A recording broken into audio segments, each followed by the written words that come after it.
Chapter 51. On the stage, Gao Yin finally finished reciting the circulation of law. The surroundings were quiet before whispers started to discuss. The students did not understand the meaning of this treatise and only knew that it quoted classics and was very gorgeous. But the Darren at the male side of the banquet understood the depth of it. This treatise looked casual, but it was able to point out the loophole in Ming Qi's laws in one fell swoop and ingeniously changed it to make up for it. For a student, it was somewhat inconceivable. The examiner on the stage did not expect that Gao Yin was really hiding his abilities. But the rules still had to be followed. Once one had doubts about the student's results, naturally one would have to test it first. Just like Xin Miao's painting previously. In all fairness, this circulation of law was more brilliant than Xin Miao's painting as it had both literary and practical qualities. The examiner then asked, just like what the treatise said, Ming Qi's laws encompass a wide area. You said that there is a need to subdivide it. How do you subdivide it? Gao Yan's heart was delighted. Other than the circulation of law in the manuscript, there was another question that was exactly the same as what the examiner asked.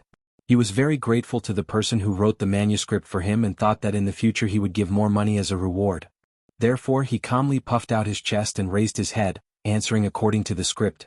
There are 3 levels, the commercial path, the official path and the civilian path. Below the stage, historian Jing Darren was already grinning from ear to ear.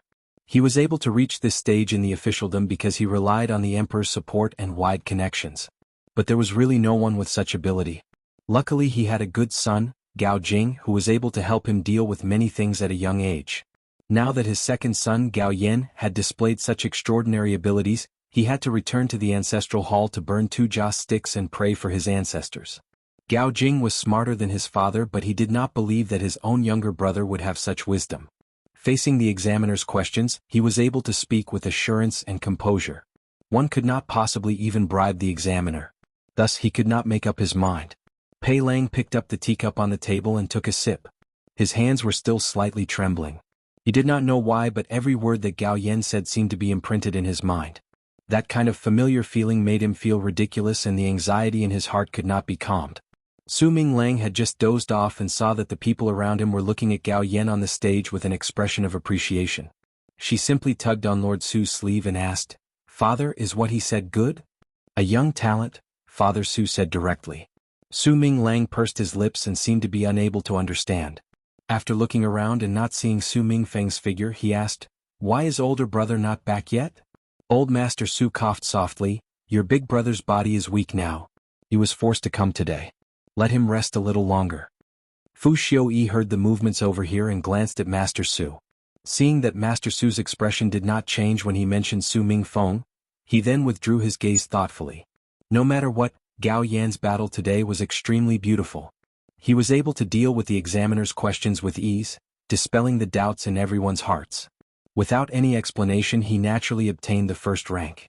The ranking was secondary. In the future, when Warden Jing was mentioned apart from Gao Jin, everyone would also know that he had a young and talented second son. Gao Yin got off the stage proudly. This round of selection ended and the female group selection also began. Feng and Ning did not go up the stage. She was already outstanding in the Qin category, and just now she had already drawn the Qin category. Since the other items were not outstanding, there was no need for her to go up the stage. Xinqing chose chess.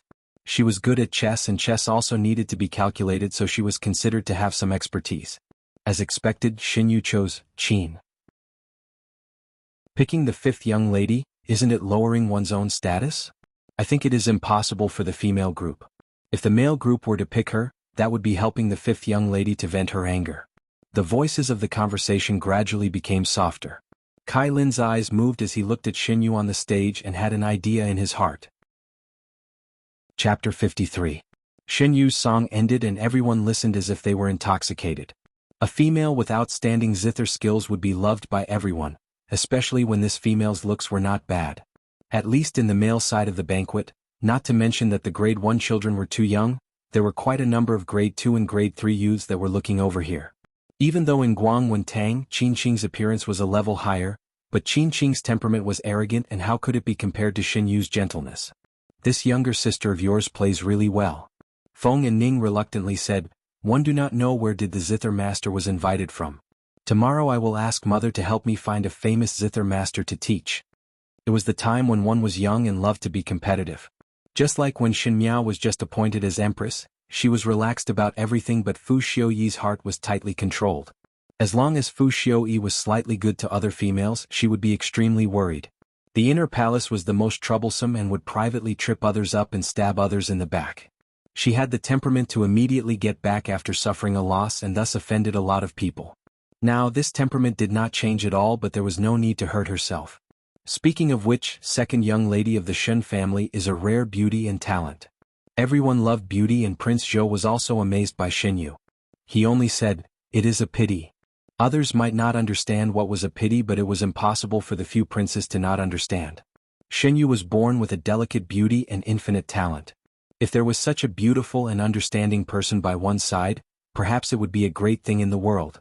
Unfortunately, she did not crawl out from Shen Foreign's stomach and was not the daughter of the first household of the Shen family but the third household.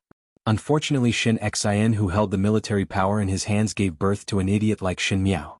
Even if she looked different today, how could one's impression be changed overnight? They believed that Xin Miao's propriety today was because there was someone guiding her from behind, and her heart was still that idiot who did not know anything. After Gao Yin stepped down from the stage, Pei Lang's mood gradually calmed down. It was the first time in his life that he encountered such a situation. Even though he was puzzled, he tried his best to reassure himself. At this moment, when she heard Prince Zhou's words, she could not help but look at the purple-clad young lady on the opposite side of the female side of the banquet. She held the chess piece and tilted her head as she pondered. It was too far and one could not see her gaze clearly, but one could feel the scrutiny and deep meaning in that gaze, just like when Xin Miao looked at him. How could such a person be an idiot? But people would not change overnight. Could it be that Xin Miao's previous stupidity was all an act? Why was that so? As smart as he was, he couldn't figure out what was going on. The female group's selection ended with Xin Yu's singing to the moon.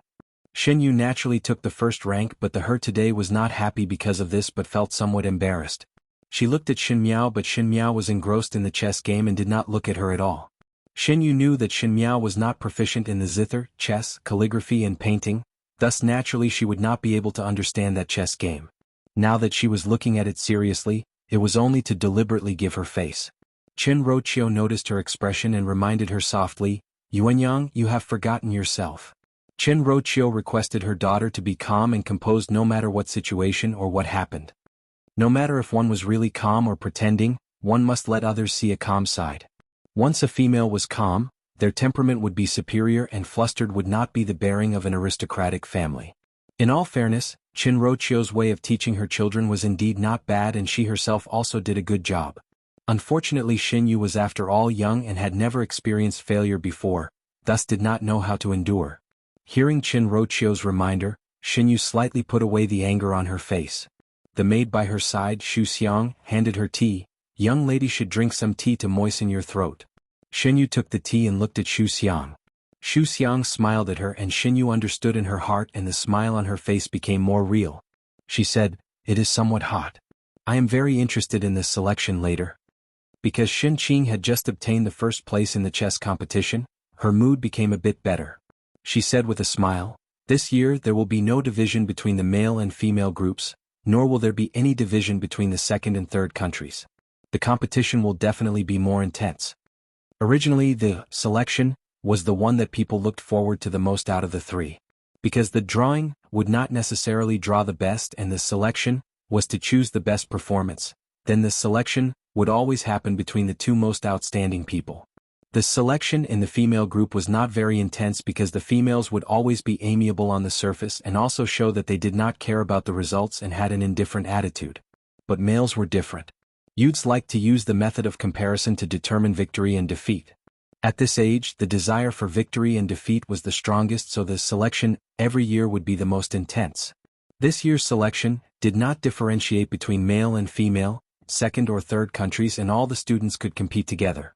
As long as one wanted to challenge someone, naturally one would be able to compete with that person. But even though it was said like this, there would not be any challenges between males and females. As expected, there was no one challenging the literary category this year, and the highlight naturally fell on the martial category. This almost cut off the possibility of females participating. Even though there was no lack of daughters from military families who knew martial arts, but females as compared to males, their strength was much worse and naturally it was impossible for them to succeed. At the males' banquet, Kai Lin was the first to stand up and walk up to the stage. The examiner asked him what was the challenge and he pointed to the bamboo stick for archery and said, "Archery." Everyone understood. Kai Lin, this little tyrant, did not know anything about the literary category but he was considered outstanding in the martial category, among which archery was the most outstanding. Naturally, his archery was top-notch and he had obtained the first rank in archery in last year's academy examinations. Who was the one that he wanted to challenge today? Looking at the entire audience, there was no one that was more outstanding than him in archery. Kai Lin raised his neck and suddenly stretched out his hand and pointed at the female side of the banquet. When everyone saw that he was pointing at the female side of the banquet and not the male side of the banquet, they were surprised, and when they saw who he was pointing at, they opened their mouths in astonishment and even stopped their discussions. He deliberately said loudly, "I want to challenge her, Xin Miao." That purple-clad young female who was immersed in the chess game raised her head and looked at the person on the stage with clear and sharp eyes. Her expression did not fluctuate and her actions did not make any mistakes, as if this earth-shattering sentence was just a casual greeting and she did not even bother to reply. Qin Roqiu frowned. She wholeheartedly taught Xin Yu, but Xin Miao seemed to have learned to remain calm. In a distant pavilion, the handsome youth who was leisurely drinking tea sprayed out a mouthful of tea and a trace of surprise appeared on his frivolous expression. "Is the Kai family's boy crazy?" Xin Miao stood up. In the chess game on the table, there was a black chess piece that crossed the boundary and was heading towards her. The first pawn was dispatched. She picked up the white chess piece and swallowed the black chess piece before throwing it into the chess basket. "Receive," she said. Chapter 54. The autumn wind was always refreshing and elegant, but at this moment, because of the tense atmosphere, it seemed that even the fragrance of the flowers had become strong. Xin Yu covered her mouth and said with some surprise, "This fifth younger sister is a female. Why would anyone pick this?" "Correct." Qin Roqiu also said worriedly, "Fifth mother, do not force yourself. Even though eldest Bo is a general, you do not know these." Qin Roqiu's words were very clever. She said that Xin Xan was a general, but as a daughter, Xin Miao did not know how to shoot.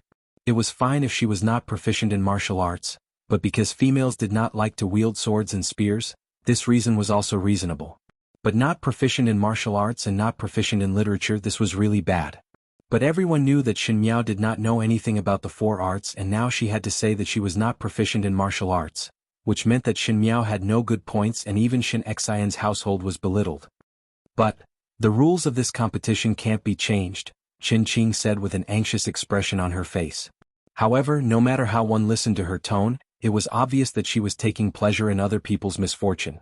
Once you are chosen as an opponent, you will have to complete the competition regardless of which category you belong to. But everyone would pick outstanding people to compete with. Could it be that fifth younger sister still have a trick up her sleeves? Otherwise, why would Kai Lin pick you?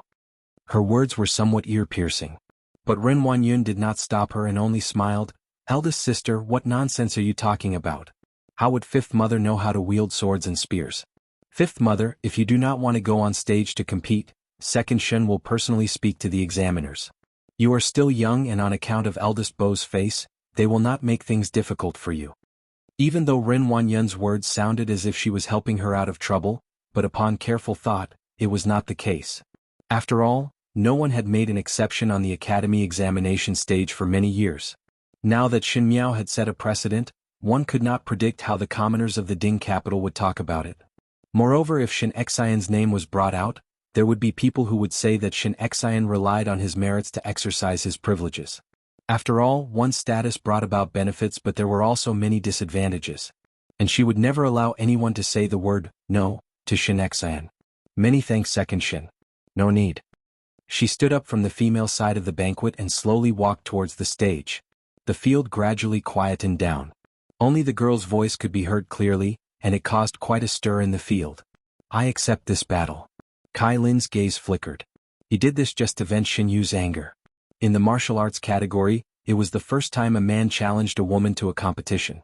But he was used to being a scoundrel, and it was nothing more than being lectured by his own parents when he returned. But thinking of being able to vent Xin Yu's anger, Kai Lin was happy from the bottom of his heart. He thought that if Xin Miao did not dare to accept this challenge, he would ruthlessly ridicule Xin Miao. Unexpectedly, Xin Miao actually accepted the challenge. Not only that, but she also welcomed it calmly. Kai Lin had a strange feeling as he watched the purple-robed figure slowly walk onto the stage. It was as if she was not afraid at all. But how was this possible? Whether Shin Miao knew archery or not, he was clearer than anyone else. Those who had never practiced martial arts naturally knew nothing about it. Shin Miao might not even know how to hold the bow. Facing something that she was not good at and had never tried before, no one would not panic. She was actually able to act to such an extent? Kai Lin was deep in thought when he suddenly felt a gaze looking at him. He turned his head and met with Xin Yu's gaze from the female side of the banquet. When Xin Yu saw him looking over, she became shy and lowered her head. Kai Lin's heart swayed from the gaze. Every young man had a dream of being a hero saving a beauty. Now in Kai Lin's eyes, he was the hero that stood up for the beauty, and as for Shin Miao, she was the vicious and ugly villain. Chapter 55. No matter if she accepted the challenge or not, he would definitely make Shin Miao lose her face and put her in a sorry state under everyone's eyes. He wanted her to not dare to run rampant in front of Shin Yu. Generally speaking, the challenge segment was set by the challenger, and one would challenge in whatever way one wanted, and the one who was challenged could only accept the challenge. Because no one knew what would happen next, this round of the year was always the most attractive. Shin Miao walked up to the stage. The academy examiner, who was the lead actor, was also in a difficult position. Shin Miao was after all a delicate young lady, and it was acceptable for a female to challenge a male in the literary category, but it had to be a military category. One fear that Kai Lin deliberately wanted her to make a fool of herself. Today's show is very good. Prince Zhou clapped his hands and seemed to be very interested. One fear that the reputation of the first household of the Shin family will fall by 1,000 feet. Prince Jing shook his head and sighed. General Shen gained a good reputation from the battlefield, but this daughter is not living up to expectations. He thought in his heart that not only was she not living up to expectations, she was really stupid. Today it was clear that it was wrong for her to accept the challenge or not. Now with such an attitude it would be even more laughable later on. Kai Lin proudly curled his lips. This year I thought of an interesting rule. It is too boring to honestly compete in archery every year.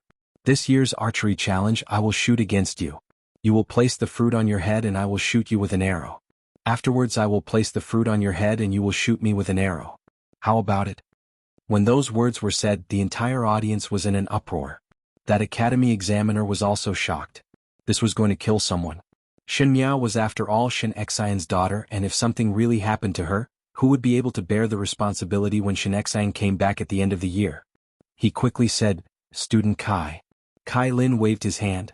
"Teacher, Guang Wentang did not specially set a precedent for a certain person. The previous rules were like this, and whatever the challenger said would be the rules." What? A dignified great general's daughter is also such a cowardly person? Shin Yu lowered her head and covered her curled-up lips. Feng and Ning frowned but did not know what to do at the moment.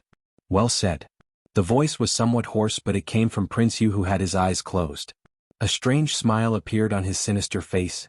Naturally, there is no such thing as changing the rules for a certain person. Could it be that on the battlefield, because the enemy was strong, General Shen temporarily escaped? Then it's understandable. After saying that, he seemed to find it funny and laughed out loud. Shin Miao's gaze suddenly sharpened. These people kept on mocking Shin Xian. Did they really think that she was the weakness of the first household of the Shin family? She looked at Kai Lin's gaze, which seemed to be enjoying a good show, and then glanced at the malicious mockery of the people at the banquet. The anger that had been accumulating for a long time finally burst out. Shin Miao, who had been reborn, could endure, but the head of the inner palace, Empress Shin, had a vengeful nature. She said coldly, "My father is fighting a bloody battle to protect the country.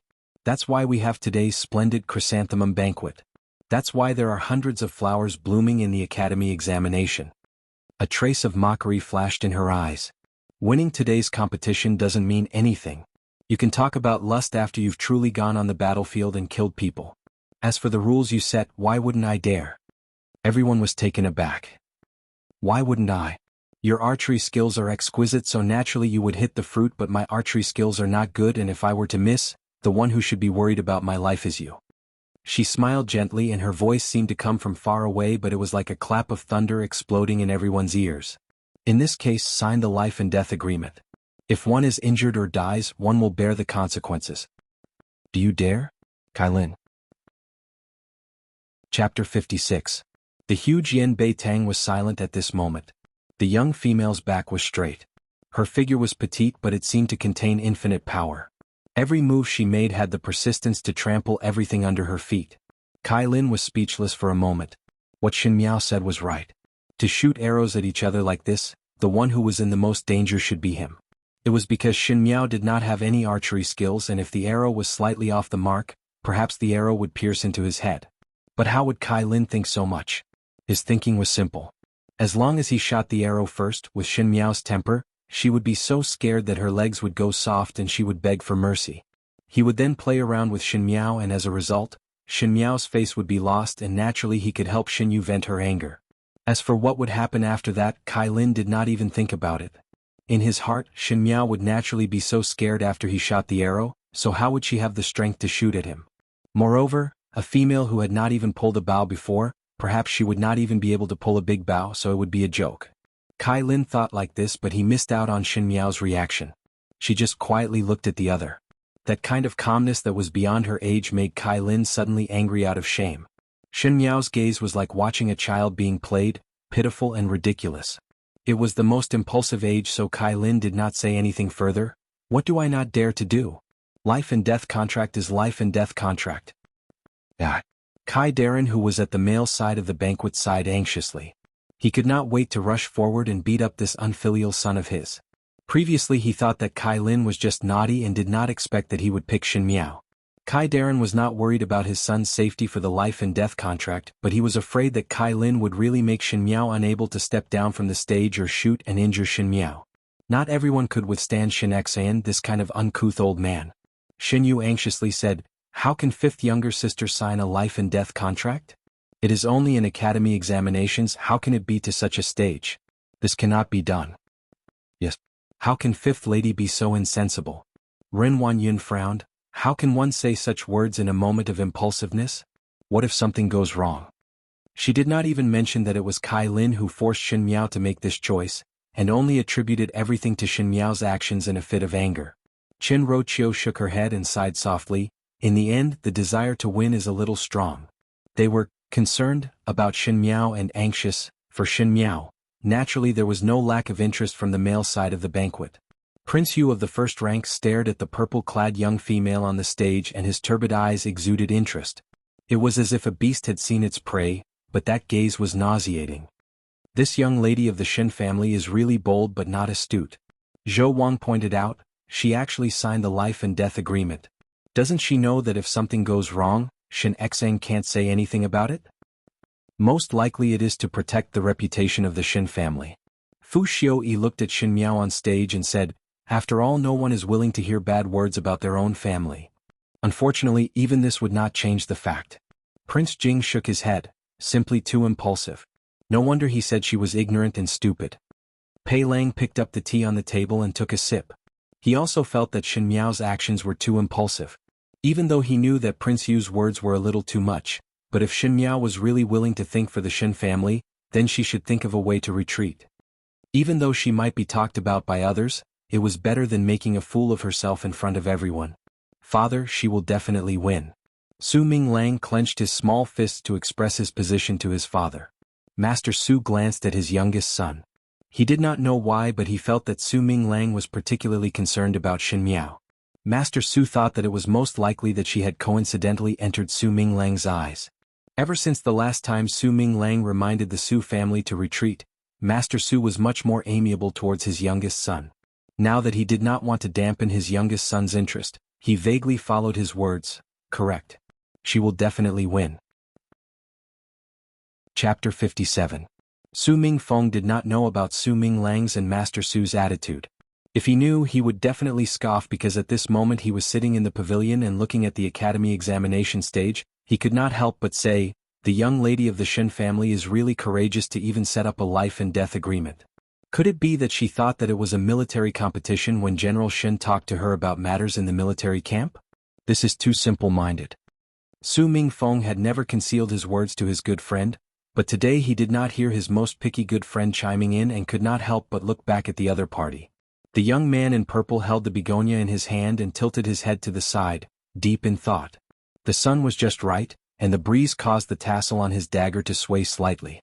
His eyes were handsome and heroic, and the way he was deep in thought made people feel that he was a peerless gentleman. Third Xia, what are you thinking about? Su Mingfeng could not help but ask. Xia Jingxing kept the begonia in his bosom and suddenly stood up with a smile. Interesting. How about we make a bet? What bet? Just bet. Xia Jingxing pointed to the stage and had an indescribable romantic smile. Who will win? Naturally it is Kai Lin. Su Mingfeng frowned.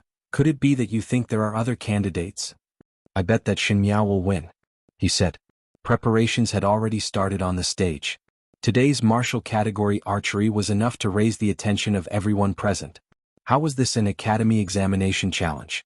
It was clearly a gamble of life. Guang Wentang really let someone write a life and death agreement, and the blood-colored words were exceptionally eye-catching on the snow-white cloth. Xin Miao picked up the brush and wrote her name. She wrote it very naturally, as if she did not put this heavy thing in her eyes. That was natural. She had written her name countless of times. When she wrote the surrender letter to the Xiongnu for Fu Xiu-yi, when she volunteered to be the hostage of the Qin country, when Wanyu was married, when the crown prince was deposed. Xin Miao, these two words represented blood and tears. No one could understand the suffering within. In contrast, Kai Lin was not that relaxed.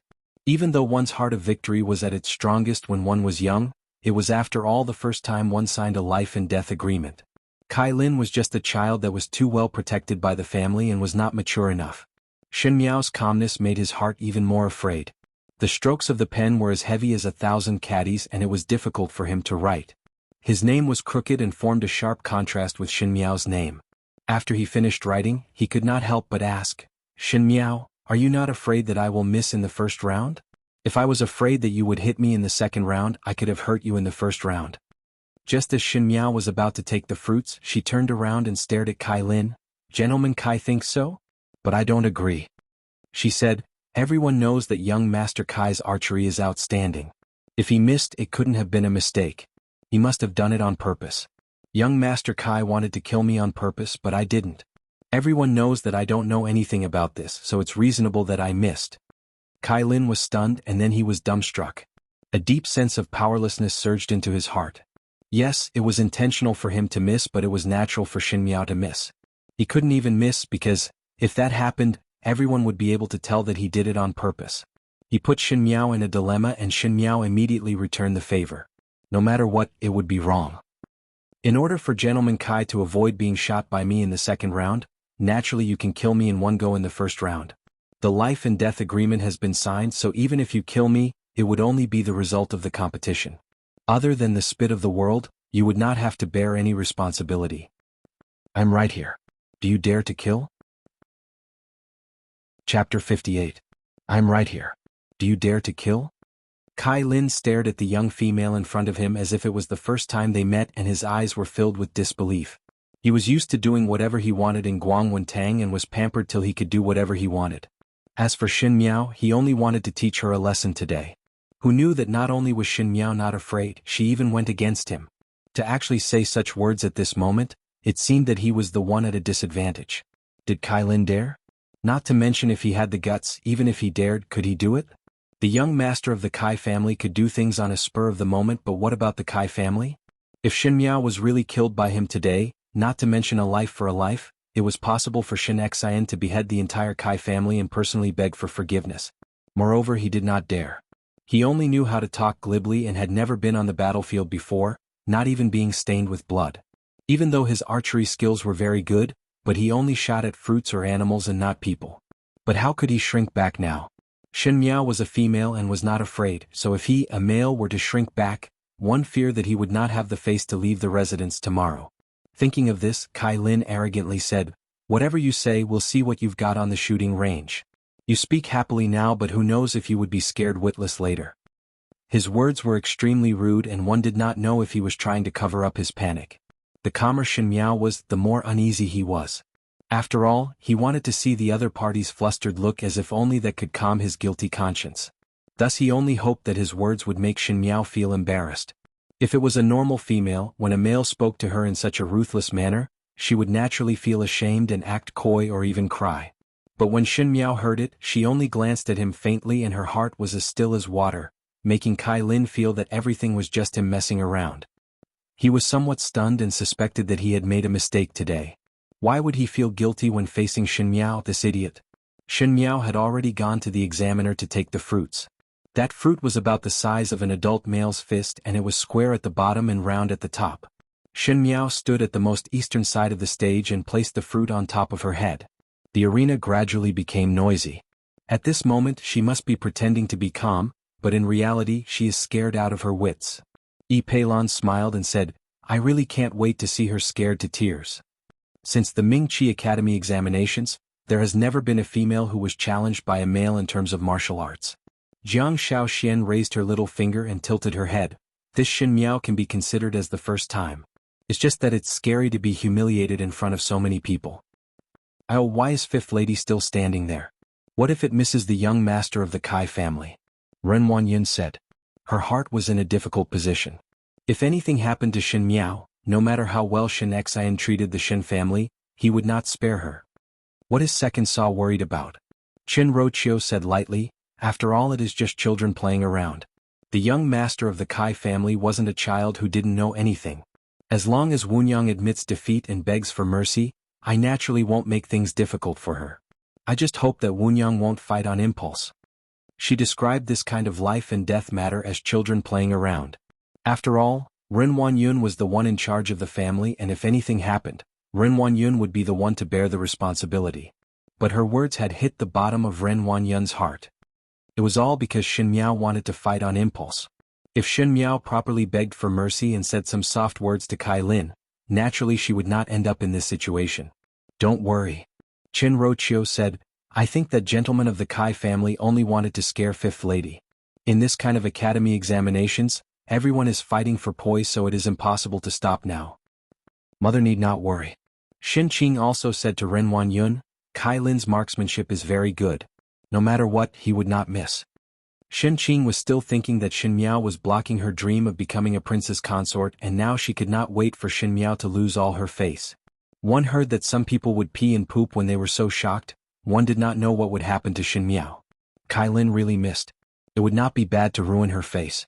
Shen Qing thought. Shen Yu did not think as far as Shen Qing.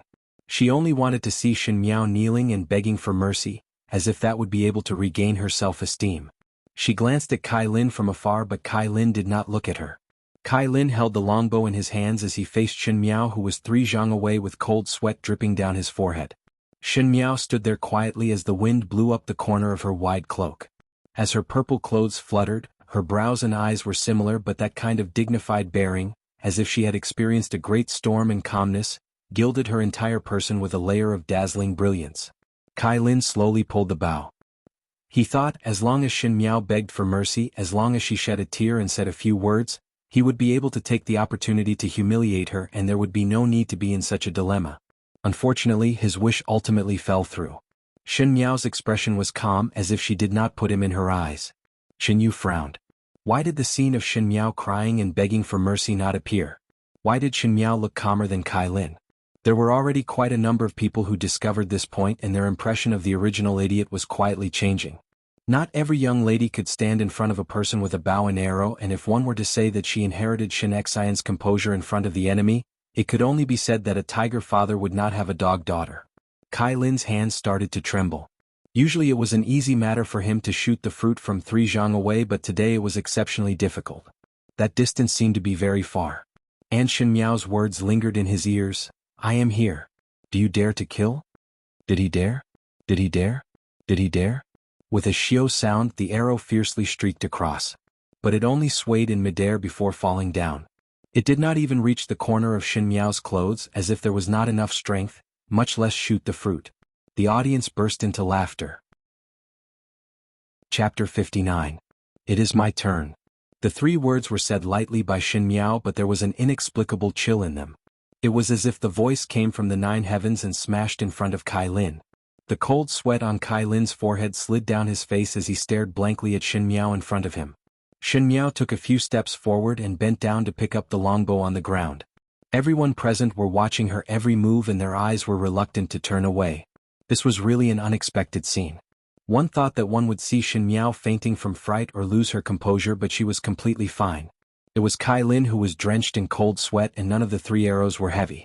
After a short silence, the audience below the stage started to discuss. Indeed, a tiger father does not beget a dog daughter. This young lady of the Shin family has such guts. The person who spoke had a good relationship with Shin Xan and initially had some doubts when he heard that Shin Miao was an idiot, but after seeing it today, he thought that those words were just rumors.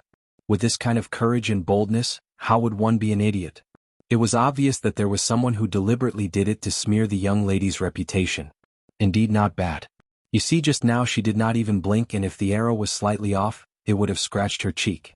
This young lady really has the air of a great general. Even if it was us, we would most likely jump in shock. Why don't you see which family she comes from? Can General Shin's young lady be bad? It seems that those words were just rumors and cannot be trusted. AI, no wonder one would deliberately smear her name. The tallest tree in the forest would be destroyed by the wind. To be so outstanding at such a young age, it is no wonder that others would be jealous. Most of the people in the official circles had a good attitude towards Shin Xian. After all, there were many interlinked interests. Moreover, they were always working in the court and were not as meticulous as the women in the inner courtyard, thus they looked at things differently. In the past it was Shin Miao who was young, but now that she was older, naturally she would display her outstanding qualities. Prince Zhou and Prince Jing looked at one another before Prince Jing shook his head and sighed. It seems that both of us are wrong. She is really a bold person. Number 9 is regretting it now? Prince Zhou smiled as he looked at Fu Xiuyi. How could one reject such an extraordinary female? One would not have such a change in one night. It is either that this fifth Shin young lady met an expert or she was deliberately pretending to be a fool. No matter which one it is, number 9, you are at a disadvantage. Prince Jing said. Fu Xiuyi smiled and said, a fair and graceful lady. Unfortunately, you are not someone I like. Regret? Fu Xiuyi did not feel that it was just that Shin Miao's calm look was somewhat dazzling in his eyes. He also didn't believe that a person could change into a completely different person overnight. Could it be that he had been pretending to be a fool all along? But why did he pretend to be a fool? Could it be that he did it on purpose to make him dislike him? Pei Lang put down the teacup that he was holding. He did not know why, but just now he was worried for Shin Miao. Unexpectedly, she managed to stabilize herself. Not only did she stabilize herself, but she also scared Kai Lin so much that he couldn't even pull a normal arrow properly. Shin Miao was so powerful? Indeed, a wonderful person. Prince Yu smiled satisfactorily and stared at Shin Miao's figure. Do not know? What does it taste like? Pei Lang frowned. Prince Yu's words most likely meant that he was thinking of something dirty and shameful. Unfortunately, his words carried little weight and he could not do anything. You have lost. In the pavilion, Xie Jingxing was leaning against the window as he said in a calm and composed manner. It was actually this kind of result. Su Mingfeng's eyes almost popped out. He looked at Xie Jingxing and then looked at the distant stage before asking, did you already know about it? One must be willing to bet and be willing to lose. Xie Jingxing stood up and patted the dust off his body. This rule was personally suggested by Kai Lin, and now to go back on it, could it be that Kai Darren's style is the same in the official circles? Once the situation is not right, one would immediately change the rules? Chapter 61. One cannot stand without trust. This rule was personally proposed by Kai Lin, and now to go back on it. Could it be that Kai Darren also has such a style in the officialdom? Once the situation is not right, he would immediately change the rules? Previously Kai Lin said, Guang Wentang did not specially set a precedent for someone. Whatever rules the challenger says, then the rules will be followed. What? A dignified great general's daughter is also such a cowardly person? His words were still ringing in one's ears, and now Shin Miao returned it back to Kai Darren's face, making Kai Lin speechless. The rules are set by you all, and now you all are not doing it. With a red mouth and white teeth, is it possible to do anything? Are all the Darren of Mingqi like this? Her words were sharp and ruthlessly exaggerated the matter. Kai Darren's cold sweat suddenly dripped down. There were so many colleagues in the officialdom, and today there were his relatives, and naturally there were also his enemies. When Shin Miao's words fell into the ears of those who had the intention, who knew what kind of fuss would be made out of it. Moreover, there were people from the imperial family here, and if it was not good, it would attract the suspicion of the imperial family. Not to mention Kai Lin, even the entire Kai family would suffer a calamity. Young Lady Shen said correctly. The one who spoke was Prince Yu of the first rank. He smiled strangely at Shin Miao and said, Kai Darren, Gentleman Kai set the rules, so naturally it must be completed by himself. When would Prince Yu of the first rank be kind enough to help others out of trouble? When those words were spoken, everyone's eyes were cast towards Shin Miao. There were all kinds of meanings, some understanding and some contempt. Prince Zhou and Prince Jing looked at each other before Prince Jing sighed, "Even Royal Shu has spoken. Perhaps we will have another young royal Saw?" When Prince Zhou finished, he also felt that it was funny and shook his head without speaking. Prince Yu of the first rank had already spoken, so no matter how dissatisfied Kai Darren was, he would not dare to refute at this moment. Even though he was angry in his heart, he could only brace himself and say, It is this official's lack of consideration." He stared at Kai Lin with sorrow and anger at Kai Lin before turning and leaving. Kai Lin watched helplessly as his father left, and his heart was also anxious. He originally thought that Shin Miao was only good at talking, but when he met with Shin Miao's clear eyes, his heart could not help but feel a chill. She was like a silent beast. She clearly looked like a little girl who had not yet grown up, but why did she feel so scary? He lowered his voice and said, "If you hurt me, the Kai clan will definitely not forgive you." This could be considered a threat. Kai Lin was now riding a tiger and it was hard to get off. With Shin Miao's archery skills, if he were to miss by even a little, his little life would not be guaranteed. When he hunted with his good friend, he had also seen arrows miss, shooting into the eyes or buttocks of the prey, but it was not a one-shot kill. The struggle of the prey was really tragic. Could it be that he was a lamb waiting to be slaughtered? He threatened like this, hoping that Shin Miao would have a sense of propriety and gently pull the bow, and that would be it. He whispered again, "If you are sensible this time in the future I will not find trouble with you in Guangwen Tang." Shin Miao gently raised her eyebrows and looked up at him. Kai Lin looked nervous, as if he was afraid that she would not agree. Unfortunately, she had seen many such people in her previous life. He only bullied the weak and feared the strong. Now he was afraid, so he relented. Once today's matter was over, Kai Lin would definitely be the same as before, and would even wait for a chance to retaliate after losing face. Just like a badger that had just left its nest in the jungle and thought that it had dominated the jungle, but when it met a ferocious wolf, its face would change. But if there was a chance in the future, this badger would still think of ways to give it a try. Unfortunately, she was never a wolf. She was a tiger. How to make this badger never dare to provoke her again? That was bite off his neck in one bite, so that he would never dare to provoke her again. She smiled gently. "Previously I asked you, do you dare to kill me if I am here? Your archery skills had already answered this question for you. Now that this question is in front of me, do you want to hear my answer?" Her little face was as smooth as jade and still had a bit of tenderness, like a sprout growing in spring, but her words were so savage that it made one's heart palpitate. "I dare." Finishing this sentence, she turned around and walked to the shooting platform. Kai Lin stood at the same spot in a daze and only recovered to his senses when the examiner called his name. Only then did he discover that everyone was looking at him and their eyes were filled with a look of watching a good show. His gaze landed on the pink-clad young lady at the female side of the banquet. Shinyu was talking to the person beside her and did not even look at the platform.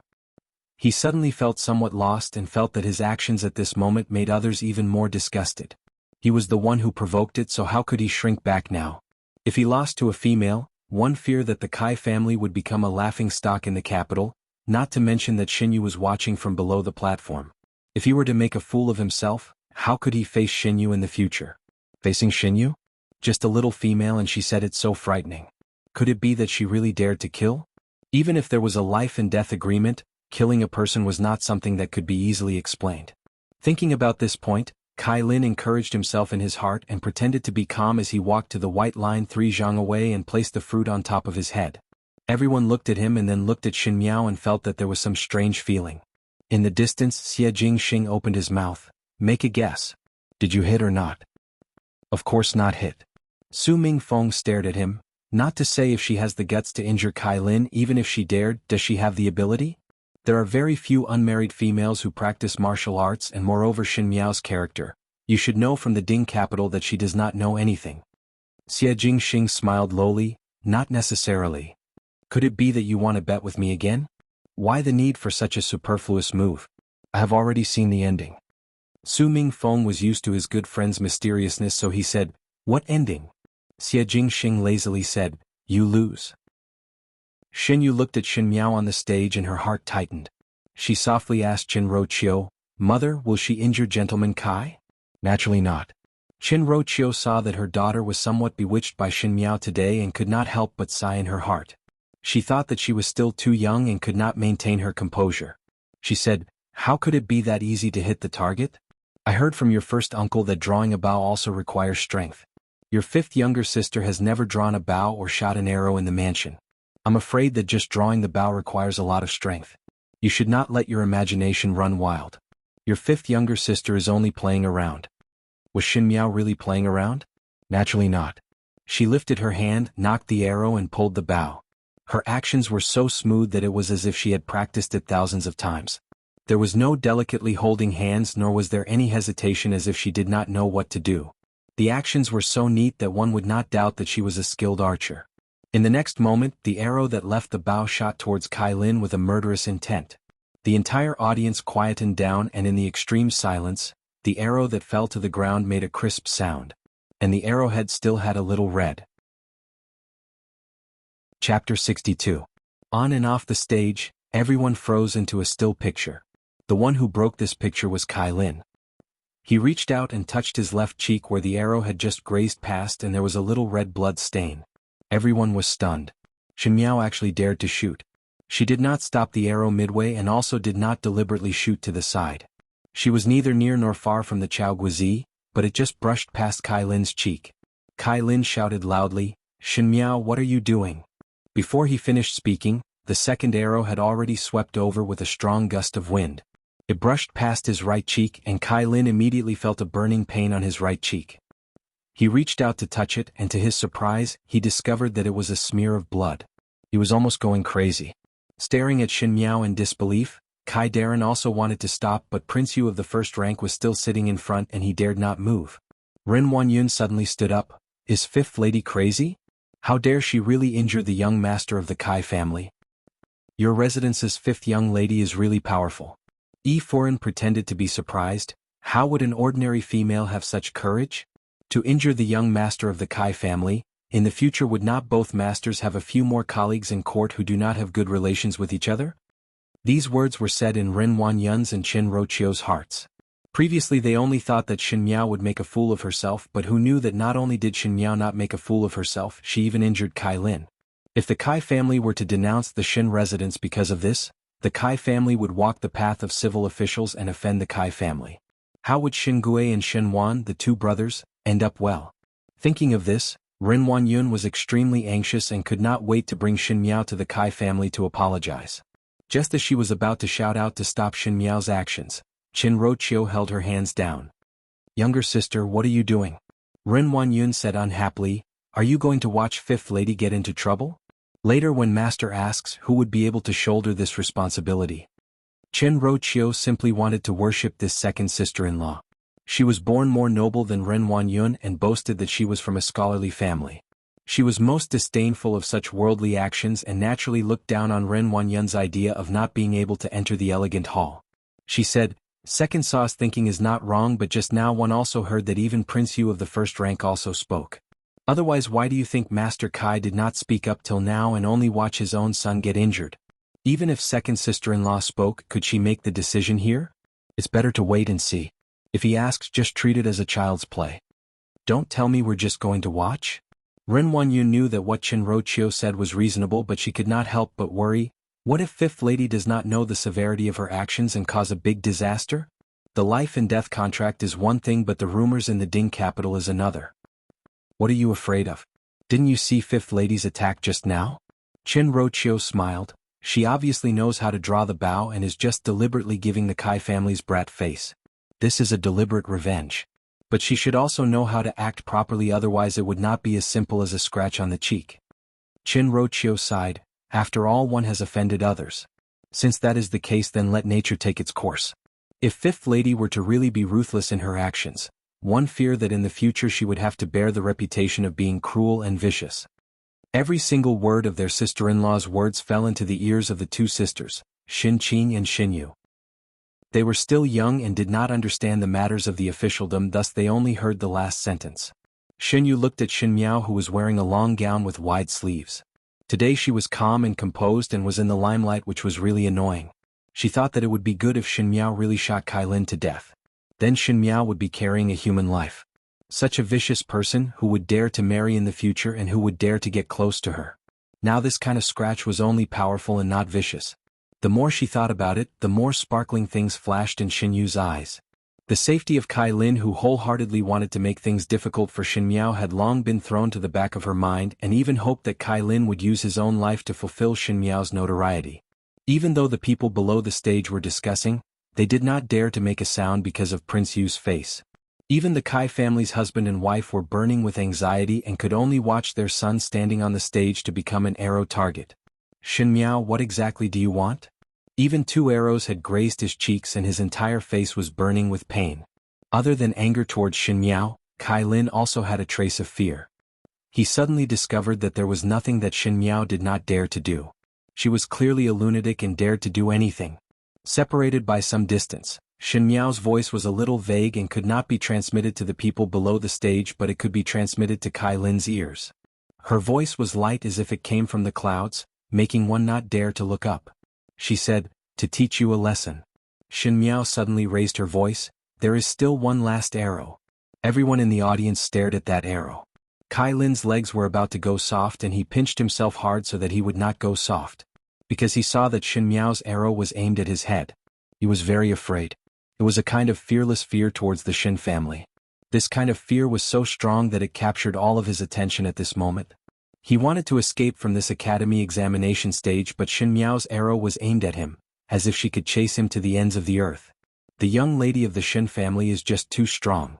Even though the Darren at the male side of the banquet admired Shin Miao's calmness, they also felt sorry for her performance at the moment. One had to know that it was not a good thing for a female to be too strong. She was now biting Kai Lin and not letting go. It was nothing more than to retaliate against Kai Lin's provocation. But Kai Lin did not cause any harm to her, but Shin Miao had scratched Kai Lin's face. Even though males were not more delicate than males and it was not a big deal to leave a scar, but to leave it on the face, at the end it would not look good. This is like General Shin's daughter. There were also some who applauded Shin Miao. If one only knew to be bullied and did not fight back, General Shin would be so angry that he would be in a complete mess if he knew about it. But you see now that the arrow is aimed at Kai Lin's head. This is the intention to take Kai Lin's life. This is too vicious. Kai Lin's legs kept trembling and he looked at the purple-clad young female in the distance as if he was looking at an evil spirit. Her appearance was gentle and beautiful, her eyes were clear and even had a bit of innocence. But there was no hesitation in the movements of her hands. Shin Miao softly said, "The 3rd arrow." As soon as he loosened his grip, an arrow shot out from the bow. A sharp killing intent rushed towards Kai Lin's forehead, scaring him so much that he knelt down with a plop, and let out a blood-curdling scream, "Help!" Lin! Kai Foreign and Kai Darren exclaimed at the same time. The entire audience stood up and stretched their necks to look at the situation on the stage. Kai Lin collapsed on the ground, and the round fruit on the ground had been pierced through by the black arrow, completely pierced through. Chapter 63. In the silence, the appearance of the fruits was like a great irony, reflecting Kai Lin's scratched face, tears of fear and Shin Miao's indifferent posture. She kept her bow and bent over to pick up the fruits on the ground. She glanced at Kai Lin and suddenly smiled, "You have lost." She had a tender look to begin with, and today she appeared excessively calm from beginning to end, causing people to overlook her age. Now with a light smile there was a bit of naivety. Everyone looked carefully and felt that the original dullness was not dullness. This young lady actually had bright eyes and a bit of grace and beauty. Kai Lin could not say a word. His face still had the bloodstains from the scratches that were not wiped clean, and as tears streamed down, the bloodstains were diluted. His entire face was red and disheveled. At this moment he did not care about his face and only looked at Shin Miao with eyes full of fear. Shin Miao raised her eyebrows and seemed to finally know fear. It was good to be afraid. Kill the chicken to warn the monkey so that in the future these snakes, worms, rats and ants would know their place. The servants quickly helped Kai Lin, who was so scared that his legs went soft, off the stage. The examiner who was in charge of the academy examinations walked to Shin Miao's side and saw the fruits that were pierced by the arrows. He asked in surprise, "Shin young lady had practiced archery before? Not only the aim must be good, the strength in pulling the bow must not be lax." Shin Miao was a delicate little girl, but she was so skilled in pulling the arrow. Moreover, everyone could clearly see the last arrow. Kai Lin was so scared that he fell down and Shin Miao was able to shoot the fruit when Kai Lin could not move. This was something that was not surprising. Practiced? Shin Miao slightly tilted her head and fell into deep thoughts. That was the first year when she went to the Qin country as a hostage. No matter if it was the princes or princesses of the Qin country, They all loved to humiliate her. It was a very interesting thing to see the Empress being humiliated, but she could not get angry because at that time the Qing country was lending troops to Ming Qi. Those princesses and princes invented a new way of playing, and it was the rules that Kai Lin set in the academy examinations. Changing the person to hit the fruits. When she was the target, those Qin imperial family deliberately shot her hair messily, shot her clothes, and even occasionally, accidentally shot her arms and neck. She could only grit her teeth and endure. At that time, every night, she would stay in her room and carefully set up a target. She practiced diligently, treating those targets as people who had hurt her. She practiced seriously and worked hard. Finally, she could hit the target every time. But in the daytime, when it was her turn to shoot an arrow, she would still deliberately miss it, or she would be too weak to draw the bow. No choice, one had to lower one's head under the eaves. She must return to Ming Qi alive to see Wan Yu and Fu Ming. This kind of strenuous life lasted for an entire year. Today, when Kai Lin brought it up again, it suddenly brought her back to those humiliating days. In this life, she had nothing that could be used against her. Naturally, she could kill and shoot whenever she wanted. Otherwise, she would have to live a restrained life. Whoever provoked her, she would ruthlessly return the favor. If the Kai family dared to talk about Shin Xan, then they would shut their mouths. This was what she should do. She smiled and said, "I've seen elder brother practicing diligently in the courtyard. I've seen it many times, so I've followed his example. I didn't expect to hit the mark today." This made the Kai couple below the stage so angry that they were in a complete mess. But wasn't it a good opportunity now? One had to know that in the past lifetime, at the end of this year, which was when she successfully forced Fu Xiuyi to marry, Xie Changwu and Xie Changqiao entered Kai Darren's hands. After that, 2 years later, the Kai family was involved in a corruption case and their assets were confiscated and exterminated. There were many things that had changed, but there were also many things that did not change. It seemed that after the changes, the ending had not changed. The two Xie brothers wanted to use this method to please the Kai family, but let her sweep their face? Just as Shin Miao was about to answer, she heard a voice coming from the side. That voice was lazy and had an indescribable ridicule. "Usually you do not practice with older brother at home and now come to challenge a little girl? Xie Changwu, the more you live, the more you are regressing."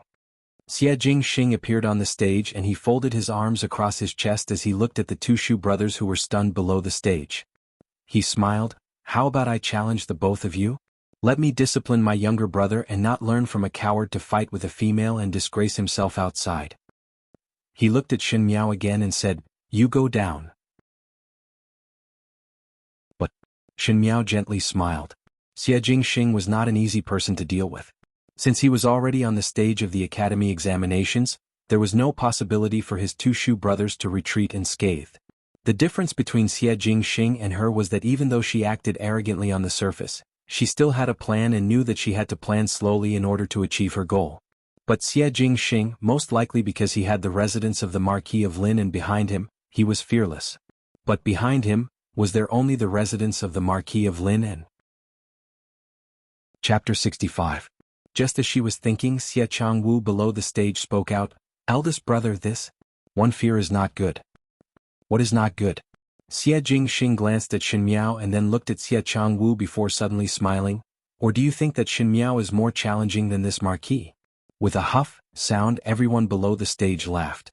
Xie Jingxing continued to size up Shin Miao. "No internal energy and no martial arts, but you challenged her to archery. You are also a martial arts practitioner and challenging a female who does not even have the strength to truss a chicken. This older brother is unable to understand." His lips suddenly hooked up into a smile and his voice was low and magnetic. "But this little girl's looks are not bad. If you are to pick based on looks, it is worthy of the name."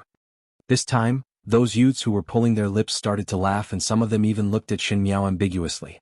Indeed, now that Shin Miao had shed that layer of stupid image, her entire facial features seemed to be glowing. She was born to be not bad and had a lovable and adorable appearance but was extremely quiet. This kind of contrast made one unable to move their eyes away. It was just that her previous image was too stubborn and one could not change it in a short period of time. But Xie Jingxing's words seemed to have lifted that layer of paper and the youths did not hesitate to agree that Shin Miao was a very special little beauty. The females, however, were not happy. Xie Jingxing's words were clearly praising Shin Miao's looks. Shin Yu's and Shin Qing's expressions changed. Even though they admired Fu Xiuyi, there were so many handsome males in the world and there was not only one Fu Xiuyi. A youth like Xie Jingxing was unique in the Ding capital and even in the entire Mingqi. This kind of youth actually praised that idiot, which made Xinyu and Xin Qing, who had high self-esteem, extremely jealous. Yi Peilan frowned and muttered, "Is little Xie Marquis blind? How could he think that Xin Miao is good-looking? It must be that Xin Miao used some method to confuse him." Bai Wei bit her lips and stared at the youth on the stage. Xin Miao is really shameless. Previously she kept pestering Prince Ding and now she came to pester little Xie Marquis. Xin Miao did not know of their discussions, but even if she knew, she would just laugh it off. Because she knew that Xie Jingxing's motive for saying these words was not to tease her, nor was it to help her out, but to use a method that the two Xie brothers could not refuse, to force them to go on stage. In all fairness, the two Xie brothers were naturally not willing to go against Xie Jingxing. Not mentioning the outcome, Xie Ding had always doted on the D sons, and if a Shu son and a D son were to challenge each other on the academy examination stage, what would Xie Ding think? He would only think that the brothers were not on good terms. The biased Xie Ding would definitely be unhappy with the two brothers. Therefore Xie Changwu and Xie Changchao would definitely think of ways to decline, but Xie Jingxing was a clever person and did not force them and directly goaded them. Yes, it was too strange that Xie Changwu was unwilling to challenge Xie Jingxing but wanted to challenge Xin Miao, who did not have the strength to fend off a chicken. His selfishness was clearly displayed in front of everyone. In order to dispel everyone's thoughts and to prove that he was not trying to climb up the Kai family, Xie Changwu could only go on stage himself and compete with Xie Jingxing. This was a helpless move, but after he agreed, his plan to use Xin Miao to climb up the Kai family would fall through and he would lose. He braced himself to get up. Since older brother has spoken, how can this younger brother not follow? How would Xie Jingxing give him a chance to complain? On the battlefield, whoever he wanted to lose, he would lose without mercy. One person is not enough. He raised his eyebrows. Third younger brother, come up together. Chapter 66. Third brother, let's go together. With Xie Jingxing's words, Xie Changchao below the stage was also stunned. Previously, when he saw Xie Jingxing's sudden appearance, he thought that Xie Jingxing was specially helping Xin Miao out of the predicament. Anyway, this older brother's actions could not be inferred from the perspective of an ordinary person. But Xie Jingxing's words stunned him.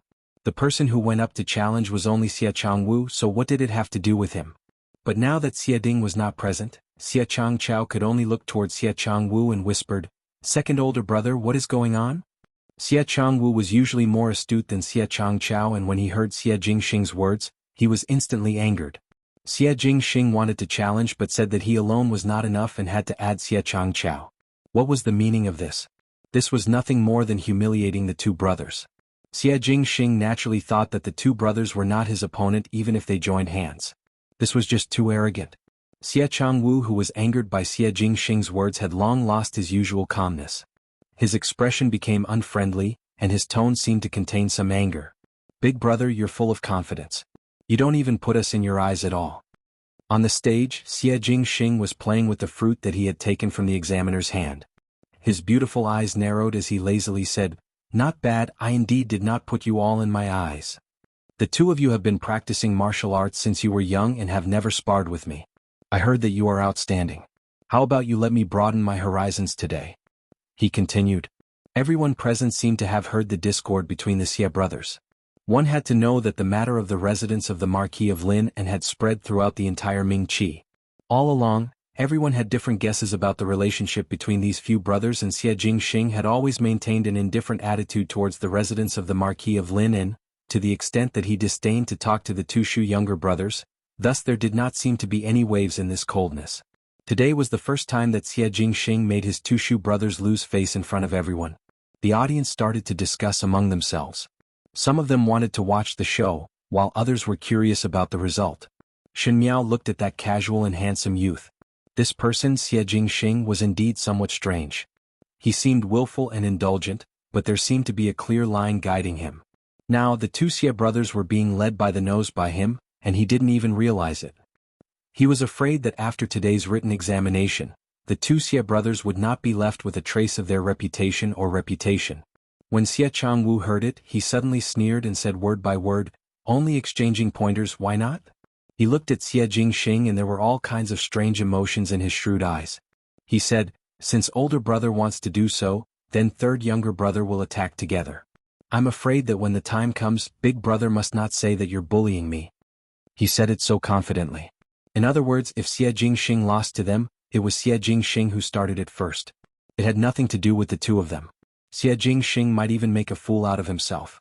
Xie Changchao was still somewhat hesitant, but when he saw Xie Changwu giving him a look, he immediately recovered and said, "Younger brothers will definitely accompany."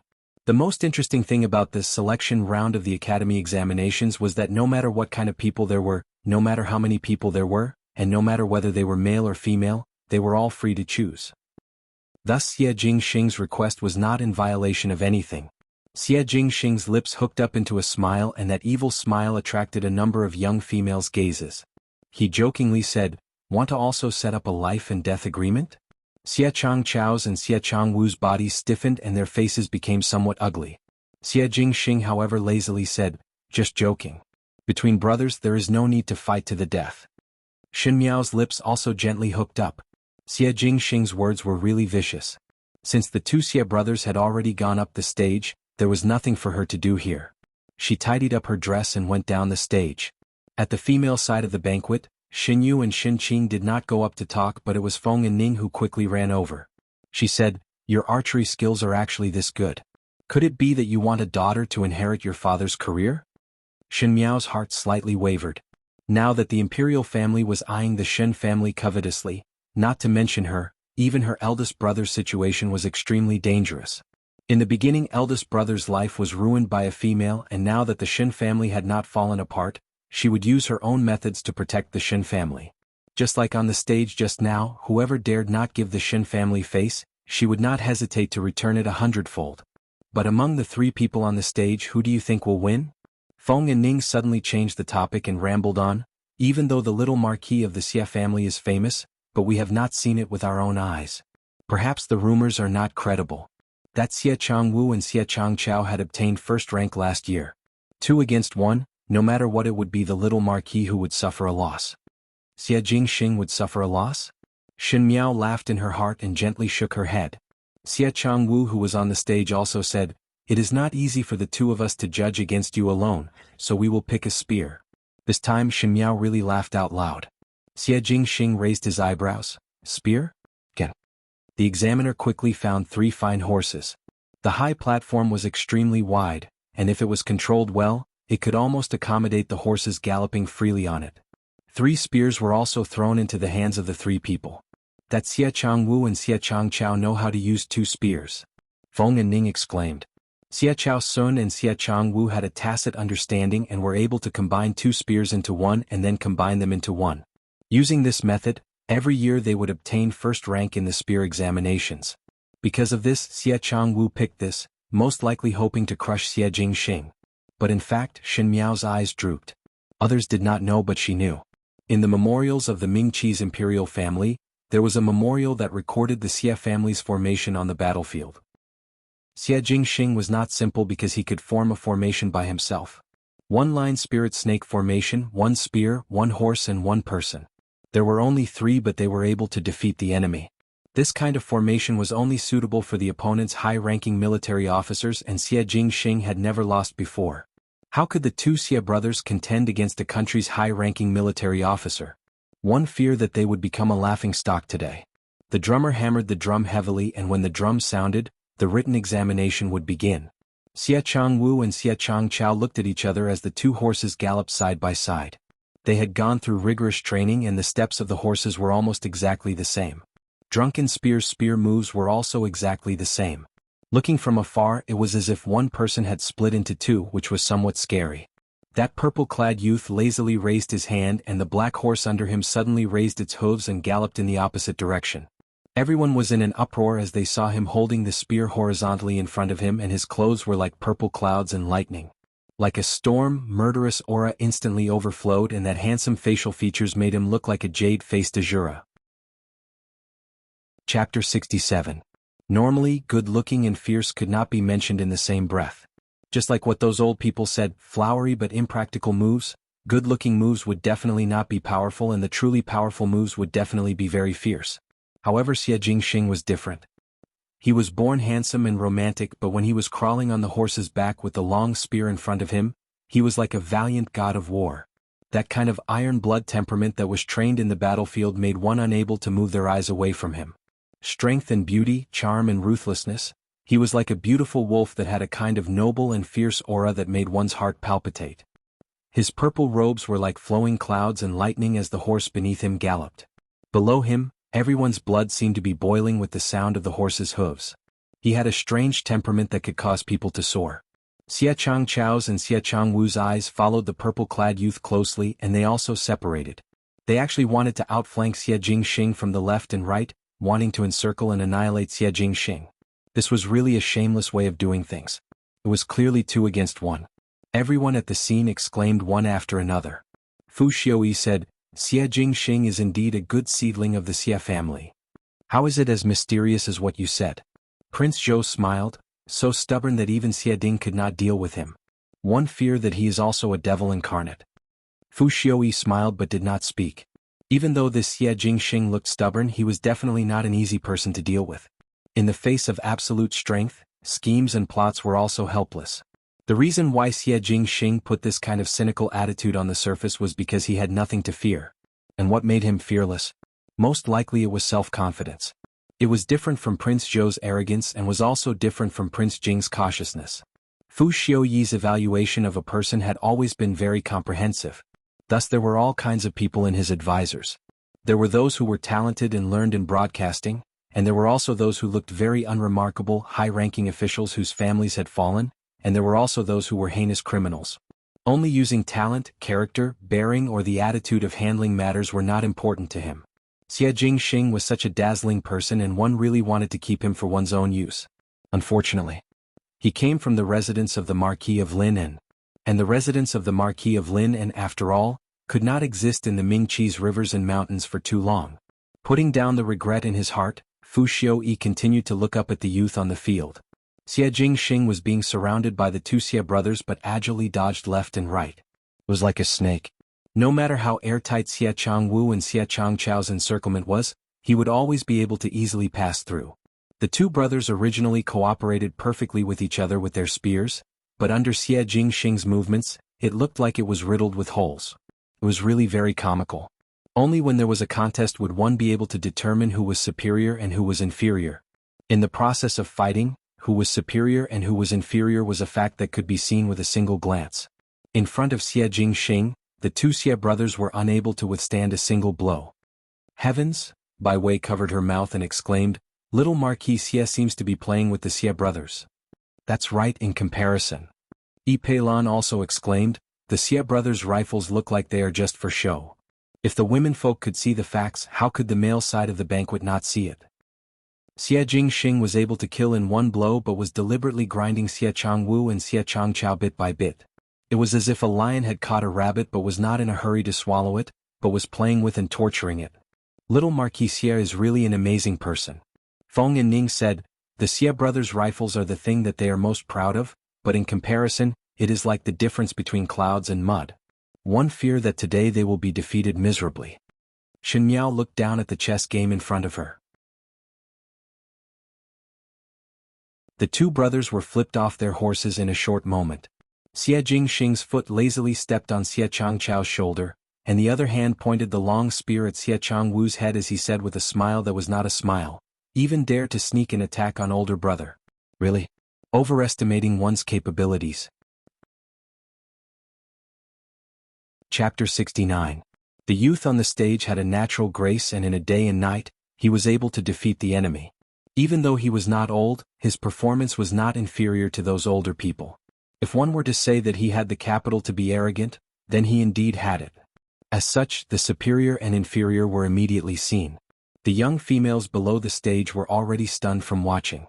They would usually be doing things in the inner courtyard and would not have the chance to see such a scene.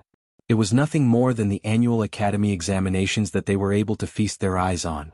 But even the academy examinations of the previous years were far from the brilliance that Xie Jingxing showed this year. Most of the young females admired heroes, and in addition to Xie Jingxing's outstanding appearance and bearing, naturally he won over a batch of hearts. There were some youths who were jealous but most of them were amazed. Su Mingfeng looked from the pavilion far away and smiled as he shook his head, so the matter that he mentioned was worth celebrating was this. This kid is still as arrogant as before. But Su Mingfeng also knew that what was revealed today was just the tip of the iceberg. Xie Jingxing was a person that was deeply hidden and did not reveal anything. Now that he was like this, did he want to express something to that person's actions? His expression gradually became serious as he was somewhat unable to see through his good friend's decision. That little marquis of the Xie family is indeed extraordinary. There was some worship on Feng and Ning's face. I think that in the entire Ding capital or even the entire Ming Qi, there is no one in the younger generation that could be on par with him. Shen Miao shook her head. Xie Jingxing's forte was after all not in competing here. What he was good at was the most refined combat experience. In fact, if he was not harmed by the imperial family of Ming Qi in the past lifetime, otherwise with the Xie family's military strength and Xie Jingxing's prestige in the army, he would be able to split half of the Ming Qi's imperial family. It was just that. The defeat of the Xie family was still somewhat of a mystery. Shen Miao sighed in her heart. In the past lifetime she wholeheartedly helped Fu Xiuyi and did not know much about the Xie family's matters. Now she was somewhat at a loss. Xie Changchao and Xie Changwu were angered by Xie Jingxing's words to the point that they wanted to vomit blood. Xie Jingxing's actions looked light, but only the both of them knew how serious his injuries were. But the surrounding people did not sympathize with the Xie brothers at all because Xie Changwu and Xie Changchao had used despicable means to sneak attack. The most important thing in the academy examination was fairness. The actions of the Xie brothers not only made the audience look down on them, but the examiner on the stage also looked down on them. After today, the good reputation that the two of them had previously accumulated would vanish into thin air. What a good plan, Shen Miao said softly as she looked at the purple-clothed youth standing with his arms crossed in front of his chest. Today Xie Jingxing had led the two Xie brothers by the nose, thus the two Xie brothers lost their usual sense of propriety and used underhanded methods to harm others. He had probably woken up by now, but it was already too late. To play tricks in front of everyone, the difference between the Di and Shu sons of the residents of the Marquis of Lin and was very clear today. Xie Jingxing said lazily to the two of them, "The victor is already decided. Who else wants to challenge?" The audience was silent. Everyone could see how Xie Jingxing dealt with Xie Changwu and Xie Changchao. It was as if he had knocked down two people with a single spear strike, and these two people were the cream of the crop. For a moment no one spoke. Xie Jingxing casually threw the spear in his hands and said, "Since there is no one, then one will take one's leave." Finishing, his sleeves fluttered and he disappeared. Naturally there was a burst of exclamation. "This fellow's martial arts is not weak." Prince Zhou said, "But it is useless even if he has good martial arts. He is a hard bone." Pei Lang however sighed in his heart. This imperial family of Ming Qi looked astute, but their eyes were short-sighted. This youth was deeply hidden and his actions on the stage just now were intentional. Even though one did not know what it was for, but if it was not to establish prestige, then it must be related to the imperial family. He lightly glanced at Prince Zhou and Prince Jing. If the imperial family were to go against Xie Jingxing, one feared that they would be in a difficult situation in the future. Because that was a lion. Just like Shen Miao just now. Even though the examiner was helpless when Xie Jingxing left on his own accord, he still announced his first rank as usual. The servants of the Xie family's two brothers quickly helped both of them down and were too embarrassed to even greet them as they dejectedly boarded the horse carriage and left. For the following few challenges, because of Xie Jingxing's outstanding performance, the others looked very boring and there was no longer any excitement like just now. Thus everyone kept yawning when they saw it. Shen Yu and Shen Qing would look up at Shen Miao from time to time. Today in the Shen family, other than Shen Miao, Shen Qing and Shen Yu were considered to have been overshadowed. Because of Fu Xiuyi's relationship, Shen Qing had long hated Shen Miao to the point that she gritted her teeth and felt that Shen Miao had snatched something that belonged to her. As for Shen Yu, she was stubbornly haggling over the fact that Shen Miao had outshone her and her heart was extremely unwilling. Shen Miao did not know the thoughts of both of them, and even if she knew, she would not bother to haggle over it. She instructed Guyu to come to her side and whispered a few words to her. When Guyu heard it, her expression became stern and she quickly retreated quietly. At the same time, Prince Yu, who was at the male side of the banquet, waved his hands and a guard appeared by his side. After respectfully listening to Prince Yu's orders, that guard quickly disappeared from the banquet like a shadow. In the distant pavilion, Xie Jingxing finally reappeared by Su Mingfeng's side. Su Mingfeng clapped a few times and squinted at him. "Why? Are you in the limelight in the Ding capital today?" "Small matter," Xie Jingxing said indifferently. "You are preparing to take action to tidy up the two younger brothers?" Su Mingfeng asked. it is not your style to suddenly take action. Receiving pointers from others. Xie Jingxing raised his brows. For some things the earlier the better. After staying for too long I also cannot wait. Su Mingfeng frowned.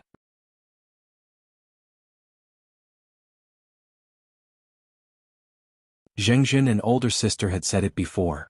Shen Miao spoke in a neither salty nor light manner. In terms of age, eldest sister and second older sister are slightly older than me. Naturally it would not be my turn to be the first to look for a Langjun. The few of them paused for a moment before Ren Wangyun smiled. You this child. Sigh, it is all because eldest Bo is not in the capital. Xingjin also love you dearly. As for eldest sister and second older sister, your third Shen and I are in the Ding capital, so naturally there is no need to worry. Is it? Shen Miao gently asked back. Her pair of clear eyes did not seem to have any expression, but it made one's heart tremble. It was as if when one was looked at by that pair of eyes, one's thoughts would not be able to hide. She smiled gently. Since Zhengjin are so worried about me, in the future I will have to repay one or two. She said it lightly, but Ren Wanyun and Qin Roqiu did not know why, but a trace of uneasiness flashed in their hearts. But they immediately threw this absurd thought to the back of their minds. Even though Shen Miao was a little clearer now, but she was after all a 14-year-old little girl, how big of a wave could she create? Moreover, thinking of Prince Yu's matter, both of them were somewhat proud. Sigh, fifth lady need not be so polite. We are all one family. Ren Wanyun smiled. Since you are tired, then go back and rest first. Your second Shen and I still have some matters to do. Guyu Jingzhe protect fifth young lady well. Guyu and Jingzhe complied and left with Shen Miao. After they left, Ren Wanyun and Qin Roqiu looked at each other and saw the schemes in each other's eyes. After half an incense stick of time, Rong Jingtang's old Shenfuren frowned. You all say that Prince Yu of the first rank has taken a fancy to fifth girl? Shen Yu and Shen Qing were banished to the inner hall as it was inconvenient for them young ladies to participate in these matters. Even so, both of them still secretly ran behind the screen and ignored Zhang Mama's dissuasion to eavesdrop on the conversation in the hall. Not bad. Ren Wanyun's face was full of smiles, but her words were dignified. Fifth girl's results in today's academy examinations was brilliant and made Prince Yu to have a whole new level of respect for her. Since the invitation was sent, it means that he has the intention to have fifth girl. Daughter-in-law C, one fear that our Shin residents can also have a Qinhuang Fei. When Qin Roqiu heard that, the corner of her lips twitched. This Ren Wanyun's words were dignified, but that Prince Yu of the first rank had taken a fancy to Shen Miao but did not say that he wanted to marry her officially. Moreover, even if he really married her with Shen Miao's life, one did not know how long she could last. One feared that she would not be able to be a Wang Fei for a few days before the fragrance and jade perished. After all, the notoriety of Prince Yu of the first rank was known by everyone in the Ding capital. Hearing that, old Shenfuren's expression sank a little. In her heart, she naturally did not wish for the first household to do well. Why should the son of that person who had died for many years be better than hers? Previously, when the old general was still alive, he favored the first household, and now that the first household wanted to have a Wang Fei, it really made her extremely unhappy. She immediately said, with fifth girl's temperament, how can she be a Wang Fei? Eldest girl or second girl is more like it. Old Shenfuren stayed in the inner courtyard all year round and only knew how to enjoy. She really did not know anything about the matters outside. Hearing her words, Qin Roqiu's and Ren Wanyun's expressions changed at the same time. Shen Yu and Shen Qing, who were hiding behind the screen, also jumped in shock. One must know that old Shenfuren did not know, but both of them knew. Upon entering the residence of Prince Yu, there was only the situation of being tortured to death, and it was a hellish fire pit. Ren Wanyun quickly spoke, Mother, it is not like this. We naturally wish for fifth girl to be well. Even though His Highness Prince Yu is a widower and older in age and his reputation is not very good, but fortunately his family is good. She thought of something and her lips hooked up. In the future, when seventh son grows up, it would be better to have His Highness Prince Yu to take care of him. If fifth girl had any mishap, His Highness Prince Yu would take more care of seventh son as compensation. To actually use Shen Miao's life to exchange for Shen Yuanbo's future. Qin Roqiu glanced at her second sister-in-law. It was indeed a good scheme. Chapter 71. Since Ren Wanyun had already said it like that, old Shenfuren was not that stupid to not understand the meaning behind Ren Wanyun's words. Hearing Ren Wanyun's tone, that Prince Yu of the first rank was a devil-like character, and if Shen Miao fell into his hands, it would only be a nicer-sounding name. The one who really benefited was the Shen family. As for Xin Yuanbo, he was indeed old Xin Furin's darling. To use Xin Miao to pave the way for Xin Yuanbo, this idea was in line with old Xin Furin's intentions. Since that is the case, since both of you said it correctly, then listen that Prince Yu of the first rank is indeed fifth girl's husband. Old Xin Furin's skin was extremely thick, and to say such words while sitting upright, it made a flash of contempt in Qin Rochio's eyes. Mother also feel that it is good. Ren Wanyun's ability to lie through her teeth was not bad and immediately said, this daughter-in-law is picking a in-laws for little five, naturally one cannot pick one with low status. Prince of the first rank residence, that is really climbing up a high branch. Old Xin Furin nodded her head when she heard it and immediately thought of something. Then did the residents of the first rank send someone to talk about it? Ren Wanyun's face twitched. Even though she was not someone who was easy to deal with, she did not think that this old woman would be so anxious that she could not wait to decide on Xin Miao's marriage. Of course it would be better for this marriage to be settled as soon as possible, else it would be bad when Xin Xian returned. But even if the dust had settled, Xin Xian would not necessarily allow Xin Miao to marry into the residence of the first rank. Thus it was necessary to use some unusual means. Fortunately, the people from the residence of the first rank did not intend to marry openly. That Prince Yu of the first rank liked to use some tricks. Naturally it would not be known by others. Mother, it is still too early. Ren Wanyun smiled. Little five is still young and there is no need to be anxious. If it is settled like this, others would inevitably talk about it. Let the two of them get along for a while, and when both are mutually in love and little five is willing, then we will then propose the marriage. In this way no one would say that we forced little five. Even if Xin Miao was a fool, it was impossible for her to be mutually in love with Prince Yu. If it was like this, it would be nothing more than covering up those ugly intentions with beautiful words. One did not know what would happen in the middle. Qin Rochio quietly smiled but did not speak. Even though she wanted to see Xin Miao fall into misfortune, she was cautious by nature. It was better to leave this matter to Ren Wanyun. In the future, if Xin Xian really wanted to investigate, he would not be able to trace it back to her. Qin Rochio was best at sitting on the mountain and watching the tigers fight. Behind the screen, Xin Yu and Xin Qing had some fear in their hearts. They did not expect that in just a few short sentences, Xin Miao's lifelong event was decided. To a female, a husband meant happiness for the rest of her life, and Xin Miao was destined to be unlucky. But Xin Yu and Xin Qing did not have a trace of sympathy for Xin Miao. In the officialdom, Xin Xian suppressed their father, and in terms of status, Xin Miao suppressed them sisters. In addition to old Xin Furin's influence, the first household was just a thorn in their eyes. Seeing Xin Miao fall into misfortune, they could only rejoice in her misfortune. Even though old Xin Furin did not know anything about housekeeping, she was proficient in the fights between the females in the inner courtyard. Especially these sinister means. Initially she was able to become the matriarch of the general's residence from a small singing girl, not only because of her seductive face, her means were naturally ruthless. Thus after listening to Ren Wanyun's words, she understood the meaning behind it and smiled. Oh, as such, then let fifth girl get closer to Prince Yu. Indeed, this kind of matter, if we really forced fifth girl, it would not be beautiful if eldest brother got angry. Her current appearance was already mean, and to put on this kind of loving attitude, it would only make one feel that she was like a weasel squeezing a smile, with malicious intentions. Xin Yu and Xin Qing shivered at the same time and quickly retreated far away from the screen. In the western courtyard, under the oil lamp, Xin Miao sat quietly. There was a piece of snow-white parchment in front of her. There was nothing on it, but the brush and ink had already been ground.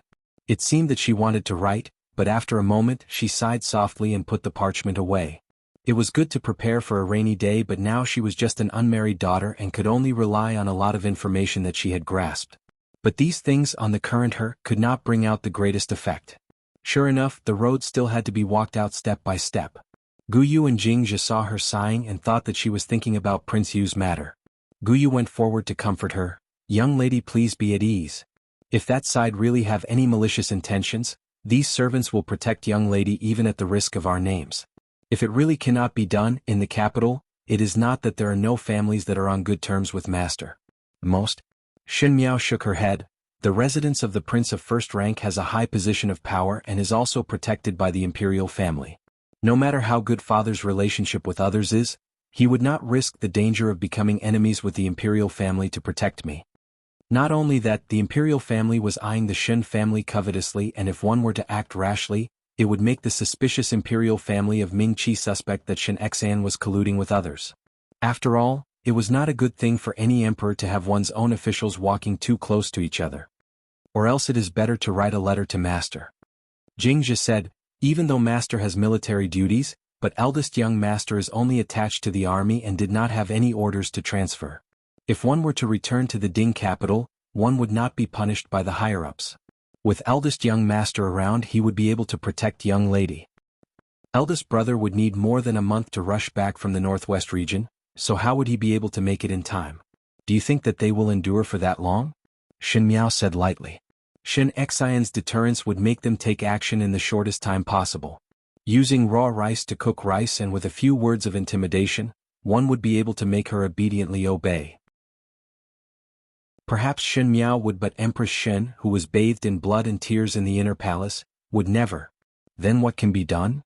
Gu Yu's and Jingzhi's expressions changed greatly. Even though they knew that the matter was not good, they did not think that it would be so serious. With Prince Yu's methods, any young lady that he fancied in the Ding capital, even if they were from a high-ranking official's family, would be defiled. At the end the imperial family would come out to appease them, but there was nothing that could be done. Because this person's methods were evil and biased, one could not see anything on the surface, but at the end it was those young ladies who suffered. What to do? Others are unreliable. Shen Miao looked at the dancing fire. It is better to rely on oneself. But young lady? Gu was somewhat anxious. How could Shen Miao protect herself? If it was others, perhaps one's family could resist one or two, but the second and third household might have formed an alliance with the other party. I have my own ways. Shen Miao played with the paperweight in her hands. The residence of Prince Yu of the first rank relied on the emperor's kindness and the imperial family was willing to protect it. If the imperial family was not willing to protect him, so what if there were enemies that came looking for him?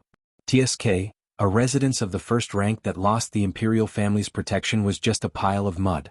Prince Yu of the first rank had some blood relation with the imperial family, so she would start with him first.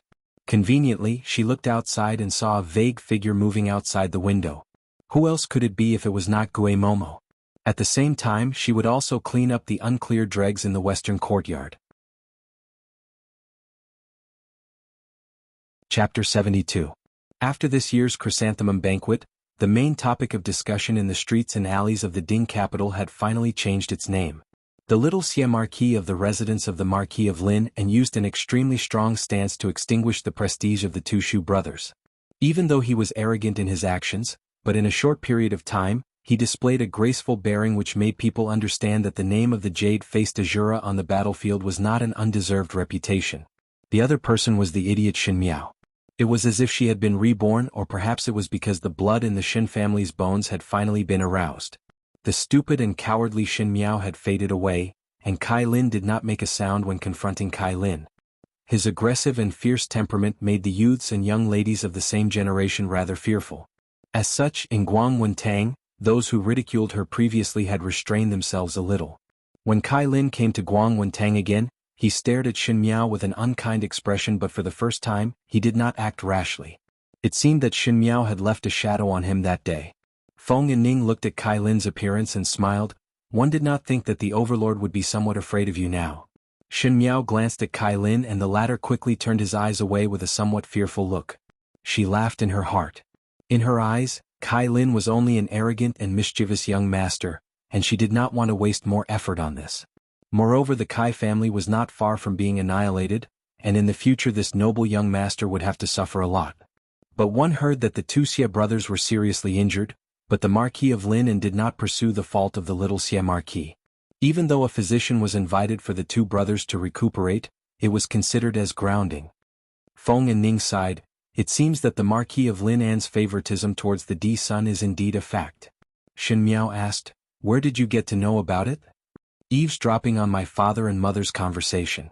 Feng and Ning was somewhat proud, but if it was another person, most likely they would also dote on the little Xie Marquis. Not to mention him, he is the son of Princess Yu Qing who has the imperial bloodline. Shen Miao raised her brows. To be honest, she always felt that the death of Princess Yu Qing of the residence of the Marquis of Lin was somewhat fishy. With the attitude of the Marquis of Lin towards the two Xie brothers, there was no reason to let Madame Feng live peacefully until now. As she pondered, she saw Pei Lang walk in. There was a gentle smile on Pei Lang's face and coincidentally looked towards Shen Miao's direction. Meeting Shen Miao's gaze, Pei Lang could not help but be slightly surprised. At the chrysanthemum banquet, Shen Miao's performance finally made Pei Lang put away his contempt. From then on, he also began to feel that Shen Miao was not ordinary, and he also sensitively felt that Shen Miao seemed to be secretly paying attention to him. Although he did not know why, it made this young gentleman a little uncomfortable, as if he was being stared at. But when he thought that no matter how powerful Shen Miao was, she was still a budding young female, he felt that he was thinking too much. Why do you keep staring at him? Feng and Ning said curiously and immediately thought of something and turned pale with fright. Could it be that you admire him again? Now that Shen Miao did not mention anything about Fu Xiuyi, she was so cold that it was as if she had forgotten about this person, and this made those people who were watching the bustle to realize something. Most likely Shen Miao knew that she was not worthy of the imperial family and had gradually given up on the idea. It could be seen from the fact that she did not chase after Fu Xiuyi at the chrysanthemum banquet. Even though Pei Lang's status was lower, he had an elegant demeanor and was knowledgeable, thus it was natural for young females to like him. Shen Miao had some headaches and retracted her gaze. Of course not. She was only thinking that since Pei Lang did not speak about this circulation of law at the chrysanthemum banquet, then Fu Xiuyi did not put it in his heart. But this person was after all a hidden danger, and if in the future Fu Xiuyi was to use him, Shen Miao's face sunk as she feared that there would be endless troubles in the future. It was just that she did not have the ability to kill Pei Lang without anyone knowing, so she could only find another way. At this moment in the Ding capital's 100 Fragrant Lu, there were songs and dances celebrating peace. Even if it was daytime, the gauze curtains and luminous pearls that were placed everywhere made the entire building overflowing with color. Music and bamboo flutes were in the air, and occasionally there would be people stopping outside, but they could only look at it with envy. Not for other reasons. When ordinary wealthy families entered the 100 Fragrant Lu, they would be somewhat embarrassed. Even a small pot of tea was expensive, and it was a veritable money-squandering den. At this moment, at the side of the window, there was a middle-aged man dressed in luxurious clothing. This man's clothing was of the highest quality, but he looked sinister and dark and skinny. Under the robe, there was an empty left leg, and it was Prince Yu of the first rank. Have you made it clear with that Shin family? After a long while he asked in a gloomy tone. Replying to your highness, it has already been arranged with second foreign of the Shin family. 3 days later the Shin family's females will go to a long temple to offer incense at that time. 3 days. Prince Yu frowned and a trace of displeasure flashed in his eyes. Then he waved his hands. Go and prepare the things that should be prepared. This prince had not met such an interesting person for a long time. For so many years, his temperament was evil and cruel, and the number of females that died in his hands was uncountable. But no matter how those females resisted, they were unable to stir up any waves. In the entire Ming Qi he had long known of Shen Xian's fierce name. He did not know what kind of taste was that awe-inspiring great general's daughter. And that day at the chrysanthemum banquet, Shen Miao's ruthlessness made him very interested. A wild cat that knew how to resist, perhaps it would be more interesting than those wooden beauties. He licked his lips and a trace of evil flashed in his eyes. Opposite the room closest to him, there was a white-clad male sitting in front of the glass table. He was about 20+ years old and was handsome with a very gentle temperament. After listening attentively for a while, he then said to the person in front like he was watching a good show, "It seems that the young lady that you saved most likely is in trouble again." Opposite him, the purple-clad youth sat lazily and casually said, "The Shen family's tree is big enough to attract the wind. This is also Shen Xian's fault. Now it is only a test, but there will be a day when no one in the Shen family will be able to protect it."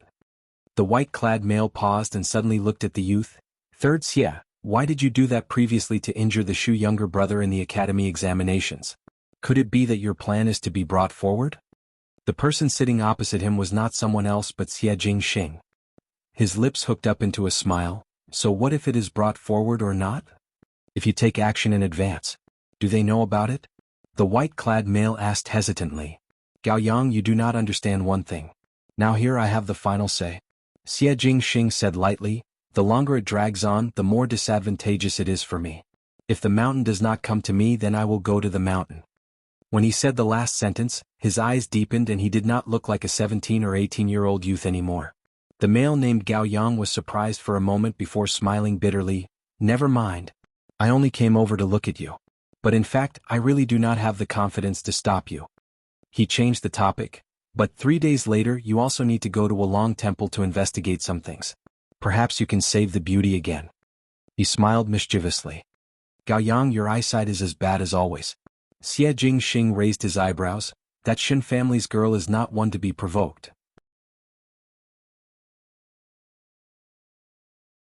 Chapter 73. After school, Shin Yu walked in front of Shin Miao and said with a smile, "Today young lady E invited me and eldest sister to the residence and will not go back with you. Fifth younger sister, you should return first." Yi Pei Lan and Shin Yu were naturally close and only ignored Shin Miao when she sent them invitations. It was a common thing in the family. Hearing that, Shin Miao did not have much reaction and only responded with a sound. These few days the Shin family's attitude towards Shin Miao was extremely warm and one would know that they were definitely planning something.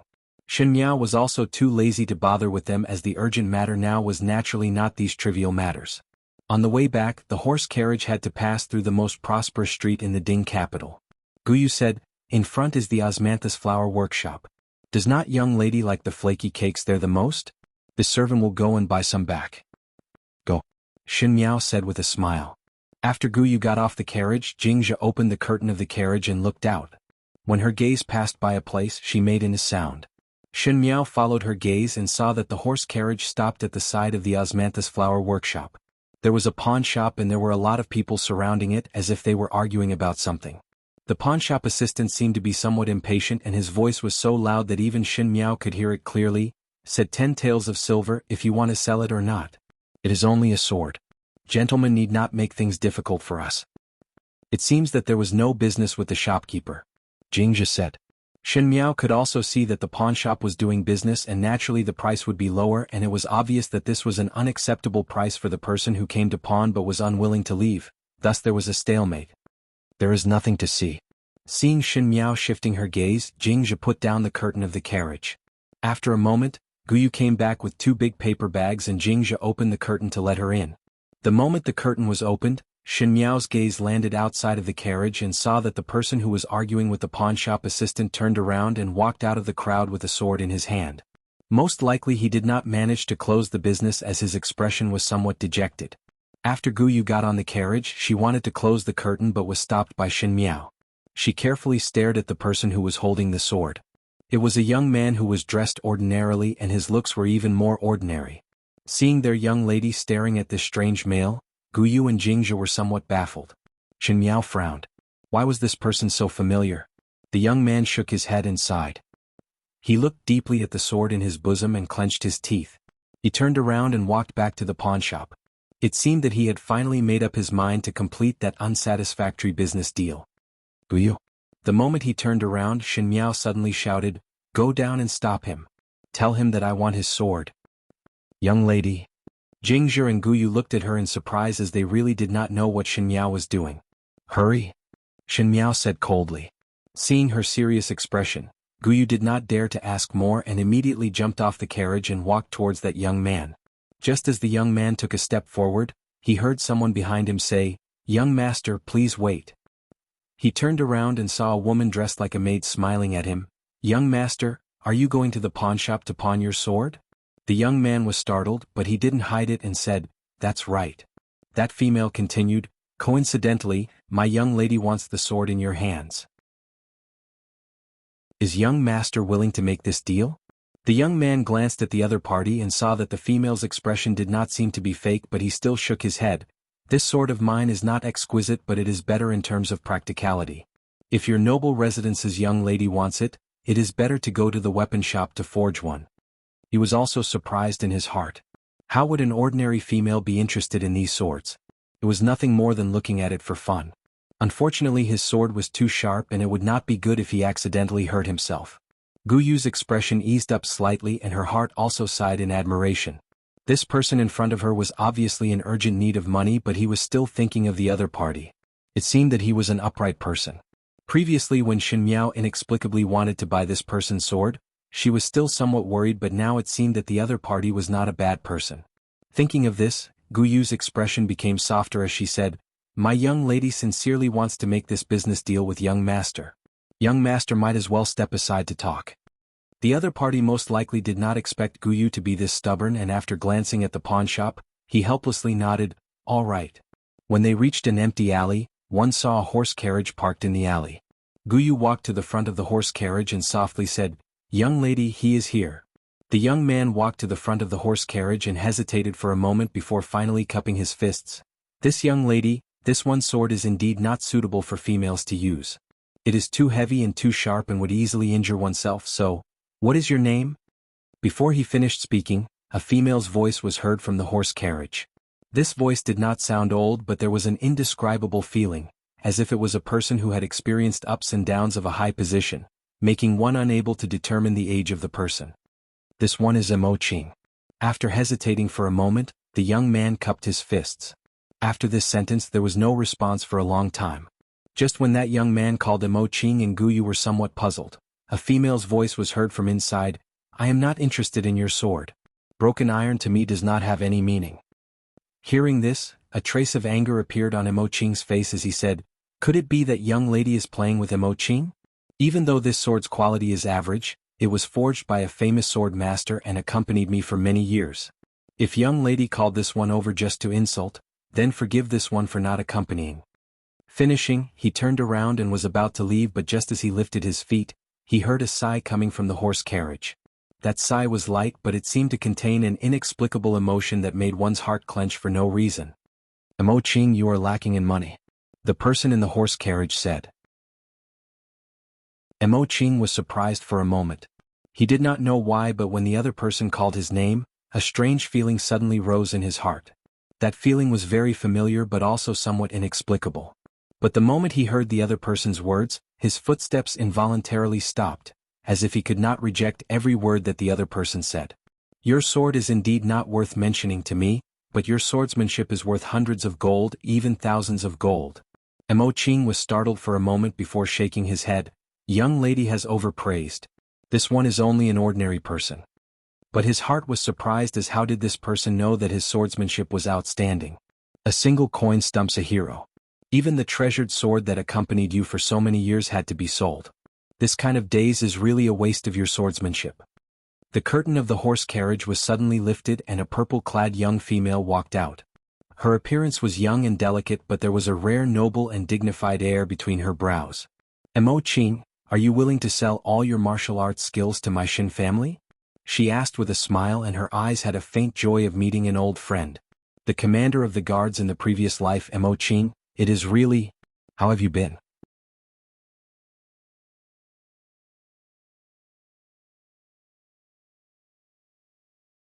With Momo following, naturally it is well prepared. Shin Miao suddenly smiled.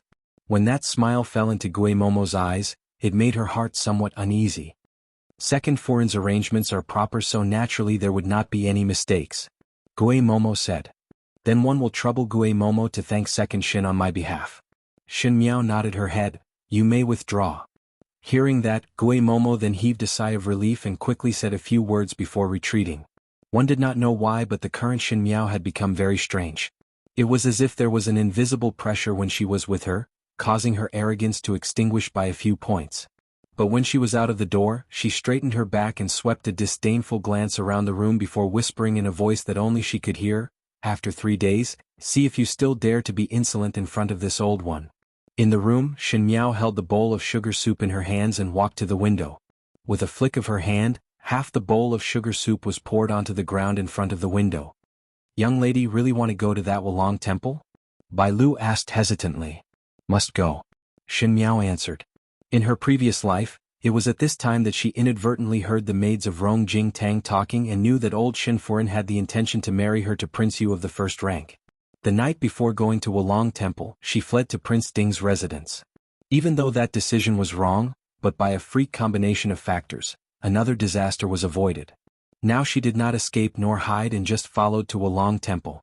Whoever wanted to see her show, she would let that person become the worst show. Chapter 75. Earlier than what Shin Miao expected, on the second day, Emo Ching came to the Shin residence's gatehouse to be a guard. Shin Miao had previously let Shuang Zhang's side to stuff money into the gatekeeper and thought that it was Shuang Zhang's distant cousin. Because the guards were divided into several ranks, Emo Ching was to be the outermost guard, so he did not care much and stayed behind. Soon 3 days had passed. In the early morning of the third day, Ren Huanyun had already arranged everything and let the maid by her side, Xiang Lan, to instruct Xin Miao on some matters. Before setting off, everyone went to Rong Jing Tang. Old Shin Furin said some words with a serious expression. Most likely it was to make everyone follow the rules. On normal days they would not go to Wulong Temple to offer incense because Wulong Temple was slightly more remote. Even though it was famous, the incense offerings were not as vigorous as those in the nearby cities. But for some reason this time he had to give up what was near and seek what was far away. Xin Qing appeared to be extremely happy and said that she would definitely pay her respects to Buddha along with old Shin Furin and Xin Yuan Bo. Old Shin Furin heard it and her attitude towards Xin Qing was much gentler. Before leaving this time, he also brought along some bodyguards to ensure the safety of the young ladies of the Shin residence. Xin Miao stood in front of the carriage but did not move for a long time. When Ren Huanyun saw this she frowned and asked, "Why is fifth lady not moving?" "It is just that the guards are a little thin and to prevent any accidents, second Shin might as well send more guards to follow," Xin Miao said. Ren Huanyun's brows wrinkled as she did not think that Xin Miao would raise this question at this time. But today everything had been arranged properly. Ren Huanyun smiled, "Fifth lady, we really brought quite a lot of manpower. We can't take all the guards of the Shin residence with us. If there are too many people it would be more inconvenient. Let's just leave it like this." Xin Miao however stubbornly shook her head and did not move. When Xin Yu and Xin Qing saw this, Xin Yu did not say anything but Xin Qing was unhappy in her heart and followed up, "Our Shin residence is not some imperial family. How much extravagance does fifth younger sister want? I've never seen eldest uncle so picky when he goes out." She then took out Xin Xian and said.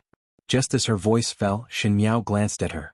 That glance was as light as a feather, but it caused Xin Qing to suddenly feel a chill run down her spine. "Add two more." Xin Miao pointed to the two guards at the side of the door. "They will do." Seeing that Xin Miao did not bring much and only added 2 people, Ren Huanyun's heart was relieved as she did not want to waste too much time on this matter. 2 people would not be able to affect the overall situation, so she put on a difficult expression and Ren Huanyun said, "Fifth sister, you really? Never mind, when did second Shin not listen to you? Do as you please." She instructed Xiang Lan, who was beside her, "Go and call those 2 servants over and follow us out of the city." "Many thanks to second Shin." Xin Miao's lips hooked up into a smile. Seeing that Ren Huanyun at the end still followed Xin Miao's idea, Xin Yu only looked at Xin Miao strangely but Xin Qing fiercely stomped her feet and glared at Xin Miao before turning to leave. After boarding the carriage, Xin Qing deliberately did not speak to Xin Miao. Even though Xin Yu spoke to Xin Miao, there was some probing in her words.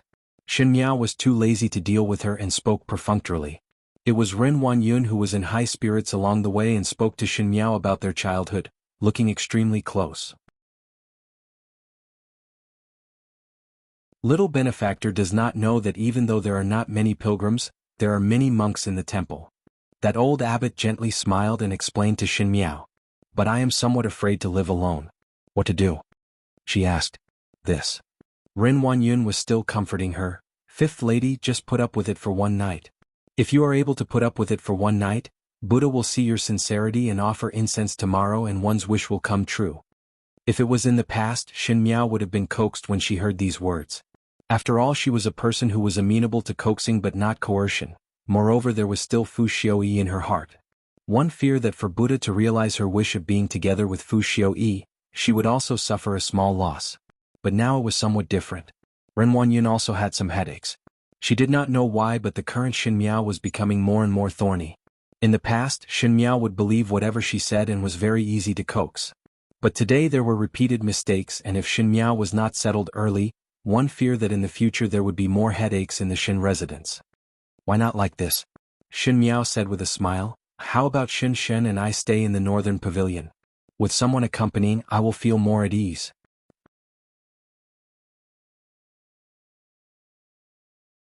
Chapter 76. This. Ren Huanyun was somewhat hesitant. If she were to live together with Xin Miao and something happened to Xin Miao, it would be difficult for her to escape. Not waiting for her to think of a better idea, Xin Miao continued, "If Xin Shen is not willing, eldest sister and second older sister can squeeze in with me." Xin Yu's eyes flashed but did not speak.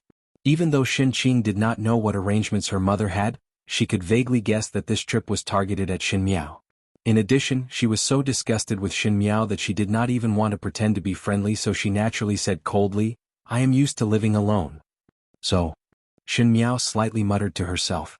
Then I will go to the northern pavilion with Fifth Lady. Shen Miao had not finished speaking when Ren Wanyun took the initiative to speak. She was afraid that Shen Miao would have any changes at this time and thought that it would be alright if they were to live together further away so that she would not be blamed for it.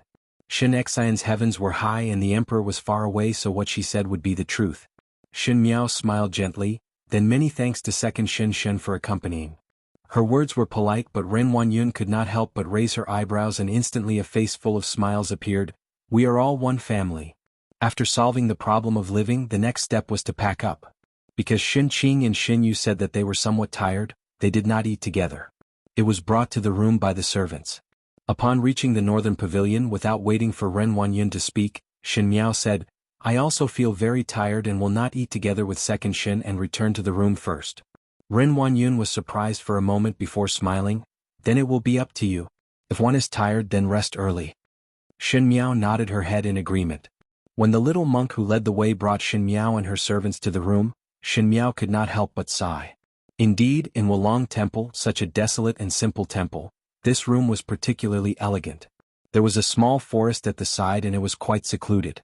Even though the furnishings in the room were simple, it was exquisite everywhere.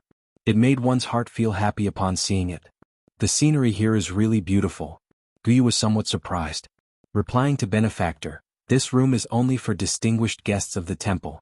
The residence's foreign instructed to leave the distinguished room for benefactor. The little monk lowered his head and said, Help me thank second Shen for her good intentions. Shen Miao said lightly. However, his eyes were looking around. This was the innermost room of the northern pavilion. In other words, under the beautiful scenery, this place was almost completely isolated. Even if someone were to shout, it would be useless.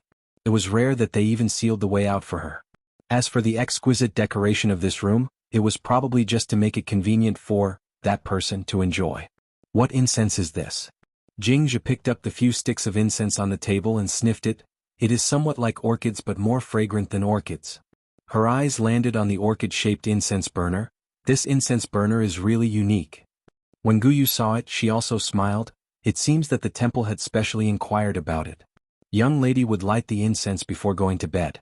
When young lady is tired at night, one would light it before going to bed. I can also sleep soundly at night. Now one feel that this Wulong temple is not bad. Jingzhe joked. No wonder, even though it is deep in the mountains, second foreign still had to come over to pray. Shen Miao's brows slightly wrinkled and walked over to the small table. She took the incense from Jingzhe's hands and sniffed it. After sniffing it, her brows wrinkled even tighter. After all, if this matter landed on any unmarried female, it would be a life worse than death for the rest of their lives. In the next moment, she saw Ren Wanyun giving Kaiju a look, and Kaiju smiled as she took a sachet over and stuffed it into Gue Momo's hands. This time one will have to trouble Gue Momo to take care of it. Gue Momo pinched it and found that the weight of the sachet was not light. A smile immediately blossomed on her face as she said, Guaranteed that foreign will be satisfied. After saying a few more words, Gue Momo then got up and left. Foreign really want to rest here tonight? Xianglan asked. This is after all the same as fifth young lady's room. No matter. Ren Wanyun waved her hands without much care. Tomorrow morning it will be what I say. Perhaps when eldest Bo returns, it is unknown if there is still such a person in the world, so there is nothing to be afraid of. She smiled somewhat fiercely. Eldest Bo, eldest Saw, who asked you to block my Qing'er's path?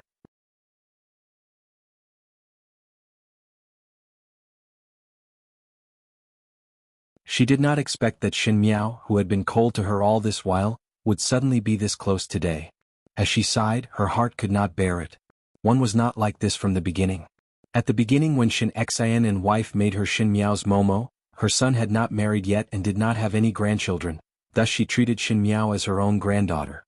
There were times when she treated her with true feelings, but every man for himself and heaven and earth destroy him. Shen Miao was after all not her biological granddaughter, and the first household had promised that if the matter was successful, her son's entire family would benefit. Riches were sought in danger, and moreover Shen Miao really could not bring anything to her. The expression in Gue Momo's eyes changed a few times, but at the end she still smiled. Young lady, the weather is cold and the night is heavy. It is better to have an early meal and rest. When one is tired, light a stick of incense and have a good sleep. It would be good to light the incense tomorrow morning to pray for Furin and Master. Many thanks for Momo's concern. Shen Miao also smiled, but her smile seemed to contain some unknown meaning. She said, Momo can withdraw first. I will have a meal myself. Gue Momo still wanted to stay a little longer, but upon seeing Shen Miao's manner of chasing her away, she could only withdraw in embarrassment. After she left the room, she did not go far but walked to the window and listened carefully to the movements inside. After a moment in the room, Gu Yu's voice sounded, Young lady, the food is getting cold. Set the food. Following that, there was the sound of bowls and chopsticks clanking, as if someone was sitting at the table to eat. Jingzhe asked, Does young lady feel that this osmanthus soup is good? Not bad. Shen Miao's voice sounded, It is very agreeable. Then eat more. Gu Yu said with a smile. After listening for a while, it seemed that Shen Miao had finished eating, and there was the sound of the bowls and chopsticks being tidied up as Gu Yu carried the food basket out. One heard Jingzhe said, Does young lady still want to read for a while? Somewhat tired. Read for a moment more. Go and light the incense. Shen Miao's voice was weak. Gue Momo straightened her body and gave a deep sigh of relief before turning her head to look at the window again before walking out of the courtyard. When she was out of the courtyard, she could not help but turn her head back and whisper, Young lady, do not blame this old servant for being ruthless. If eldest Furin wants to deal with you, no one can stop her. After Gue Momo left, one did not see a male figure appearing behind her. He looked at Gue Momo's hurried back view and a look of anger appeared on his face. In the room, Jingzhe looked at Shen Miao worriedly, Young lady, Guyu had already gone out. This servant still do not understand what young lady wants to do. One did not know why, but Jingzhe's heart was somewhat uneasy, as if something was going to happen in this quiet deep mountain. She asked, Young lady just put up that play to deceive Gue Momo.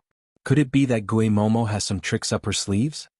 And Shen Miao's kind words to Gue Momo made Jingzhe very nervous, fearing that Shen Miao would be as obedient to Gue Momo as she was in the past.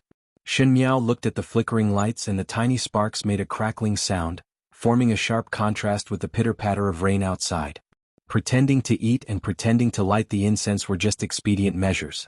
As for why she said those words to Gue Momo, it was not because she was soft-hearted. No one could turn back on this path of revenge. If it was not due to the kindness in the past, then it would be a reason to commit a mistake in the future. Evil people were never worthy of pity.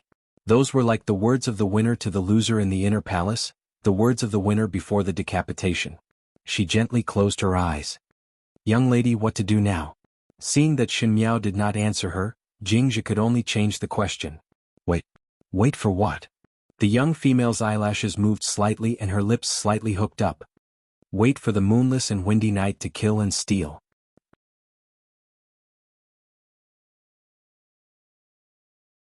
Chapter 78. The sky gradually darkened.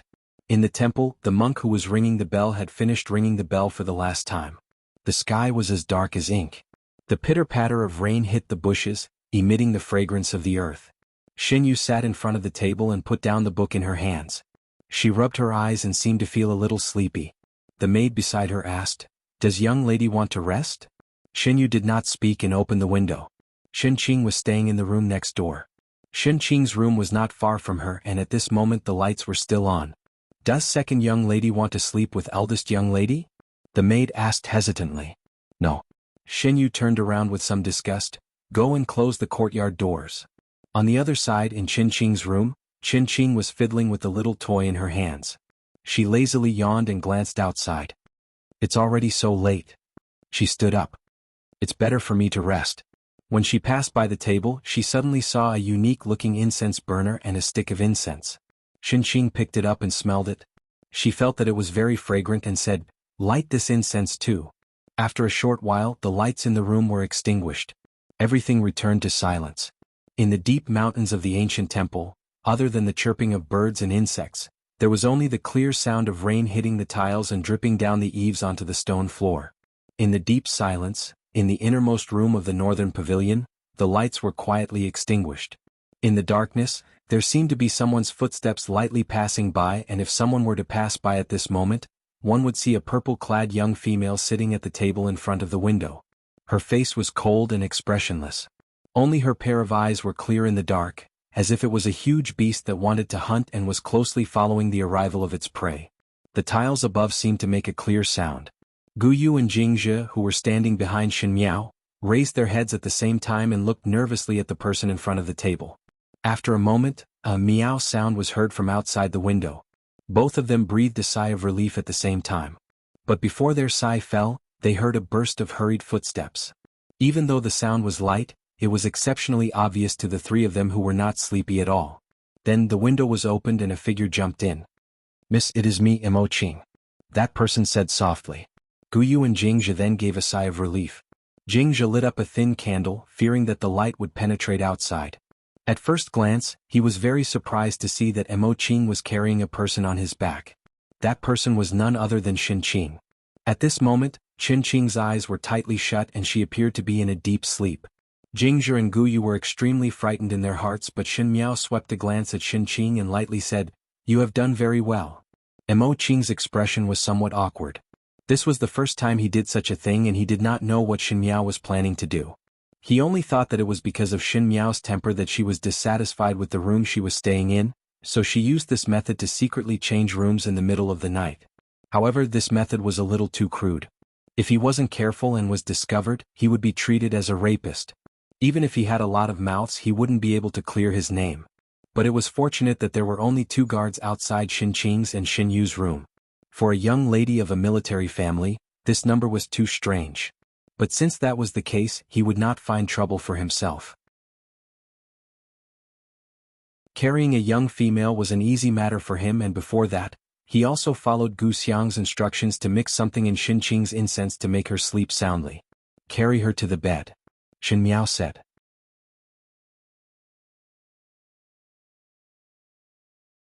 Chapter 79. Mo Qing did as he was told, and after thinking about it, he pulled the quilt on the bed to cover Xin Qing. Even at this time, Mo Qing still could not understand what Shen Miao wanted to do. "Young lady, now we?" Gu Yu asked tentatively. In this room, other than Shen Miao, no one else knew what she wanted to do. Mo Qing thought that Shen Miao was playing in a fit of pique, but Jingzhe and Gu Yu could vaguely sense that it was not so. Shen Miao was no longer the kind of person who would be angry with others just because the room was not comfortable, not to mention that she carried people out in the middle of the night. If it was just for this small matter, it would be making a big fuss over a minor issue. "Let's go." Shen Miao swept a glance at the person on the bed. "Go." Gu Yu was surprised. "Where are we going?" "Naturally to my older sister's boudoir." Mo Qing sighed in his heart. It was indeed a child's play. He had some dissatisfaction with Shen Miao in his heart. He did not expect that Shen Miao looked quiet and indifferent, but privately she had such a competitive personality. For a small matter, she did not even want her own Tangjie's innocence. Just as he was thinking about it, his expression suddenly changed and he whispered, "Who?" This time Gu Yu and Jingzhe suddenly panicked. "Were you seen by others when you came just now?" Shen Miao's face sank. If it was the people from that side, there was no reason for them to be this fast.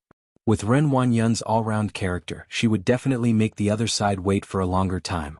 Why would someone come to the door when Mo Qing just sent the person over? Her expression changed a few times. If it was really not possible, then she could only use the lowest method. "I will go out to take a look first."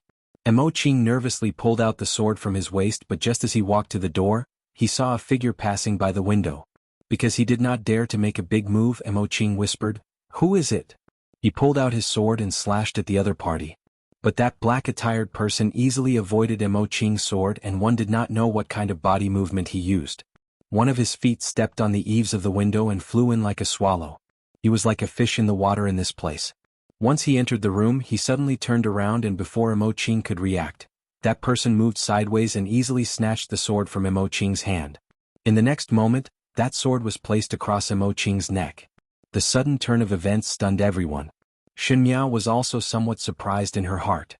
With Mo Qing's martial arts, for him to be able to reach the position of commander of the guards, naturally it was not low.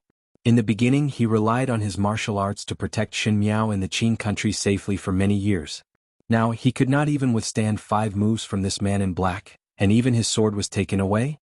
Most likely Mo Qing did not think that the other party would be so much more brilliant than him and seemed to be ashamed, but was more worried about Shen Miao's safety.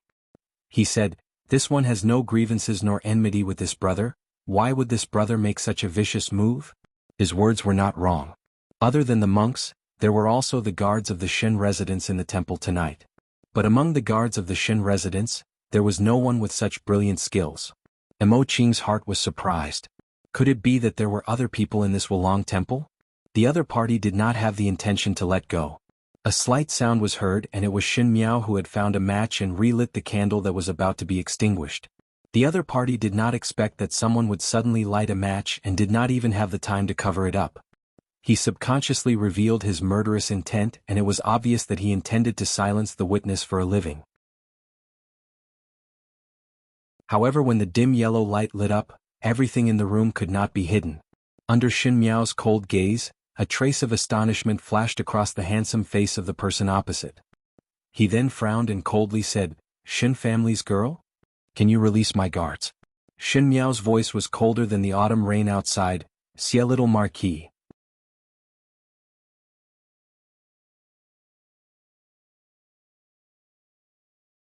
Shin Miao also gradually felt that something was wrong and her heart thumped. Just now before she left, she had lit the aphrodisiac incense and now she was reaping what she sowed. She had never encountered such a situation before and could not help but vent her anger on the uninvited guest, Xie Jingxing. If it was not for Xie Jingxing's sudden appearance, she would have left long ago and would not fall into such a predicament. Thinking of this, she glared fiercely at the culprit.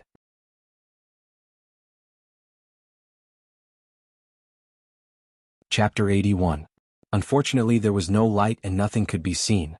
Shin Miao hesitated for a moment and did not dare to move as she was afraid of alarming the person on the bed, so she could only use Xie Jingxing's clothes to cover her mouth and nose.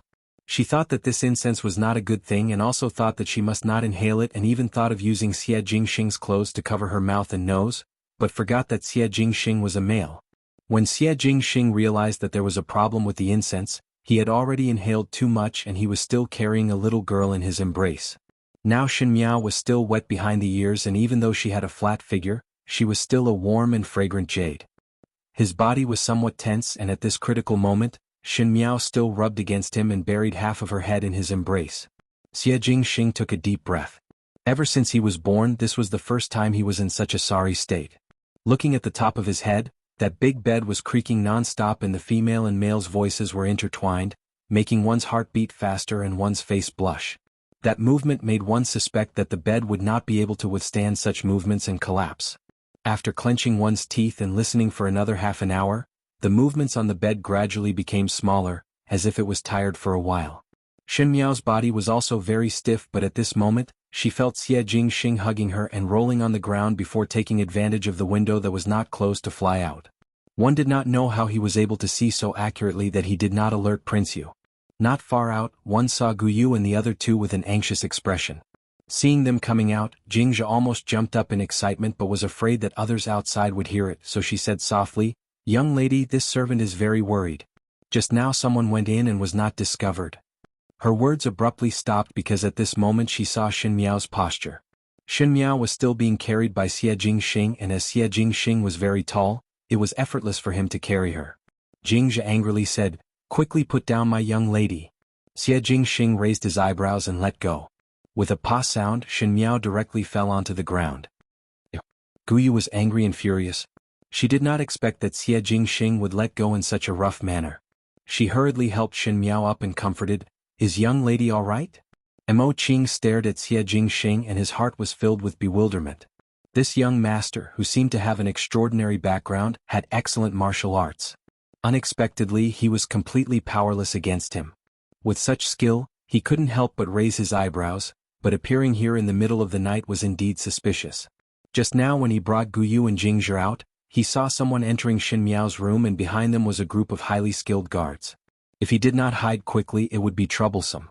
Mo Qing could not help but look at Shin Miao again. Could it be that Shin Miao had long known that there would be such a group of people coming tonight? Then what was the meaning of swapping Shin Qing over? Shin Miao stood up and patted the dust off her body before calmly looking at Xie Jingxing. "The deeper the dew is, the more one will not disturb the little marquis's work. We will leave first." Her attitude was very distant. At this time the rain had not stopped and as the rain fell on her body, her clothes became wet. With the light from the lantern outside, Xie Jingxing's sharp eyes swept across her face and suddenly smiled as if he was watching a good show. "To leave from here, one need to pass through the outer courtyard and there are a large number of guards guarding. If you want to go to your death, this marquis would never stop people from going to their death. Please. His words were really annoying and there was a mischievous smile on his handsome face. Shen Miao looked at Mo Qing and Mo Qing shook his head and blushed with some shame. This subordinate does not have the confidence to do it alone. Even though Prince Yu was incompetent, his subordinates were not to be trifled with. Little Marquis seems to have a card up his sleeve, she said after a moment of silence.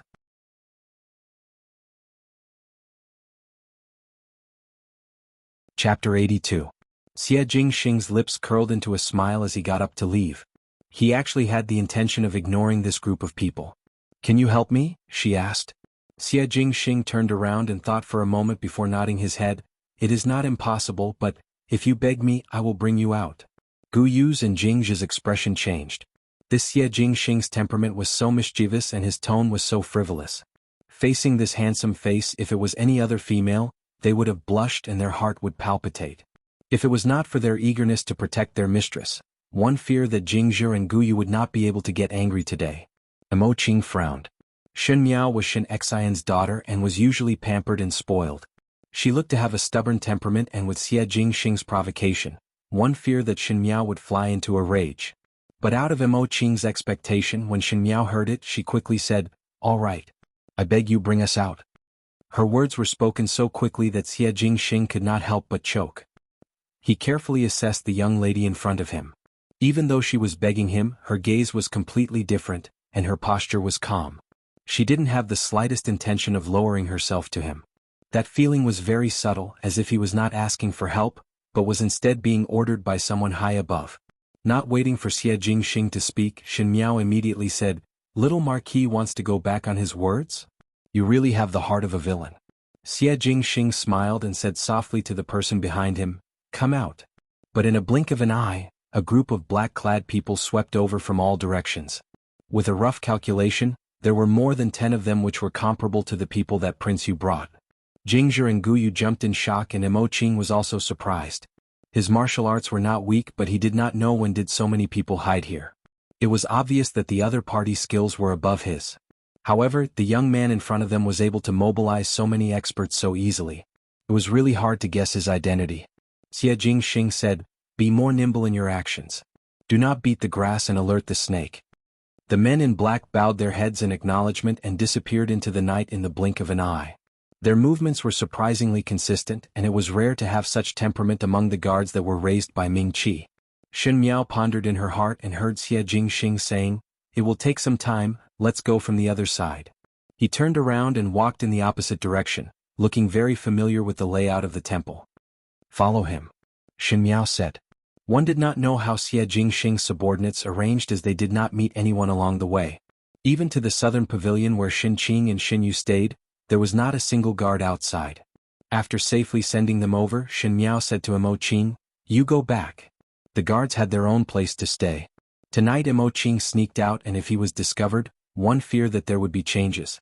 Gu Yu and Jingzhi accompanied Shen Miao into the room, but Xie Jingxing did not leave.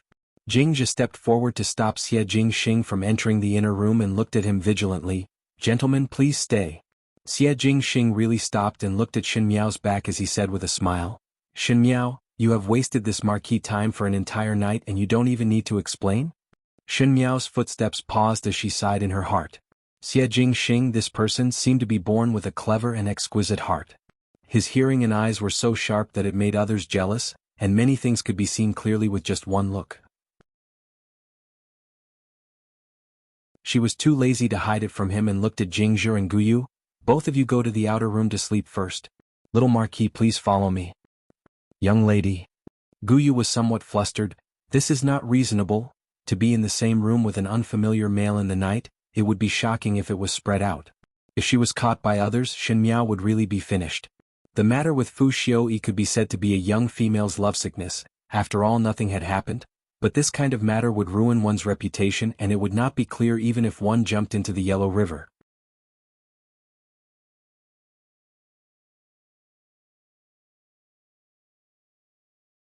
This person was very smart and it was best not to be discovered. But she did not know what to say and could only remain silent. Xie Jingxing broke the silence. He sat down on the chair opposite Shin Miao and poured a cup of tea for himself. Suddenly he thought of something and took out a paper bag from his bosom. It was a bag of delicately made pastries. Compared to the Guangfu Zhai in the capital, it looked even better.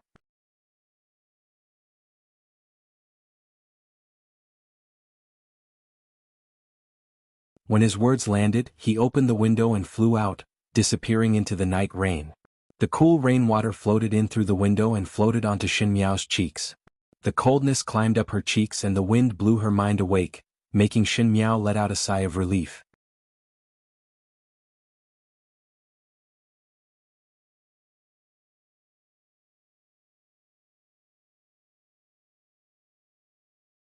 Chapter 86. Thinking of this, the panic in Ren Wanyun's heart lessened a little. She looked at the sky. I will rest for a while. Xiang Lan and Kai Ju saw that she was finally willing to rest and could not help but reveal a happy expression.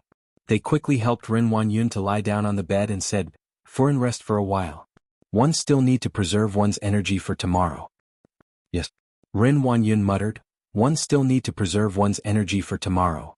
After all, the wonderful show tomorrow was waiting for her to personally end it. This rain continued for the entire night. In the quiet mountain forest after the rain, everything withered and became even colder after the autumn rain. The air was filled with a moist fragrance. Early in the morning, the monks in the temple started to strike the bell. The dull sound of the bell woke up the person who was sleeping soundly. Ren Wanyun opened her eyes. This night she did not sleep well and kept having nightmares. She only fell asleep when it was close to dawn, and when she woke up, her forehead was full of sweat. "Foreign is awake." Xiang Lan went forward and said, "Wipe your face." After Ren Wanyun washed up, she looked outside. Outside the window, the tranquility after the rain had been restored and the birds were chirping happily. She smiled, changed into a bright-colored dress, and also that ruby-inlaid emerald flower. She was now middle-aged and was long used to wearing dark-colored clothes. It was rare that she personally picked out bright clothes to wear. Kai Ju smiled. Furin's mood is not bad. Wearing such a bright color, one would be more spirited. Ren Wanyun looked at the mirror and smiled in satisfaction. Naturally she was in a good mood and could be said to be overjoyed. After everything was prepared, she said, "Let's go. It is time to call my tired niece to have a meal." In the innermost room of the northern pavilion, it was quiet and there was not even a maid in the courtyard. When Ren Wanyun saw it, her gaze was rather satisfied. Thinking that Prince Yu handled matters very well, even the maids were sent away. If it was not for fear of causing trouble, she would have wanted to immediately announce to the world that the person inside had lost her chastity. It was just that for the following methods she temporarily held it back. "You go and knock on the door," she said to Xiang Lan, and a trace of disgust flashed in her eyes. She also looked down on dirty women, but she had forgotten who was the one who caused Shin Miao to become like this. "Fifth young lady." Xiang Lan walked to the door and knocked. "First foreign is here." There was no sound from the other side of the door, as if there was no one there. "Fifth miss, first madam is here," Xiang Lan continued. But after knocking on the door for a long time, no one answered. Ren Wanyun sighed and said with a smile, "This fifth lady really has the temperament of a child. The sky is already bright and she is still so mischievous. It will not do if the time to burn the incense is delayed. Let me do it." She walked to the door, gently knocked on the door and softly said, "Fifth sister, it's time to get up and eat. After eating we still have to burn incense. Don't be willful." Still, no one in the room answered her. Ren Wanyun turned around and was somewhat helpless. She did not know if she was explaining to herself or to someone else as she softly said, "Never mind, just directly push the door open and enter. Wu Jie's maids are also ignorant, leaving without permission like this. When we get back we must punish them properly." Finished speaking, he was about to push the door open and enter. "Second aunt." A light voice sounded in the silence. Ren Wanyun was surprised for a moment and thought that the voice was coming from inside the room, but she heard Xiang Lan and Kai Ju speaking in unison, "Fifth young lady, second young lady." She turned her head back in surprise and saw Xin Yu and Shin Miao standing together. Today Shin Miao was wearing a snow-white silk dress and a moon-white cloak embroidered with peonies. At first glance, it was as if she was in mourning. To think that Shin Miao was dressed in mourning, one was used to seeing Shin Miao's bright red and green and somewhat rustic attire. This outfit was simply elegant and out of the world. Coupled with her slightly cold expression, there was a kind of moving feeling.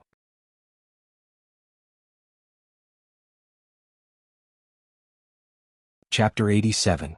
A trace of jealousy flashed in Xin Yu's eyes. She did not know when it started, but this idiot Tang younger sister's appearance was not inferior to hers. But she did not expect that Xin Miao's looks were not bad originally, but because she was deliberately dressed up in a vulgar manner, now her temperament was outstanding, and coupled with her appearance gradually maturing, naturally there was no comparison. Ren Huanyun was also dazzled by Xin Miao's dressing, and she frowned. Why is Fifth Lady dressed so inauspiciously? This white and plain, one would think that our family is having a funeral. Second Xin is wearing bright today, Xin Miao said with a light smile. Ren Huanyun looked at her own clothes and suddenly thought of something as she carefully sized up Xin Miao. She did not know why Xin Miao would come back from outside and look so calm. But last night's matter could be deceived to others but not her. She had the heart to confirm something, so she walked up to Xin Miao and pulled Xin Miao's arm with a smile before asking with concern, "Did Fifth Lady sleep well yesterday?" Thanking Second Xin for the trouble. "I slept well." Xin Miao smiled. Ren Huanyun carefully observed Xin Miao's expression and saw that it was not fake, and her heart was somewhat bewildered. When did this Xin Miao train to be able to maintain her composure? Would ordinary females not cry to the heavens and earth when they encounter this kind of matter? Why was she so calm? Could it be that it was all an act? She had clearly heard that miserable female voice last night. Looking at Xin Miao's pair of clear eyes, Ren Huanyun's heart suddenly felt uneasy, and this uneasiness made her somewhat flustered. She smiled as she leaned close to Xin Miao. "I am relieved that Fifth Lady slept well." At first glance, one would discover that Xin Miao's neck was as white as jade. She was originally born with a fair complexion, and at this moment it was like jade. There was not even a trace of stain, not to mention a scar. It was impossible. Prince Yu's methods of playing with females had always been brutal, so how could there not be any traces on Xin Miao's body? Xin Yu looked at Xin Miao and then looked at Ren Huanyun. She felt that something had happened, but she did not know what it was. Ren Huanyun's uneasiness was getting bigger and bigger. She grabbed Xin Miao's hands and said with a smile, "This weather is really cold. Is Fifth Lady not cold from wearing so thin?" As she was speaking, Ren Huanyun suddenly pulled Xin Miao's sleeves, and that white sleeves were suddenly pulled up, revealing a white wrist. His arm was white and clean, like the finest mutton fat jade. There was not a single mark on it. Ren Huanyun stood blankly on the spot. Xin Miao withdrew her hand and smiled. Second Xin seems to be inspecting something. "No." Ren Huanyun forced a smile. "Just now, my hand slipped a little." Her heart was somewhat absent-minded and did not know what expression to make. Why was there not a single scar on Xin Miao's body? She was an experienced person, and not to mention a person like Prince Yu, even an ordinary male would more or less leave a mark on a female's body. Could it be that Prince Yu of the first rank did not have such means on the surface? But Xin Miao's current expression did not look like she had suffered a lot of blows. But Xin Miao maintained such a nonchalant appearance. How could some things be said? Her eyes swept around and only saw Huang Ying and Qing Yuan by Xin Yu's side, but did not see Jing Zhou and Gu Yu. Her eyes turned and said, "Where did the two maids beside Fifth Lady go to?" "They disappeared early in the morning. I asked them to bring some porridge over. When I woke up this morning, I felt that my throat was somewhat uncomfortable. This place is far from the kitchen." Ren Huanyun smiled. "This child, just directly say it. But isn't the kitchen in the southern pavilion?"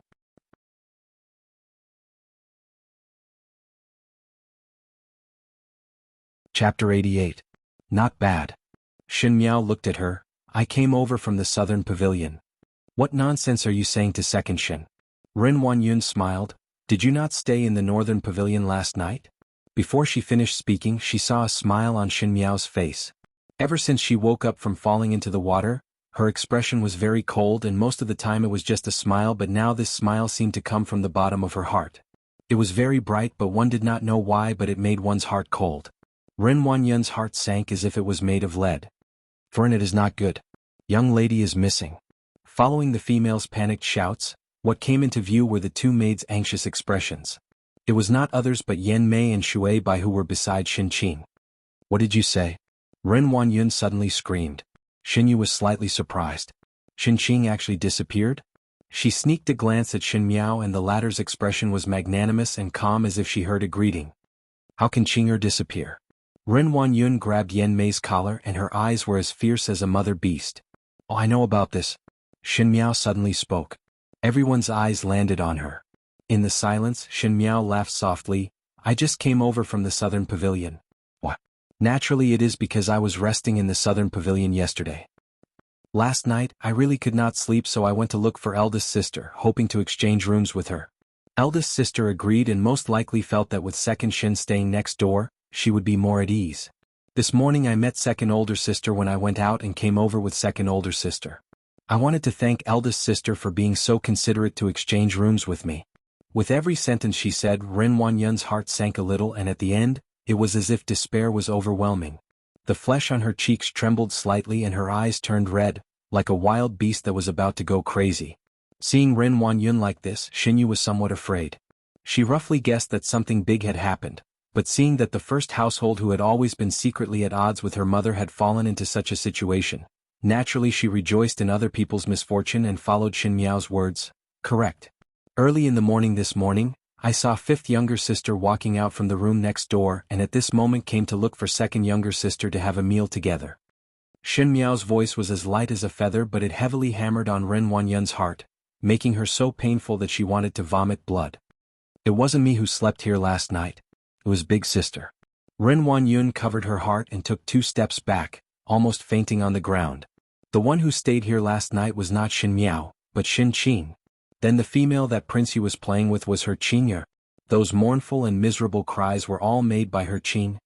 She was just next door, separated from her daughter by a wall, yet she allowed her daughter to be humiliated. How could she accept this? This must be fake. This was impossible. Ren Wanyun's heart was about to break. She looked at the tightly closed door and for a moment, she did not have the courage to open it. She did not dare to think and did not dare to see what kind of tragic state it would be after opening it. In the midst of the dizziness, she still remembered that she must not let Xinyu and Xin Miao see what was inside. If it was spread out. She barely squeezed out a smile that was uglier than crying. You all go back first. I just asked and Qing'er is still sleeping. Let's not wait for her. Xin Miao smiled. Second Xin really know how to joke. Just now one did not know that big sister was resting inside and now you said that you have spoken to big sister. Could it be that big sister is hiding something? No. Ren Wanyun flatly denied it. When this action fell into Xin Yu's eyes, she felt that it was strange. Xin Miao's eyes moved but she shouted towards another figure that was walking over, Gui Momo. May I trouble you to help second Xin open this door? Gui Momo bent her waist as she walked over. Today she was also instructed to come early and at this moment she had not clearly seen the scene in front of her. When she heard Xin Miao's words, she thought that Xin Miao had already spoken to Ren Wanyun and felt guilty. Gui Momo did not look at Ren Wanyun's face, otherwise she would be able to see that Ren Wanyun's face had turned ashen. Because Gui Momo was close to the door, it was too late for Ren Wanyun to stop her. She then heard a creak sound and the door was slowly pushed open. Everything seemed to be silent. An intriguing smell wafted out from the door.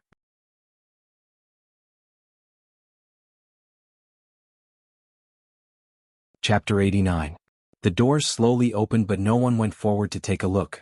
The rooms of Wulong Temple's pilgrims were spacious and not as gorgeous as their own residence. In addition, this room was specially selected and was even more spacious. That big bed was in the middle of the room and there was not even a screen to cover it. Because of this, everyone could see the situation in the room at a glance. Xinyu was the first to scream.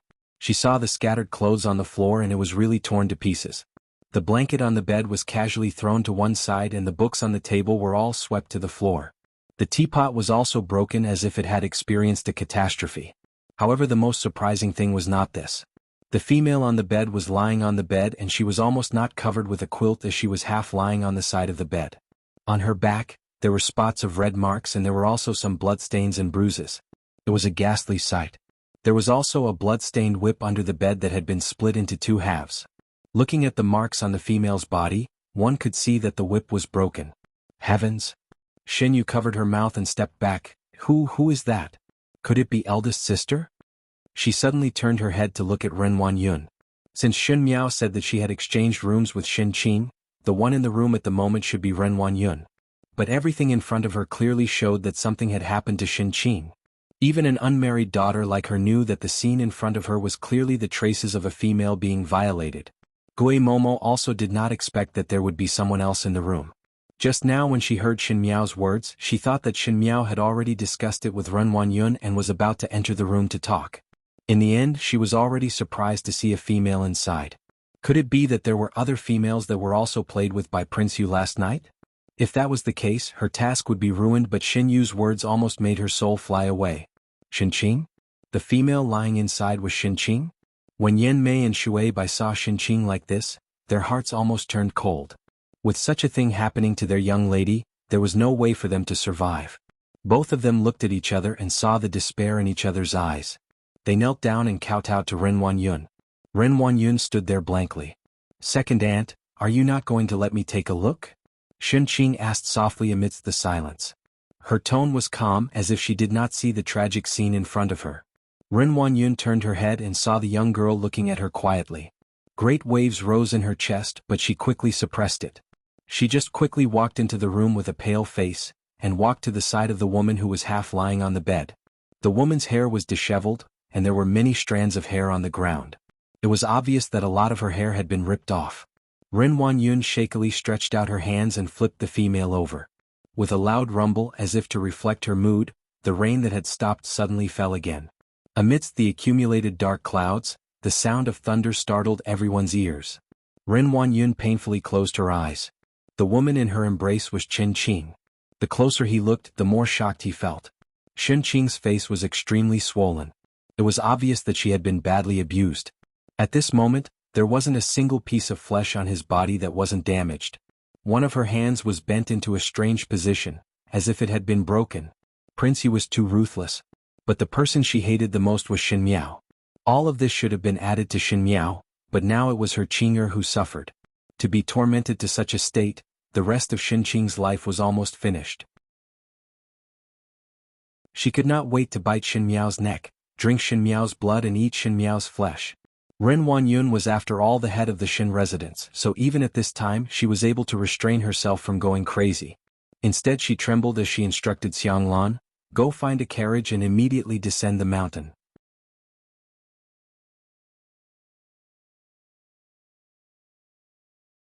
Chapter 90. But Xianglan looked at her fearfully. "Furin, at this moment it is raining heavily outside and one is unable to go out." The high mountains and deep valleys of Yangjing Peak were already bumpy, and with the washing of the rain, it was incomparably muddy and one was unable to move forward. If one were to forcefully go down the mountain, one feared that there would be an accident due to the slippery road. One could not go out in this kind of weather. Then what about Qing'er? Ren Wanyun finally could not hold back and screamed out loud. She gave a slap to Xianglan and said fiercely, "Then what about my Qing'er?" Outside the room, Xin Miao quietly watched. She stood under the eaves and looked at the rain that covered the landscape and seemed to cover some dirty tricks. The one who should be insulted like this was her. But now the one who let Xinqing suffer such humiliation was also her. Hearing with one's own ears that her own daughter was humiliated for an entire night, she could have saved but instead stood by and did nothing. Whenever Ren Wanyun thought about it, would she feel a piercing pain in her heart? Would it be as painful as the news of Wan Yu's death? Now she wanted to bring Xinqing back to the city for treatment but had to stay here because of the heavy rain. Unable to advance or retreat, would Ren Wanyun, who was flushed with success, feel a trace of despair? Go find a doctor. No matter what method, go find a doctor. If you cannot find a doctor, then you will die here. Ren Wanyun screamed at Xianglan. Most likely Xianglan had followed Ren Wanyun for so many years but had never been reprimanded by Ren Wanyun like this before. She felt wronged and afraid as she covered her face and quickly ran out. When she ran out, she could not help but look at Xin Miao. It was obvious that everything was planned and the one who was resting here last night should be Xin Miao. How could it be so coincidental? Xinqing had never been a person who was easy to talk to, and now that she had a grudge against Xin Miao, she would not agree to change rooms with her. There was definitely something fishy about this matter. She saw that the plain-clothed young female was slender and graceful and clearly had delicate and pleasing brows, but one did not know why there was an evil aura around her. "Kaiju, go and call a few people over and close the door," Ren Wanyun said with her teeth clenched. When the door was closed, it was as if there were two worlds inside and outside the door. Xin Yu had not recovered from the shock as she looked at Xin Miao and said in disbelief, "Fifth younger sister, was eldest sister humiliated?" Xin Miao declined to comment. Prince Yu of the first rank really intended to play with the other party and left before dawn. He also understood that for a lady from a noble family, having her reputation ruined by an unknown person was the most terrifying thing. But thinking that Prince Yu was not a fool, he would be able to discover some clues soon. After all, this trick was so simple that it was a little violent. She was still immersed in the unfamiliar words and did not know that when her current appearance fell into Xinyu's eyes, Xinyu's heart trembled and she quivered. Fifth younger sister, could it be that you harmed eldest sister? Last night it was obviously Xin Qing who stayed in the southern pavilion and Xin Miao who stayed in the northern pavilion, but at the end they changed positions, and after that this matter happened. If the room was not changed, the one lying there would be Xin Miao. And with Xin Yu's understanding of Xin Qing would definitely not give the room to Xin Miao. Could it be that all of this was done by Xin Miao? Xin Yu looked at Xin Miao as if she was looking at something terrifying. But one heard Xin Miao lightly laugh. Second older sister, rice can be eaten indiscriminately but words cannot be spoken indiscriminately. How would I have that kind of ability to harm eldest sister? You have overestimated me. But Xin Yu's heart was still somewhat suspicious. She did not know why, but she felt that there was something wrong with Xin Miao. And last night's matter was definitely related to Xin Miao.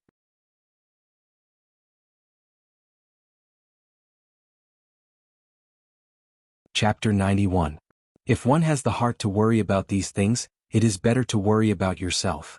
Xin Miao said. Me? Xin Yu tensed up. What about me? Do you think that after seeing eldest sister's private matter, the two maids by your side can still live? What? It seems that second older sister is really ignorant of the sinister ways of the world.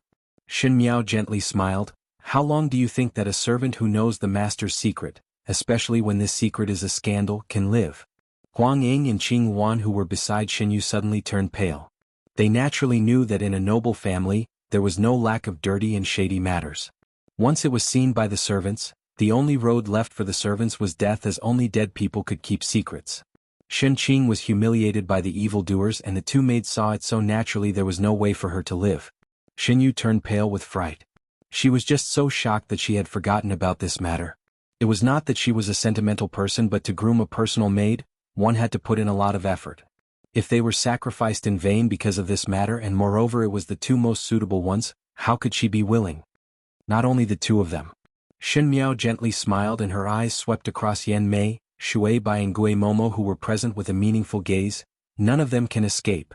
Gui Momo and the two maids almost fainted. What was there to be afraid of? What was there to be afraid of? When a person achieved Tao, the chickens and dogs would ascend to heaven, but if the master was not good, the servants would also not be able to escape. In the previous life, when the Xin family's property was confiscated, these unruly servants who used their power to bully others were also helping outsiders. What kind of master they followed, they would have to accept what kind of ending. Otherwise, to only injure one person at a time, would it not be overkill? She turned to leave, and when Xin Yu saw it, she quickly called out to her, "Where are you going? Did you not come to Wulong Temple to offer incense?" Xin Miao lightly answered, "I also have many doubts and naturally have to ask Buddha. Offering incense is not considered as a wasted trip." Dressed in plain clothes, she left just like that, and the cold figure did not stop at all, as if such an earth-shattering event had not happened here today. Everything went according to plan. After a night's sleep, he went to burn some incense and pray for peace. Not right. Xin Yu suddenly spoke. Why are her two maids not here? Gui Momo was also stunned. Today, when Xin Miao met Xin Yu early in the morning, she said that Jingzhe and Guyu would go to the kitchen to get some food and did not appear until now, thus she did not know about Xin Qing's situation. Now thinking about it, how could there be such a coincidence? Xin Qing and Xin Yu's maids had witnessed the scandal and could not escape, but Xin Miao's maids were not present. It was obvious that she deliberately sent them away. She had long known that something like this would happen today. She had long known that something would happen to Xin Qing. Xin Qing's current fate was orchestrated by her. Xin Yu turned her head to look and walked along the eaves, but Xin Miao's back was already gone. But those clear eyes with hidden sharpness seemed to appear in front of her, causing her to involuntarily feel a chill. At noon the rain finally stopped. Xiang Lan ran all over the mountain but could not find a doctor. Usually, other than the occasional pilgrims, no one would pay attention to this place. When the monks in the temple fell ill, they would just grab some herbs to boil and eat. Xiang Lan could not find a doctor and could only go to the monks to ask for some calming medicinal herbs and topical medicine for Xin Qing to use. The room was filled with a strange smell of medicinal herbs, and even though it had been cleaned up, that smell still lingered for a long time. The female on the bed had her eyes closed and Ren Wanyun was sitting by the window. In just a few hours, her brows seemed to have aged by 10 years.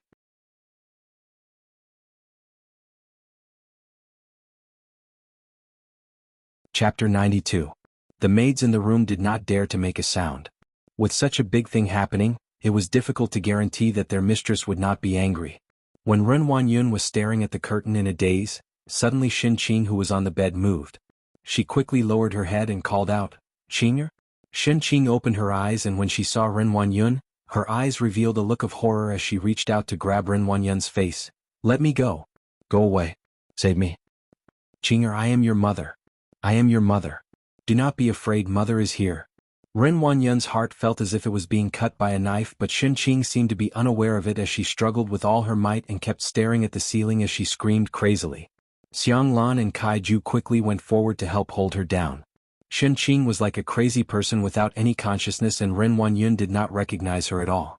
With such a struggle, all the medicine that was applied was ruined, and those bloody wounds were revealed in front of Ren Wanyun. Ren Wanyun's face was filled with pain, and she could not help but scream out, "Ah!" For Xiang Lan and Kai Ju were shocked and afraid in their hearts. Ren Wanyun had always been one who had her own ideas and would be able to calmly deal with any big matters. In these few years she had seen quite a lot of big winds and waves, but now she was forced to this point. The two maids who had followed Ren Wanyun for so many years could not help but be shocked. "Where is Xin Miao?" Ren Wanyun spoke aggressively.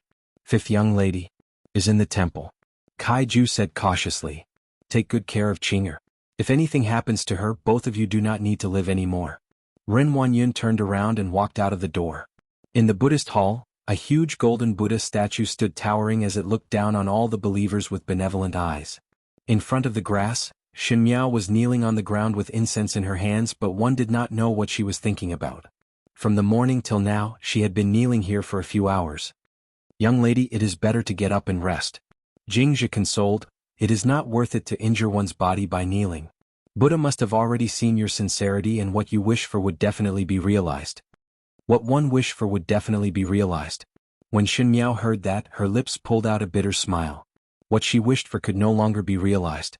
Although the mistakes of the previous life could be redone in this life, those who had already passed away in the wrong life would not come back. Her Wanyu, her Fu Ming, did they have a chance to start over? It was likely that it had long since turned into a glimmer of light in this boundless world of mortals, leaving nothing behind. Moreover, she was not a believer. Xin Miao raised her head to look at the huge golden Buddha statue. It was just a cold statue, and it was impossible for it to really save all living beings. If the heavens had eyes, how could they let good people end up in such a miserable state? The bad guys are free and unfettered? She knelt there, offering incense stick after incense stick. She was not worshipping Buddha, but someone who had died in her previous life. Those who died because of her. Since her rebirth, she didn't have any opportunity or reason to pay respects to these people, including her non-existent children. Now that she was here, she could only use the incense in front of the Buddha to pay respects to the dead. "Xin Miao." An aggressive voice suddenly burst in. Xin Miao smiled. The people of the world like to be impatient. She rubbed her sore knees and stood up. Turning her head, she looked at Ren Wanyun in front of her and said with a smile, "Second Xin." Seeing Xin Miao's smile, Ren Wanyun felt that it was even more ear-piercing. She quickly stepped forward and raised her palm to slap Xin Miao's face. Jingzhi and Guyu wanted to stop her, but it was already too late. The expected crisp sound did not appear. Xin Miao grabbed onto Ren Wanyun's arm and her palm stopped in front of her. One do not know why Second Xin is so impulsive. Even though you can discipline me on behalf of father and mother, but to hit others without any explanation, one fear that ordinary families do not have such a rule," she said.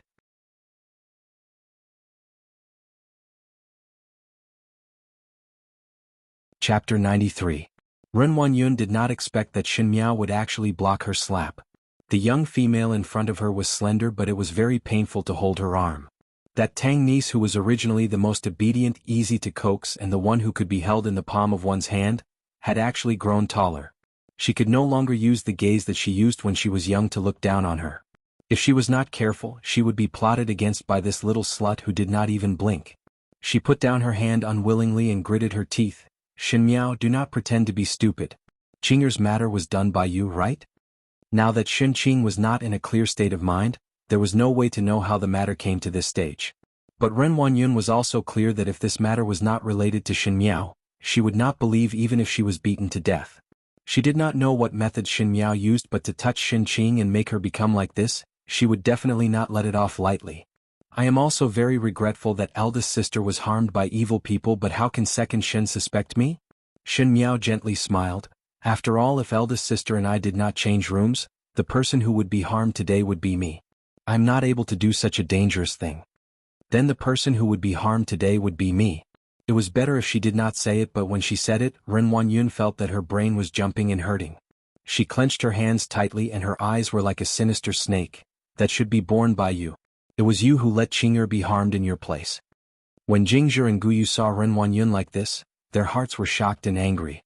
They were shocked that this second foreign who had always put on a kind appearance had shed all pretense of cordiality and was actually so cruel. They were angry that if it was not for Shen Miao's alertness last night, the three of them, master and servants, would not have a good ending today. But Ren Wanyun actually blamed it. This was simply the evil person complaining first. She did not want any face at all. Second Shen must not say that. There is still Buddha above. Shen Miao chuckled, and as her eyes moved, there seemed to be a strange light in her eyes. Everything in this world has a final conclusion. Last night the one who had an accident was not me but eldest sister. Perhaps it was also predestined. Second Shen did not blame the evildoers and did not blame the heavens but instead blame me. What kind of logic is this?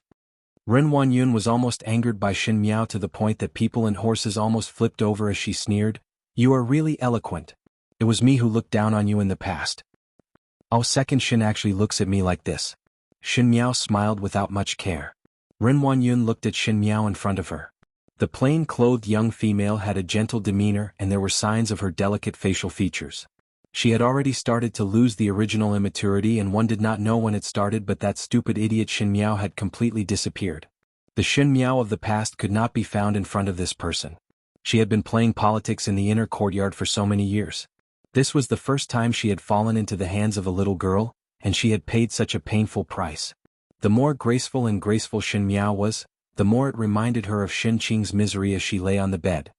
Shen Miao, if you are pretending to be confused, I might as well tell you honestly. Ren Wanyun suddenly laughed sarcastically. Since they had already shed all pretense of cordiality, there was no need to put on a mask of kindness. She said, do you think this is over? Old madam won't let you off, your second uncle won't let you off, and that person will also not let you off. Your ending will definitely be tens of thousands of times more miserable than Qing'er. You will definitely be pillowed by thousands of people and forever be reduced to a slut that cannot be seen in public. Foreign, be careful with your words. Jingzhi and Guyu spoke in unison. This Ren Wanyun was the second foreign of the Shen residence, and in any case Shen Gue was also part of the officialdom. Ren Wanyun usually looked amiable and noble but would actually say such vicious and vulgar curses. It was not an exaggeration to say that they were enemies. Shen Miao was still young, and if her ears were to be polluted by such filthy words, how could it be?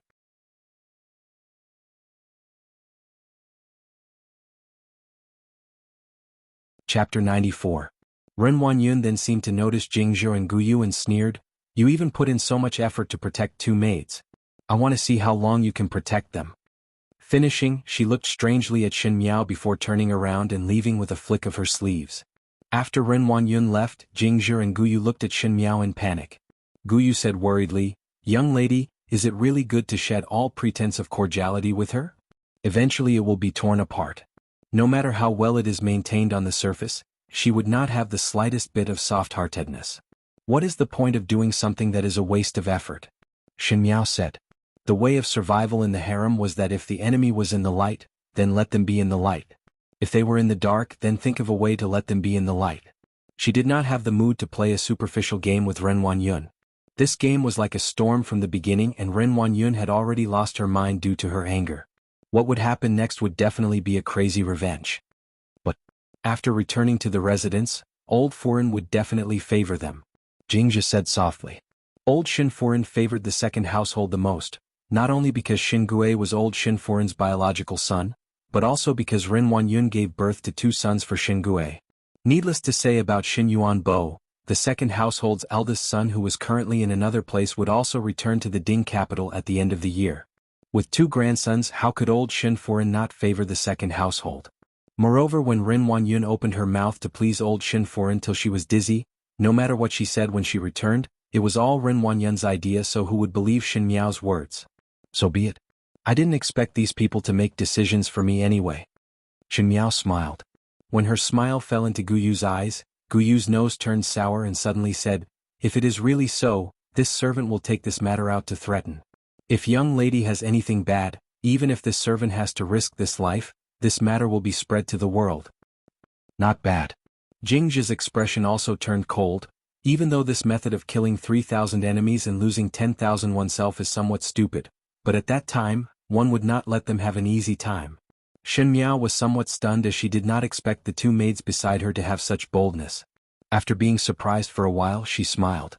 That's right, in order to protect her, Guyu admitted to the crime of stealing the imperial palace's jade wares and was executed by the crown prince of the Qin country. Jingzhi used her beauty to entice the powerful minister and willingly became a concubine and was beaten to death by the wife of that powerful minister. The two of them had always been loyal to her. It was a pity that she couldn't give them anything in her previous life.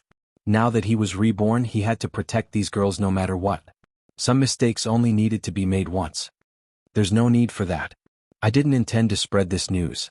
Second aunt won't let it spread out. Then wouldn't this matter be covered up? But after all, paper cannot wrap fire. If eldest young lady were to get married, it would naturally be discovered. Guyu was somewhat puzzled. Even if he could hide it for a while, he couldn't hide it forever. Unless Shen Qing didn't marry for the rest of her life, everyone would know that she would lose her chastity once she married. So, they will definitely find a way to deceive everyone. As for how they want to deal with me, it's nothing more than asking that person for help. That person? Jingzhi questioned closely. Who is that person? Naturally, it is that evil person who humiliated eldest sister. Shen Miao chuckled. Could it be that you all really think that last night was an accident? Jingzhi's and Guyu's body trembled. Even though they had already faintly guessed some signs, they were not willing to believe it. They did not believe that there would be someone who would harm Shen Miao like this. This method was just too vicious to force one to a dead end. They did not believe that Shen Miao would be able to predict the future, and even more did not believe that it was the second household of the Shen family who did such a thing. Even though they knew that the people in the eastern courtyard did not have good intentions, they did not expect that it would be to such a state. This kind of method was obviously used to deal with enemies.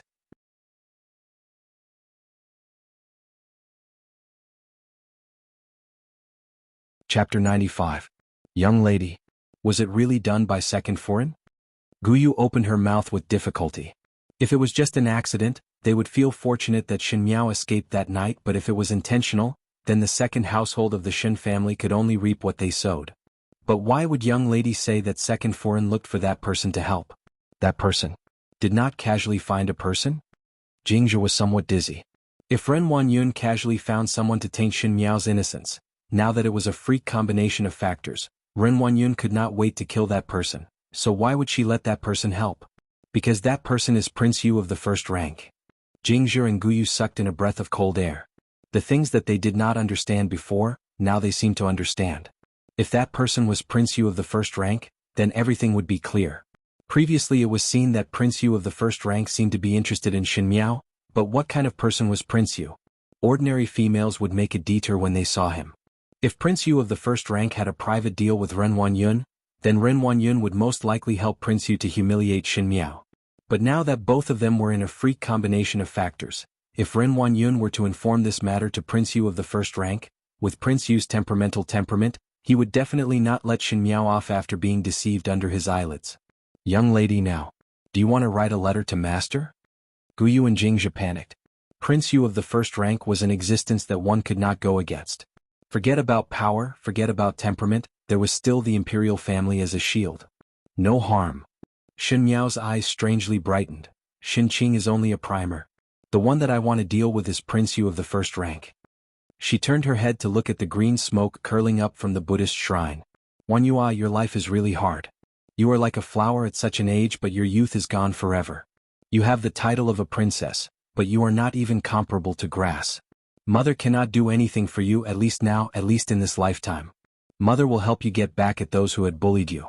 In a certain pavilion outside the Ding capital, the white-clad gentleman was playing with the porcelain cup in his hand and said curiously, so to say that Shen family girl actually had enmity with Prince Yu? Using her own Tangjia's hands to slowly pull Prince Yu into the pit, her methods were indeed brilliant, but as a female she was too ruthless. He shook his head with a regretful expression. Prince Yu of the first rank? The purple-clad youth opposite him smiled, and the pair of eyes on his handsome face were as sharp as a blade. He lazily said, I think that the one she wants to deal with is not Prince Yu. Not Prince Yu of the first rank? Who is that? The man in white paused and looked at the person in front of him. You think? How about using Prince Yu as the entrance to kill into the Ming-Chi imperial family? The youth lightly answered. A burst of autumn rain and a burst of cold. However, after a night of autumn rain, there was no longer any trace of summer heat. Even the rising sun in the sky seemed bleak and bleak. In the Shin residence, the eastern courtyard was still a busy scene. It was Old Foreign's birthday at the end of the year, and Old Shin Foreign loved extravagance and would start preparing for the birthday a few months in advance. The expenses were naturally not small, as Ren Wanyun was in charge of the money. Even though Ren Wanyun ate a lot of it, but every time it was done, it looked rather imposing. And the matter of writing the invitations and sending the wooden paper to the Furins and young ladies of the residence fell on the third household's Foreign, the talented female Chin Rochio.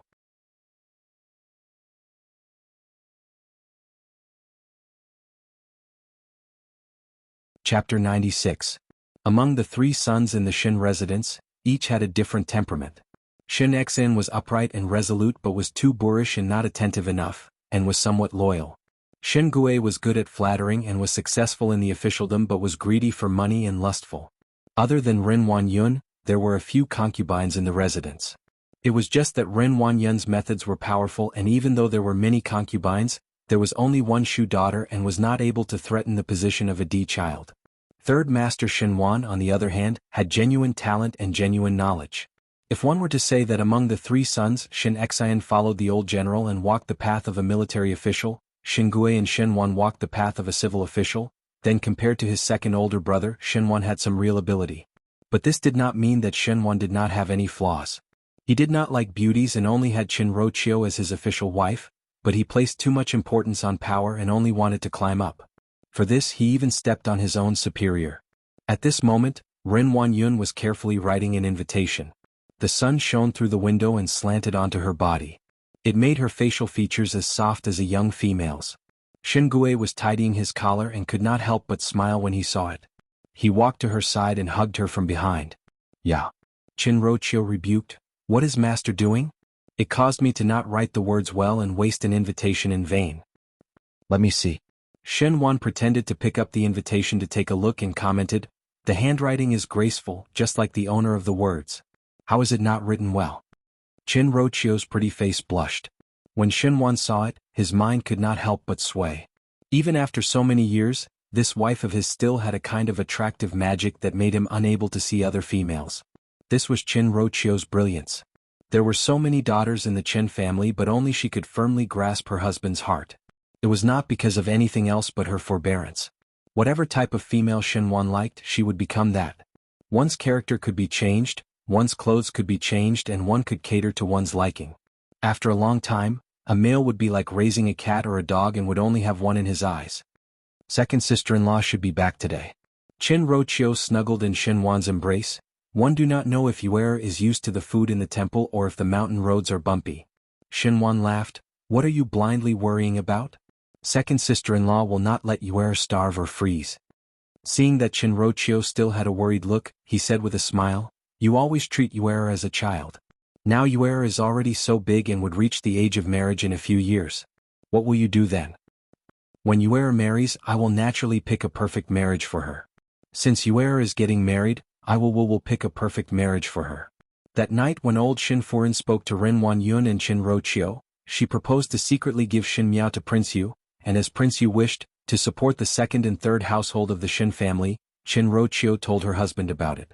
Shin Wan naturally agreed. He had been infatuated with power all his life, but no matter how he climbed up, his power and reputation were all inferior to Shin Xian.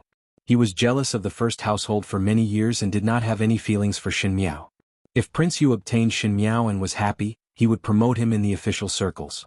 To Shin Wan it would be an unexpected joy. As for Shin Miao's future, Shin Wan did not care at all if she could live well in the rest of her life. One do not know if second sister-in-law's matter is settled. Shin Wan's expression became serious. When Chin Rochio saw it, her heart slightly sank. She knew that her husband had always placed power first. Even though Qin Roqiu did not care about the first household, but for females, it was inevitable that the fox grieves for the rabbit's death. This time Ren Huanyun suddenly mentioned to go to Wulong Temple to offer incense, and those in the know knew that there must be some hidden reasons. One feared that after this trip up the mountain when they return, they would hear Shin Miao's grievous news.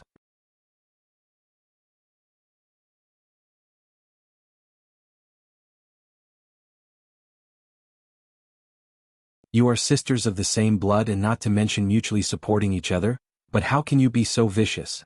Do you know that Qing'er's entire life was ruined by you? You have such a ruthless heart. Xin Yu told Qin Roqiu and Shen Wan about the matter of Xin Qing being humiliated, and all the servants here were expelled, so Qin Roqiu was not afraid of being heard by others. Just as Shin Miao was about to speak, she suddenly heard an angry shout from behind. Evil girl, you poison your sister and have a heart like a snake or scorpion. You should go to jail and die without pity. Shin Miao smiled coldly and turned around to face the man who was striding over. Her second uncle, Xin Qing's father, Shin Gui.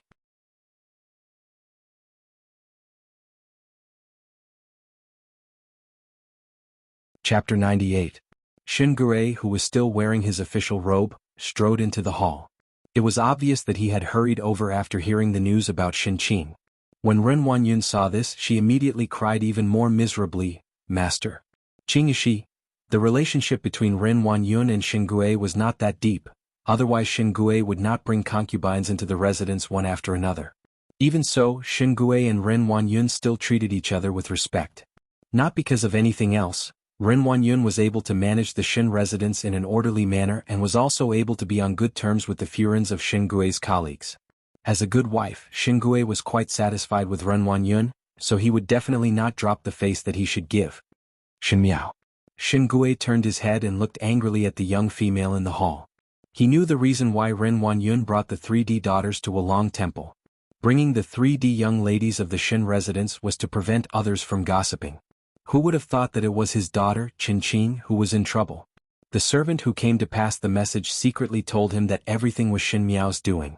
Even though he felt that it was inconceivable, but now he had to vent his anger on one person. Since he couldn't vent his anger on the second branch, he would push all the blame onto the first branch. You harmed your sisters with vicious methods. Since Big Brother isn't here today, I'll teach you a good lesson on behalf of Big Brother. As he spoke, he shouted, Please punish me. Asking for domestic discipline? Qin Roqiu and Shin Gui looked at each other. Ever since Qin Roqiu married into the Shin family, she had never seen the Shin residence's family laws. Hearing from Shin Gui, those family laws were only used on Yinyang who had committed a wrong, and the descendants of the Shin residence had never used it before. The Shin family was a family of generals, so the family rules were naturally unusual. The servant very quickly carried a long wooden box over. Shin Yu was looking at it curiously, but when she saw the long wooden box open and the things inside were revealed to everyone, she could not help but suck in a breath of cold air. It was a long horsewhip. Who knew what it had been soaked in for many years? It looked black and glossy, and it was as thick as half a grown man's wrist. One look was enough to tell how strong it was. If he was hit by the whip, he would probably lose half his life. If he was more ruthless, it would be easy for him to lose his life. Not bad. Old Shin Furin was putting on airs, and when she saw her son return, she sat even straighter. She had some sincerity towards Xin Qing, and when she saw that her granddaughter met with an accident, her heart was angry. Since Shin Gui had spoken, she would naturally go with the flow.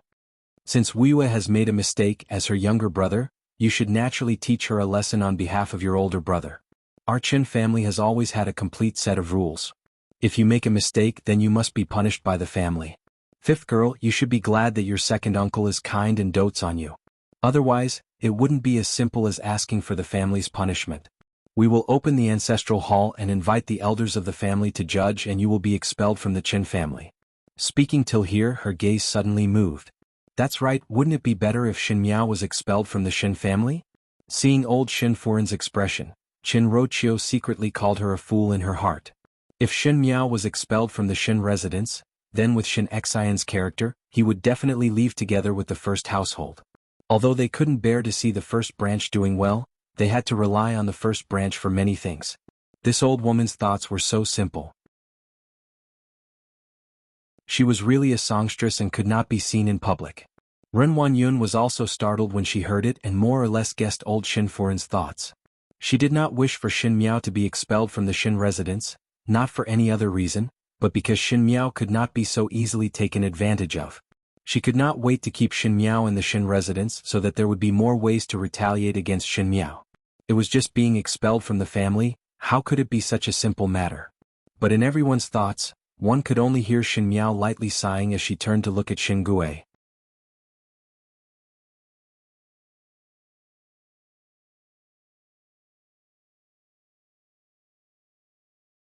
Shin Gui's actions froze. Shin Wan was also startled. Most likely he did not think that Shin Miao's hostility would be so heavy. Even though Shin Miao had changed these days, everyone had always felt that it was just a pretense of toughness. But now in front of the entire Shin residence, she did not even pretend and just unreservedly shed all pretenses for everyone to see. Evil female, what words are you saying? Old Shin Furin was the first to shout angrily. Could it be that you want to say that your second uncle intended to murder you? This is simply going against the heavens.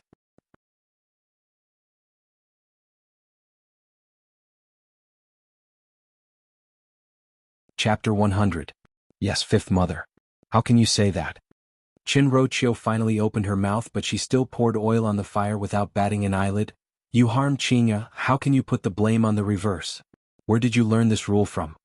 Chin Rochio thought that if Shin Miao and the second household were both injured, then her Shinyu would be like a fish back in water in this Shin residence.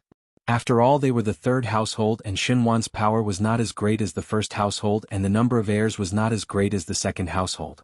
If one did not use some means, this huge Shin residence would only be taken advantage of by others. Ren Wanyun cried as she kowtowed to old Shin Furin. See, fifth lady hates us like this. She harmed Qing'er but did not repent and even wanted to tarnish master's reputation. To be this arrogant, it is obvious that she is using eldest Bo's power to bully us. Could it be that she learned this from eldest Bo? How would a young lady like fifth lady know so much? There must be someone behind her who taught her to do so. We and eldest Bo support each other, so how could eldest Bo's family treat each other like this?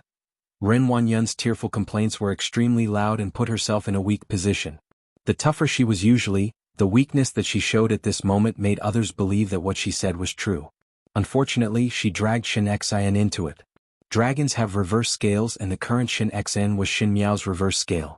Her eyes swept across everyone in Rongjing Tang. They were like tigers eyeing their prey. They were one family and they could turn black into white and the dead into alive. Being surrounded by them, she was like a piece of fat meat that fell into the mouth of a hungry wolf. But what could these glib tongues do? There were so many females in the inner palace who could speak well, but how many of them were left behind and how many of them became fertilizer for the flourishing flowers in the imperial garden? Second Shin kept saying that it was I who harmed eldest sister. Then let me ask Second Shin a few questions. Can Second Shin help me dispel my doubts? Ren Wanyun was surprised for a moment, and when she met Shin Miao's clear eyes, she did not know why she felt a little guilty. But when she saw the surrounding people, she was relieved. Everyone here were on her side, so what ability did Shin Miao have to reverse the universe? Ask away. She wiped her tears. All right. Shin Miao's lips hooked up. Let me ask. That day Second Shin stayed next to eldest sister and was very close. If anything happened, how could Second Shin not hear it? Ren Wanyun was stunned. If eldest sister had resisted, she would have made a sound. That day, eldest sister's body was full of scars. I think she would have struggled to call for help. Second aunt was so close, why didn't she hear it? Could it be that he heard it but was too tired to come out to take a look? You? Ren Wanyun wanted to open her mouth to refute, but her palms broke out in cold sweat. Of course, maybe second aunt didn't hear the call for help at all. What? It's naturally because big sister didn't call for help at all. Big sister, why didn't you call for help? Could it be that you know the bad guy? You are talking nonsense. This time Ren Wanyun could no longer bear it and sharply interrupted Shin Miao's words. In the end, Shin Gue and Shen Wan were men and their thoughts were not as meticulous as women. They did not think too much about the matters of the inner courtyard. But Chin Rochio and Ren Wanyun almost immediately understood. The gaze that looked at Shin Miao was filled with fear. Naturally the former was shock and the latter was fear. Shin Miao's words were very scary. Yes, that day Ren Wanyun and Shin Qing's room were so close. If Shin Qing called for help, how could she not hear it? If she heard it, why did she not go over to take a look? Could it be that Ren Wanyun did it on purpose? Naturally Ren Wanyun would not deliberately harm her own daughter, but at that time the one who stayed there should be Shin Miao. Ren Wanyun had no reason to harm her own daughter, but it was not impossible to harm her Tang niece. Shin Miao directly said it out, and those secret plans in Ren Wanyun's heart appeared in front of everyone.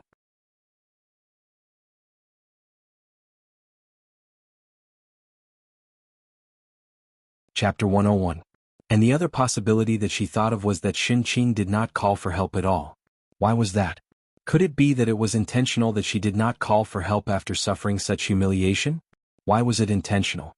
This kind of matter, if it was a small matter, it would be that she was humiliated by the villain, and if it was a big matter, perhaps Shin Qing would be accused of having an illicit relationship with another. This world was not easy for women, and it was better to be safe than sorry.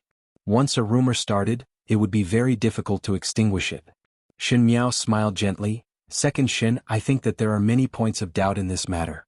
Since Second Shu is fair and reasonable, why not send me to the Yamen's Inspector General's office and have an open and honest trial? I will definitely tell everything that I know to Darren and let Darren decide. Perhaps even know who the villain is. No. Ren Wanyun and Shin Gui spoke at the same time. Ren Wanyun said no because she was afraid that there would be complications. If Shin Miao were to say those words just now, people with discerning eyes would be able to see that there was something fishy about it. There were many large families in the Ding capital, and it was all right to hide these things, but once it was spread out, it was not that no one would be able to see the truth of her murdering her cousin's niece. Moreover, if this matter was really set out, did Shin Qing still want her innocence? If those rumors and slanders were to spread, one feared that Shin Qing would use a piece of white silk to end her own life. Shin Gui said no, but it was the complete opposite of what Ren Wanyun thought. He was afraid that this matter would implicate Prince Yu. Now that Prince Yu was able to support him because of Shin Miao. Originally this matter was already messed up as Shin Miao and Shin Qing's identity had changed. After Prince Yu knew the truth, he would definitely be furious, and if he were to be implicated in any other case and cause trouble for Prince Yu, one feared that Shin Gui's career as an official would be exceptionally difficult. Therefore, the husband and wife who were aggressive just now stopped Shin Miao's suggestion in unison. Then what else does Second Shu want to do?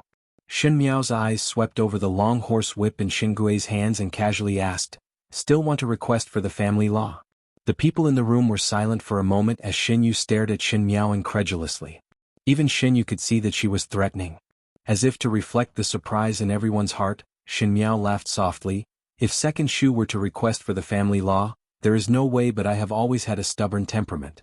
That scoundrel wanted me to carry a crime that does not belong to me. When father returns, I will definitely think of ways to report to the Yamen." The meaning behind her words was, today Shin Gui had hit her, and in the future when Shin Xian returned, she would definitely complain and even urge Shin Xian to go to the Yamen to complain, saying that she was the perpetrator. Who knows who she would be suing in the end. "Second uncle, are you going to invite him or not? If you're going to invite him, please hurry up." Shin Miao's clear eyes were smiling and there was a hint of ridicule in her words. "After all, there are so many people and I cannot escape." Simply described Rong Jing Tang's group of people as bandits, as if in the next moment they would order people to hold Shin Miao down and beat her up. Shin Gui had never thought that in the officialdom, he was able to speak the language of people and speak the language of ghosts.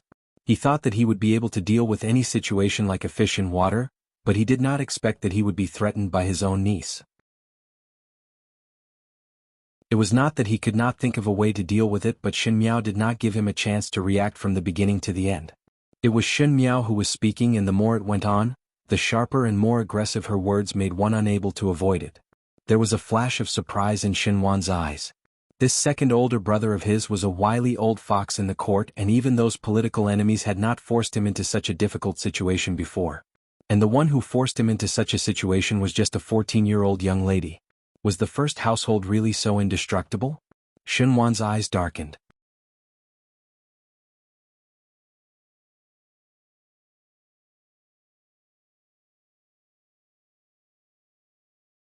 "Mother?" Shin Yu spoke softly. "Fifth younger sister is somewhat scary." Her unperturbed expression in Wulong Temple made Shin Qing suffer such a loss and still able to escape unscathed. Even Shin Yu felt a trace of fear.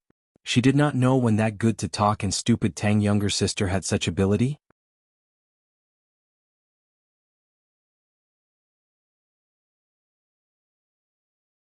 Chapter 103. What is you are afraid of? Shenwan caressed Shen Yu's head.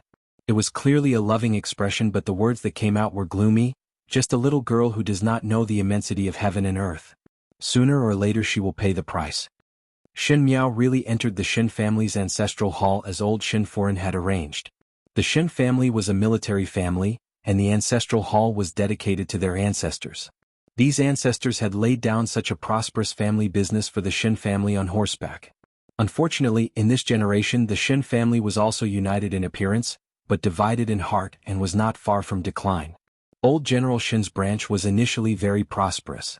Unfortunately, in a war, the few brothers of the Shen family were all killed in battle and only old General Shen managed to escape alive. Old General Shen gave birth to 3 sons, but only one of them took the path of a military general. Now on the surface the Shen residence still inherited its original glory, but other than that formidable great General Shen Xin, it was an out-and-out scholarly family, which was quite ironic. Is young lady numb from kneeling? Guyu asked. Jingzhi and Guyu also followed into the ancestral hall. Shen Miao was worried that Ren Wanyun would do something behind her back. Previously in Wulong Temple, she had deliberately sent Jingzhi and Guyu away so that both of them could escape the fate of being silenced. But in the huge Shen residence, everyone had their own ulterior motives, so it was better to leave it by one side. Ren Wanyun's hands were too long and would not dare to make a move in front of her. Even if it is not numb, the humidity in this place is heavy. Jingzhi looked at the little window grumpily. Now it is raining and the ground is wet. Kneeling like this will cause the root of the illness. Moreover, they are simply being unreasonable. What does this matter have to do with young lady? The guilty ones are the first to complain. When master returns, see if they still dare to speak less. Guyu reprimanded.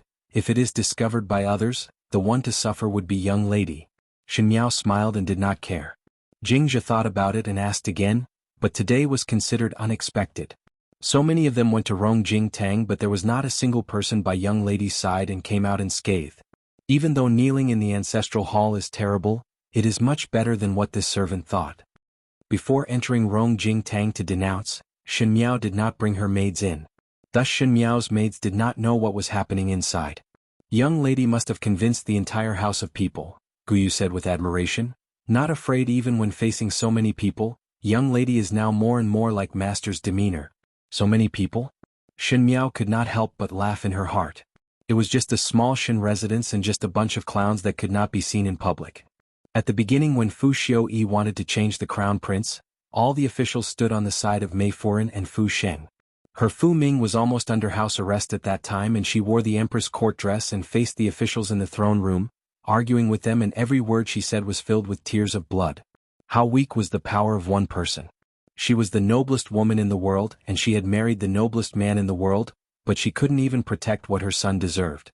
No one stood beside her, and she could not retreat because there were people to protect. It was precisely because she had failed to protect the precious person that she was using even more violent methods this time. Cruel? Heartless? Hypocrisy? Cunning? It did not matter. As long as the tip of the blade was aimed at the enemy, as long as the enemy was the one who fell, even if the process was more cruel, she alone would block the sin. So what? She closed her eyes and the ancestral tablets were in front of her. Shen Miao softly said, "The ancestors on horseback, if your spirits are still alive, please bestow me the sharpest arrows and the fastest horses. Please bless me to kill my enemies with my own hands."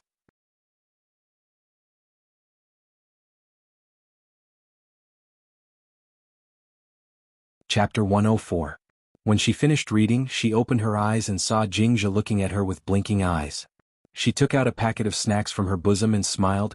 "Young lady has been hungry for so long, it is not good to not eat something. This servant still has some snacks that young lady can fill your stomach with."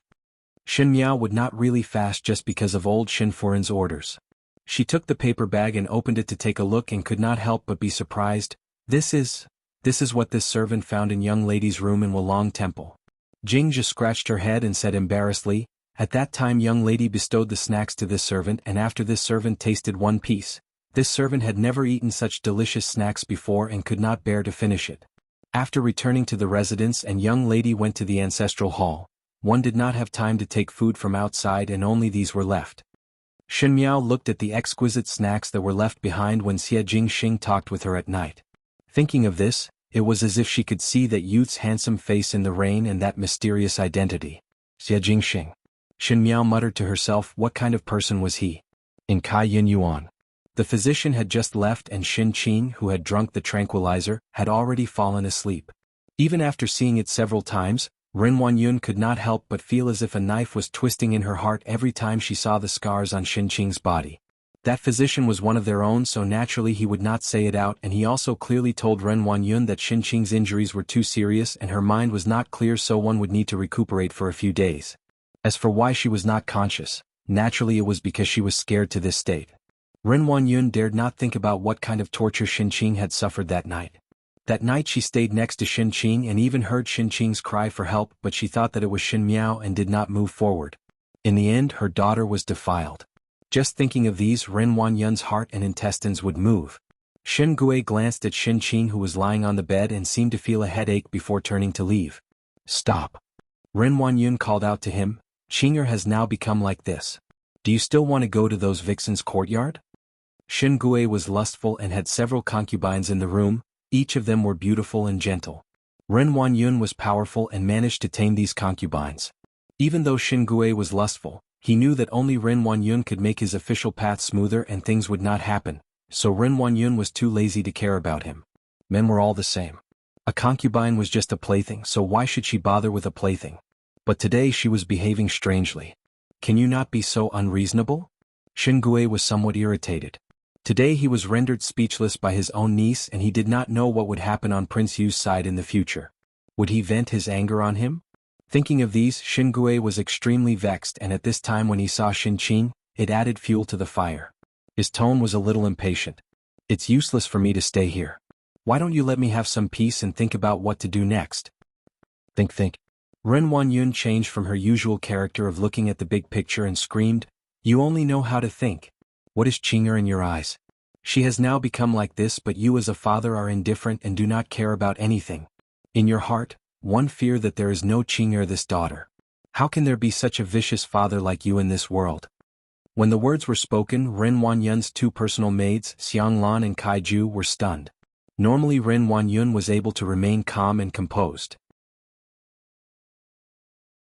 Even if something happened to Xin Qing in Wulong Temple, she would still be able to hold on and focus on the big picture. As for Shen Gui, she had never said any harsh words. For such a rational and slick person like Ren Huanyun to quarrel with Shen Gui like a shrew, it was really unbelievable.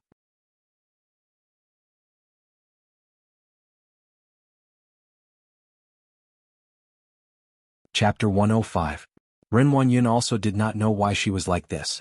Seeing Shen Gui's appearance, the words that Shen Miao said in Rong Jing Tang previously echoed in her ears. When Shen Gui knew that something happened to Xin Qing, the first thing that he thought of was not to check on Xin Qing's injuries but to discipline Shen Miao. This was not what a real father would do. Shen Gui did not care about this daughter's life or death. Perhaps to Shen Gui, Xin Qing was just a valuable object. In the past, because of its value, he was willing to raise it, but now that there was no value, he was not even willing to take a look at it. Shen Miao's provocation had little effect in Rong Jing Tang, but after accumulating till now, it exploded. You vixen. Shen Gui was now often flattered in the officialdom, and when would there be a time where he was pointed at and scolded? Even though he was angry in his heart, he knew that he could not completely fall out with Ren Huanyun, so he sneered, You say that I am not a good father, but have you ever been a good mother? It was you who brought Qing'er to Wulong Temple and should be taken care of by you. You were right by her side, but you let something happen to her right under your nose. Did you not sleep next to her that night? If you really love her, how could you not discover that Qing'er was the one who had an accident at such a short distance? When the words were said, Ren Huanyun was immediately stunned. What she regretted the most and hated the most was that night in the northern pavilion. She obviously heard the cries for help and had the chance to save her daughter, but by a freak combination of factors, Xin Qing had an accident. Now Shen Gui was stabbing a knife into her heart and sprinkling salt on the wound, causing her to stand rooted to the ground. When Shen Gui saw that she did not speak, he coldly snorted and flicked his sleeves and left, not knowing which concubine's courtyard he went to. Ren Huanyun stood there blankly for a moment before her legs softened and she collapsed to the ground. She covered her face and cried softly. Xianglan and Kaiju were afraid and shocked as they had never seen their mistress like this. The current Ren Huanyun was as if all her support had collapsed in one night and she was utterly defeated. There was no longer any trace of the previous flush of success. The two maids could only go forward to comfort her. One did not know how long she cried before Ren Wanyun wiped her eyes and stood up again. She said, "Bring a brush and paper. I want to write a letter to Yuan. Xin Yuan was the eldest son of the second household, Ren Wanyun's eldest son. Currently he was in the Lu province, and once his term was up, he would return to the capital to be an official in the Ding capital. If one were to say that in the third household Xin Yu was the proudest, then in the second household Xin Yuan Bo was young and Xin Qing's aptitude was not good, but this Xin Yuan was blessed by the heavens. At such a young age he was able to obtain scholarly honors and did things well. Xin Gui would be a good job. Father is unreliable, but there is always Shen. Ren Wanyun glanced at Xin Qing, who was sleeping on the bed, and gritted her teeth. Yuan loves you the most, this younger sister. Xin Miao, that little slut. This time I will make you regret your actions for the rest of your life. Not said. Xiang Lan quickly ran and Ren Qing to Ju. Wan Yun Xian Xin Qing Xin Yuan was Xin Qing Xin Qing Qing, Hu Wan Mama Qing Shi Xin Qing Mu Xin Gui Qing, Wan Chang emotion of Wan Yun Xin Yuan Gui Xin Wan Fu is Xin Yuan Xin. These maids were naturally the ones who had witnessed Xin Qing's mishap at that time. There were Xin Qing's maids Yan Mei and Shui Bai, Xin Yu's maids Qing Wan and Huang Ying, and there was also Gui Momo. Xin Yu's maid was fed with mute medicine and returned to Chiu Shui Yuan. Qinro Chiu can decide how to deal with it. Qinger's two maids. Ren Wanyun said fiercely, sell them to a 9th-rank brothel. If they die like this, wouldn't it be letting the two of them off for nothing? Not being able to protect your master is an unforgivable crime.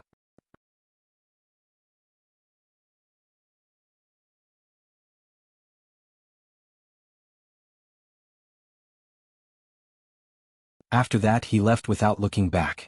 The room was suddenly plunged into darkness again. Gui Momo shrank in the corner with an expression of extreme fear. No one was willing to die and she wanted to live.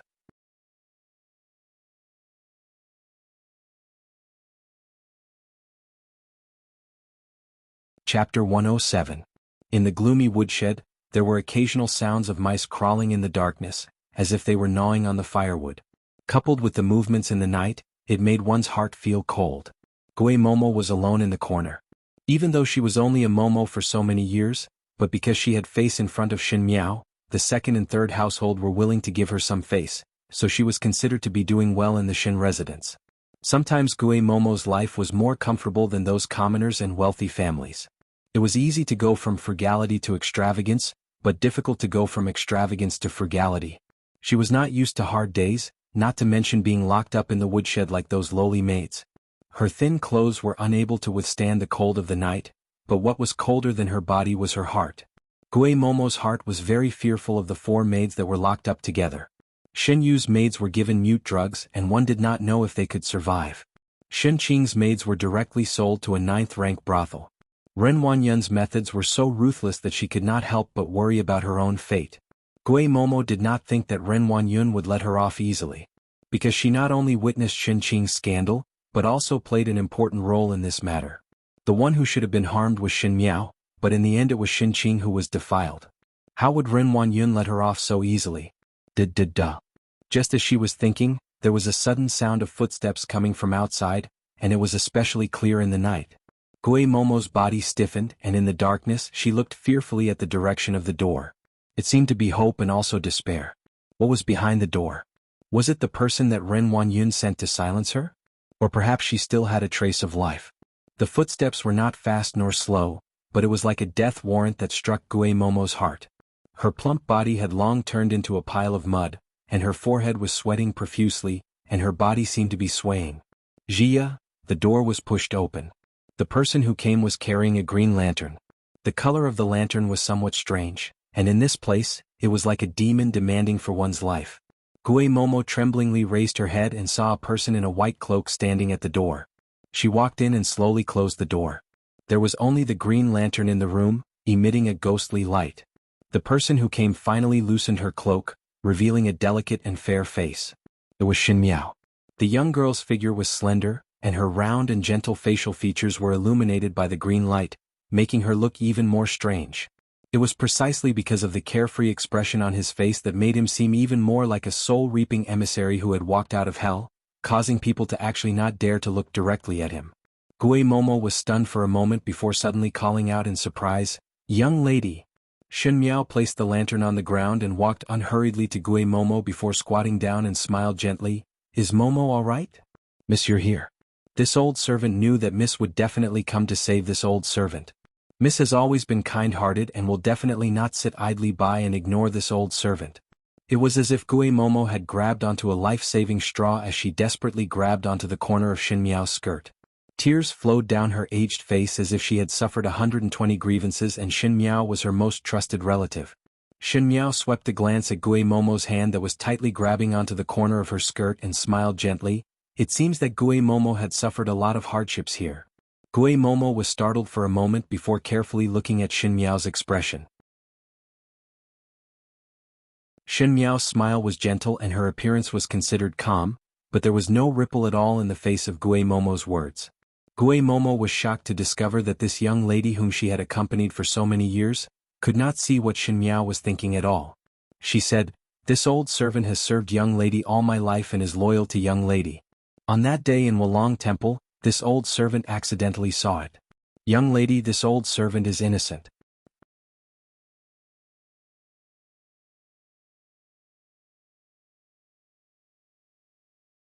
Chapter 108. It seems that Gue Momo really see me as a hope. Shin Miao said worriedly, "But how can I save you? In this residence, will anyone listen to my words? What ability do I have to reject the Eastern Courtyard's orders? No, young lady will definitely have a way."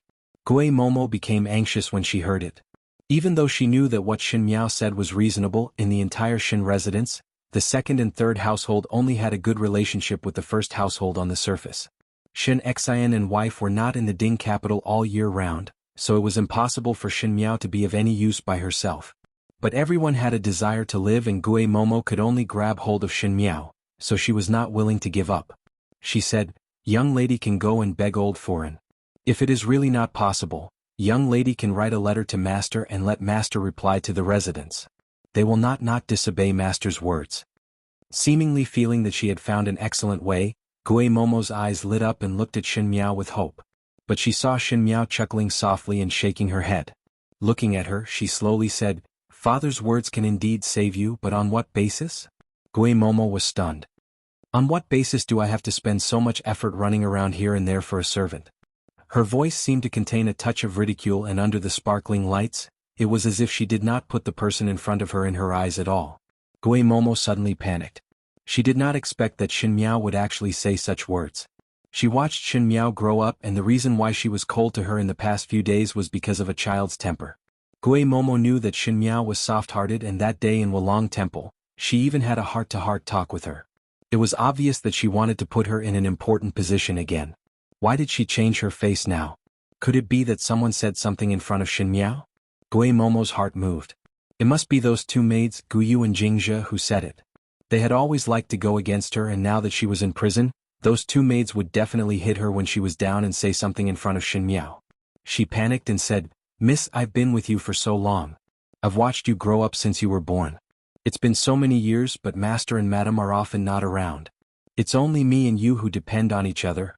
Speaking up to this point, she even choked a little as if she was extremely sad. "Miss, you also said that you had a fever at night, but the doctor didn't come for a long time. I braved the rain to find a doctor for you, and because of that I fell ill."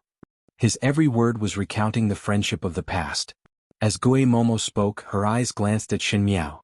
The people of the first household of the Shin family, no matter if it was Shin Xian and wife or the Shin siblings, they were all extremely grateful.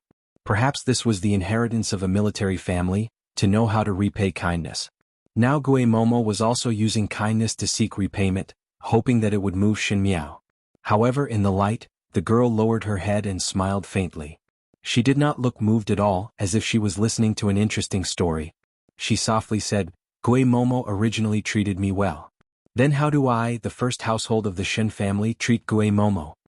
Gue Momo hesitated for a moment but still said, "Foreign and master treated this old servant very well and young lady also treated this old servant very well.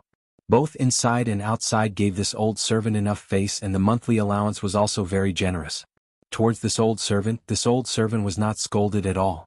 Not only that." Shin Miao continued her words, "Your son, your grandson.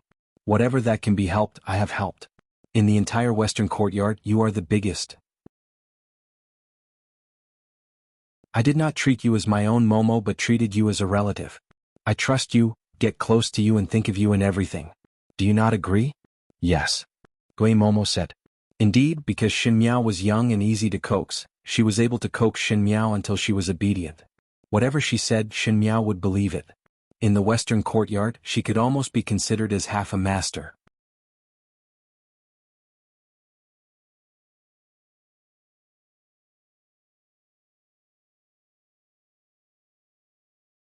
But now, she was the Empress Shun of Mingqi and all the civil and military officials had knelt before her. She could really afford to be a servant who betrayed her master.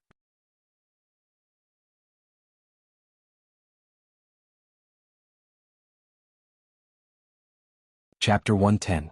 Actually, the reason why I came here tonight is to repay Gui Momo's kindness for so many years.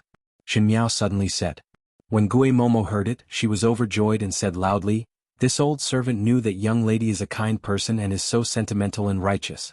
In the future Bodhisattva will bless young lady with a smooth life and those who want to harm young lady will all die a horrible death." Xin Miao could not help but laugh in her heart. Gui Momo's fence-sitter was really amazing. She also raised her voice, "Actually it is not only to repay these. That day in Wulong Temple, didn't Gui Momo open her heart to me? From then on, I knew that in this world Gui Momo would really treat me well." Gui Momo was somewhat at a loss as she did not know what Xin Miao meant by saying all these. Just now she obviously hated her so much, but why was she comforting in a turn of the head? No matter what, Gui Momo felt that she was full of hope and immediately replied to Xin Miao's words. "Yes, this old servant is standing on young lady's side from the beginning to the end. Only young lady is this old servant's master and this old servant will definitely be loyal to young lady for a lifetime." Suddenly a strange sound was heard from outside the window as if something had been hit. Gui Momo jumped in shock and immediately looked outside, but how could she see anything in the dark room? She could not see anything and turned her head to look at Xin Miao with a miserable expression. "Can young lady get this old servant out now? It is too dark and humid here. This old servant's arms and legs will not be able to support for long. Do not be afraid. You do not need to support for long. Anyway, you are going to die soon." What? Gui Momo suddenly raised her head and looked at Xin Miao in a daze. This old servant does not understand young lady's meaning. Just now the people outside were sent by Second Xin and it seems that they have already discovered that I am here to visit Gui Momo. Xin Miao smiled. As such, what path does Gui Momo have to live? This old servant does not understand. Gui Momo subconsciously straightened her body. She felt a faint uneasiness in her heart but did not know what Xin Miao meant. Do not understand? Xin Miao tilted her head and pondered for a moment. Do you still remember what Momo said loudly just now? When Gui Momo heard it, she really thought about it and her expression changed and instantly turned pale. She had just said loudly, "From the beginning to the end, I stood on Xin Miao's side and only Xin Miao was her master." Admittedly, these words were said to deceive Xin Miao and to express her loyalty, hoping that Xin Miao would be able to save her. But if Ren Wanyan's people heard this, what would they think? That day when Xin Qing inexplicably changed positions with Xin Miao, she already suspected that Xin Miao had done something to it. The reason why she did not dare to believe it was because she did not know how Xin Miao could predict the future. But what if Gui Momo told this matter to Xin Miao and conspired with Xin Miao to scheme against Xin Qing? Everything made sense. This was not the truth, but in Ren Wanyan's ears, this was the truth. Before there was time to be afraid, Xin Miao had already opened her mouth again and said softly, "I want to repay Momo with this big gift. Does Momo feel that it is good?" Gui Momo stared at Xin Miao. She only discovered at this time that she was led by the nose by Xin Miao from the beginning to the end. Whatever Xin Miao said, she would believe it, and the relationship between her and Xin Miao had already changed. But Xin Miao was more unpredictable than her and would turn hostile any time, and she could not guess what was Xin Miao's motive at all. "I only have one purpose, and that is to send Momo on your way." Seeming to have guessed the doubts in Gui Momo's heart, Xin Miao said with a smile. Gui Momo's body trembled. She wanted to cry and scream, but she could not make any sound at all. She did not know when that infant in swaddling clothes had become a real young female, and no one had ever discovered the other side of this young female, and even she did not understand it. She wanted to resist fiercely and wanted to curse, but when she met that pair of beast-like eyes, she could not help but tremble.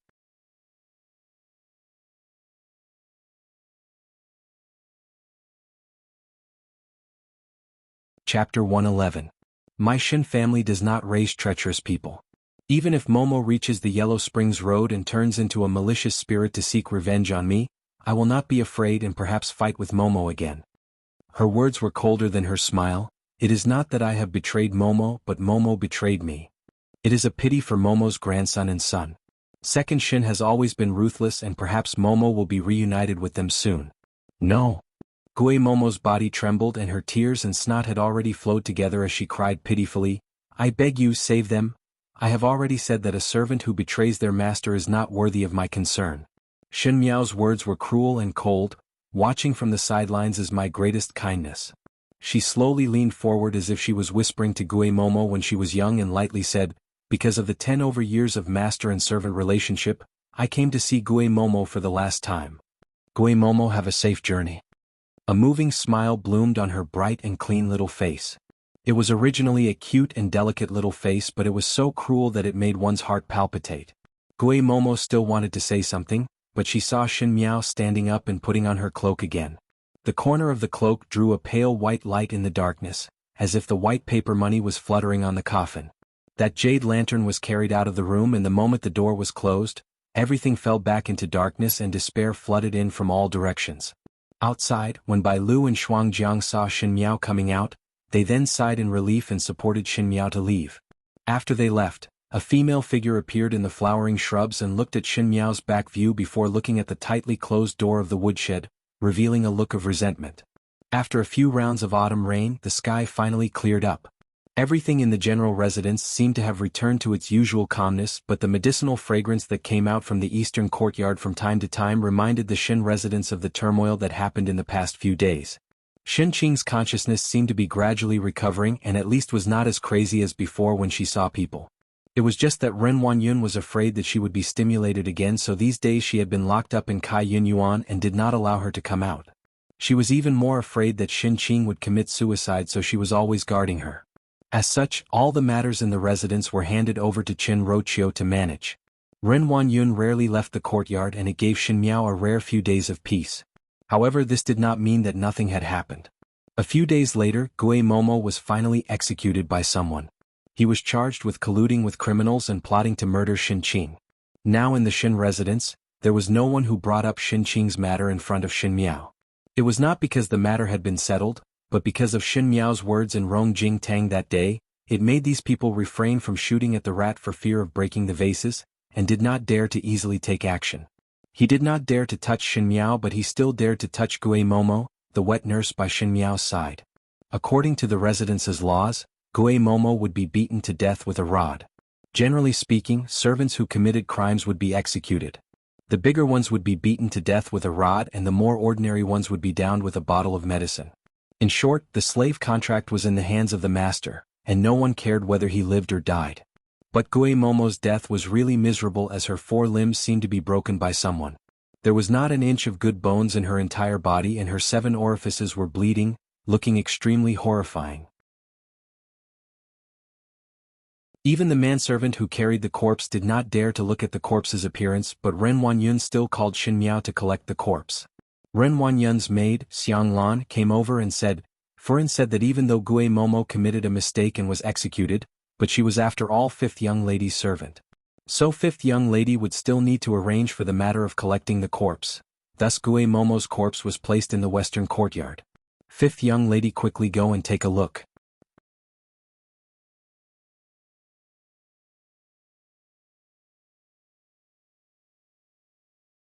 Chapter 112. Most likely everyone wanted to see Shin Miao's panicked look. After all, the servants in the Shin residence knew that Gue Momo was Shin Miao's trusted aide. Now that she ended up with a tragic death, one feared that Shin Miao would be heartbroken. Most likely Ren Wanyun also thought so, thinking that Shin Miao would blame herself for Gue Momo's death. Who knew that on that day, in front of everyone in the western courtyard, Shin Miao walked to Gue Momo's corpse and lifted the white cloth. Her expression did not change as she looked at the miserable corpse without even wrinkling her brows. Xiang Lan was surprised at Shin Miao's calmness but saw Shin Miao coldly scolding. Gue Momo was tyrannical in the western courtyard in the past, deceiving the superiors and the subordinates, a big servant bullying the master, arrogant and despotic. This kind of servant, even if she did not commit any mistakes, the western courtyard would not accept her. Today all of you will see clearly for me that in the future those who learn from Gue Momo's actions will all end up like this. Most of the western courtyard were planted by the second and third household spies, and in the past they saw Gue Momo dominating the place. Now that Gue Momo had died tragically and Xin Miao was actually so cold, fear involuntarily rose in their hearts. When Xiang Lan saw this scene she knew that it was not good. She originally wanted to scare Xin Miao, but who knew that Xin Miao used Gue Momo's death to establish her prestige. She immediately returned to Kai Yun Yuan to report the matter to Ren Wanyun. Bad. Fallen into a trap. When Ren Wanyun heard the matter, her hands loosened and the teacup fell onto the ground, breaking into pieces. Foreign. Kaiju was somewhat puzzled. Ren Wanyun gritted her teeth. Gue Momo was originally a raft. One think that little slut had long wanted to get rid of Gue Momo but borrowed our hands. Now she even established her prestige in the western courtyard. Little slut, her calculations are really shrewd. Ren Wanyun was not stupid, but on Xin Qing's matter, as a mother, she inevitably lost her usual calmness. That night, the people who went to look for Gue Momo saw Xin Miao going to look for Gue Momo and heard some words. Gue Momo seemed to be loyal to Xin Miao. When they returned and told Ren Wanyun about it, Ren Wanyun was certain that Xin Qing's accident was because Gue Momo and Xin Miao conspired to change the person. With such thoughts in his heart, the hatred towards Xin Miao and Gue Momo was like a torrential flood. Xin Miao temporarily could not be moved, but Gue Momo, a servant, could be moved. Thus she used the cruelest method to torture Gue Momo to death. She originally thought that Xin Miao would definitely be sad when she saw Gue Momo die. But after hearing Xiang Lan's words, Ren Wanyun knew that she was being played by Xin Miao. Everything was set up by Xin Miao. Using a borrowed knife to kill, Xin Miao played it better than anyone else. Ren Wanyun's teeth itched with hatred. She had had a smooth sailing life in the inner residence for so many years, and all of Xin Gui's concubines were all subdued by her, but now they were repeatedly defeated in the hands of a silly little girl. Ren Wanyun's heart was filled with rage. "Did you bring the letter for Prince Yu?" Ren Wanyun asked. "Yes, but madam, if master knew about it he would definitely be angry," Kai Ju carefully replied.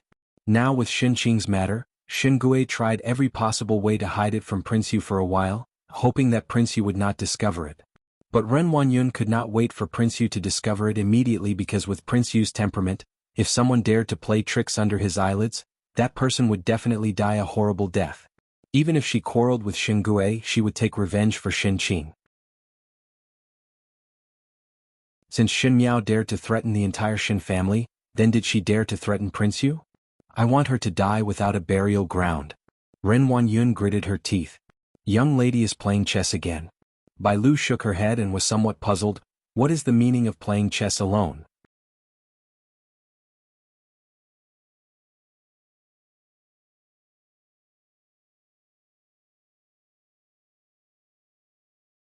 That evil smile was exceptionally handsome, making the courtesan who was playing the instrument at the side absent-minded and played a wrong note. When the white-robed young master saw this, he smiled mischievously. "Third Xie, your charm is getting bigger. Even beautiful women favor you. How do you want me to live?" He made a long sigh.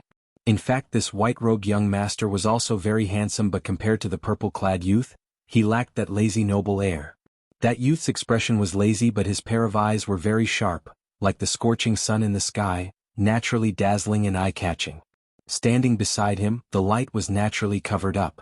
"Gao Yang, if you like, later I will bestow you a room?" Xie Jingxing glanced at him. "Never mind."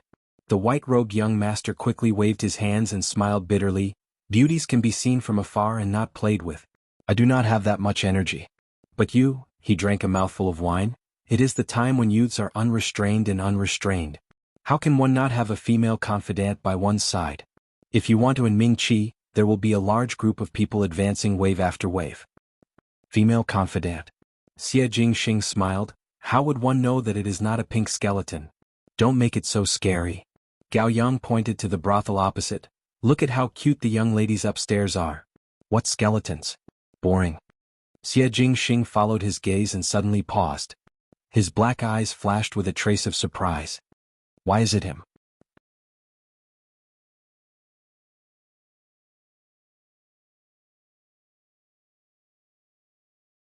Chapter 114. Many young ladies would be sent into Sanfuban every day. Some of these young ladies were still very young and some were already old, but as long as they were sent in, it meant that there was no way out for the rest of their lives, and what awaited them was deep despair and a bleak ending. It was the same today.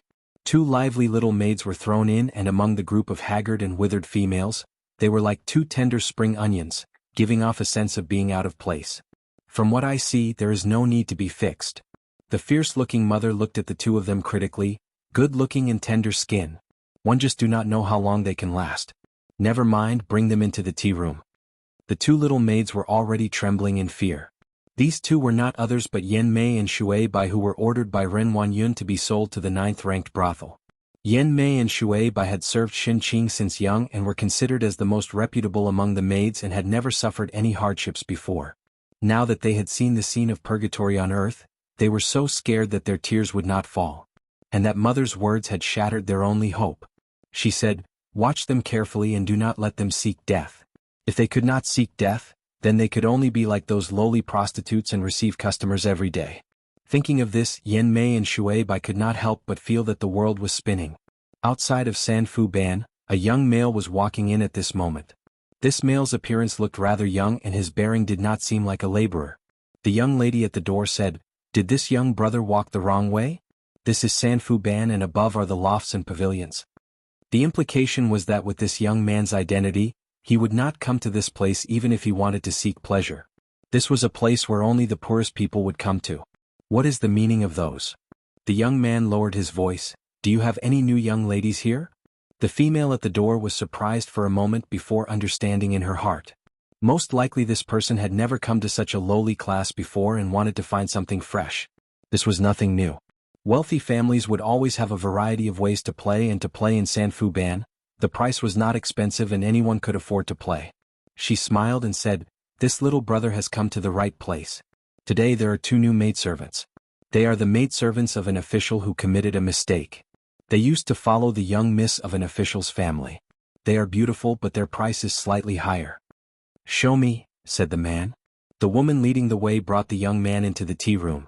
The reason why San Fu Ban was the lowest brothel was not because it was a place where laborers came to, but because the young ladies here were very cheap. It only took the effort of a cup of tea. If the girl's culinary skills were better and her tone was gentler, being able to make the customer pay for another plate of pastries was also a skill. But generally speaking, the customers who came here would only order a pot of tea. Firstly, the ladies were not willing to spend the effort. No matter how much money they had, they would not be given a single cent. Secondly, most of the guests were stingy and were not willing to spend an extra copper coin. But today this young man had ordered a pot of tea and a plate of pastries. To San Fu Ban, this was already considered as a very generous customer. The woman leading the way quickly called for the 2 young maids to be brought in. Yen Mei and Shui Bai were forced to change into thin muslin clothes and came to the tea room full of humiliation. In the autumn, both of them were shivering together. Their clothes could not block the cold and their hearts were very afraid.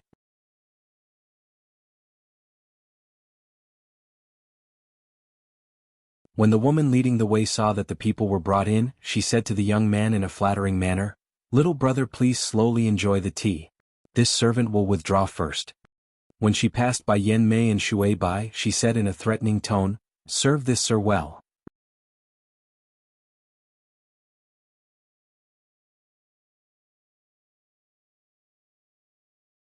Chapter 115. After the female left, Yen Mei hesitated for a moment, and seeing that the young man did not move, she softly said, "This lord." When the words came out, she felt deeply humiliated. In the past, when they were in the Shin residence, they were the personal maids of the second household's young lady. Not to mention Kai Yin Yuan, even in the entire Shin residence, the maids would be respectful to both of them. But now they had to be ridden by thousands of people and even be humiliated by a strange male. And all of this was given by Ren Wanyun. It was Ren Wanyun who threw them to this lowly brothel. More than 10 years of master and servant relationship was wiped out in a day, and they were worse than enemies. "Do you want to leave this place?" that young man suddenly asked. Yen Mei and Shui Bai were surprised for a moment before recovering to their senses. Shui Bai still had some doubts, but Yen Mei excitedly knelt down and said, "If this lord can bring us out, this servant is willing to serve this lord for all eternity and repay this lord." For Yen Mei, staying here was worse than death, and it would be better to follow a man. At least it would be better to live in this miserable life where one would never be able to get out. Shui Bai was reminded by Yen Mei's words and also knelt down, begging this lord to save this servant's life. "This lord, This lord will order these servants to do anything. When the young man heard this, he almost choked on the tea in his mouth and turned his head away uncomfortably.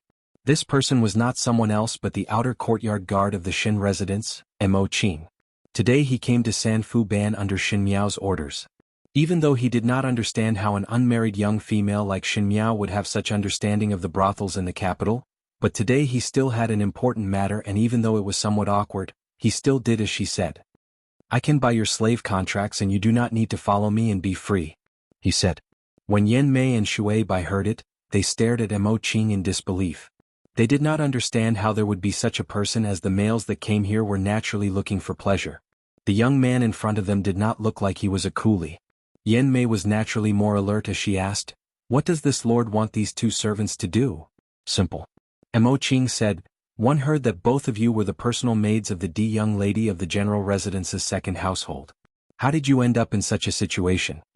Shui Bai bit her lips and said hatefully, "Because we committed a mistake and were expelled from the Shin residence, but the two of us did not commit any mistake and are only slaves and maids. Whatever master says we will do." Up until now, Shui Bai had not revealed the key to the matter. It could be assumed that she still had some affection for the second branch. Mo Qing said, "Then you all are hateful?" The two of them were silent. Naturally he hated them. It would have been fine if he had given them a cup of poisoned wine to end everything. However, he had to use such a method to make them live a life worse than death, existing in this world like a walking corpse. But what did they do wrong? No one knew what had happened that night. Shen Qing's inexplicable disappearance was the fault of these servants.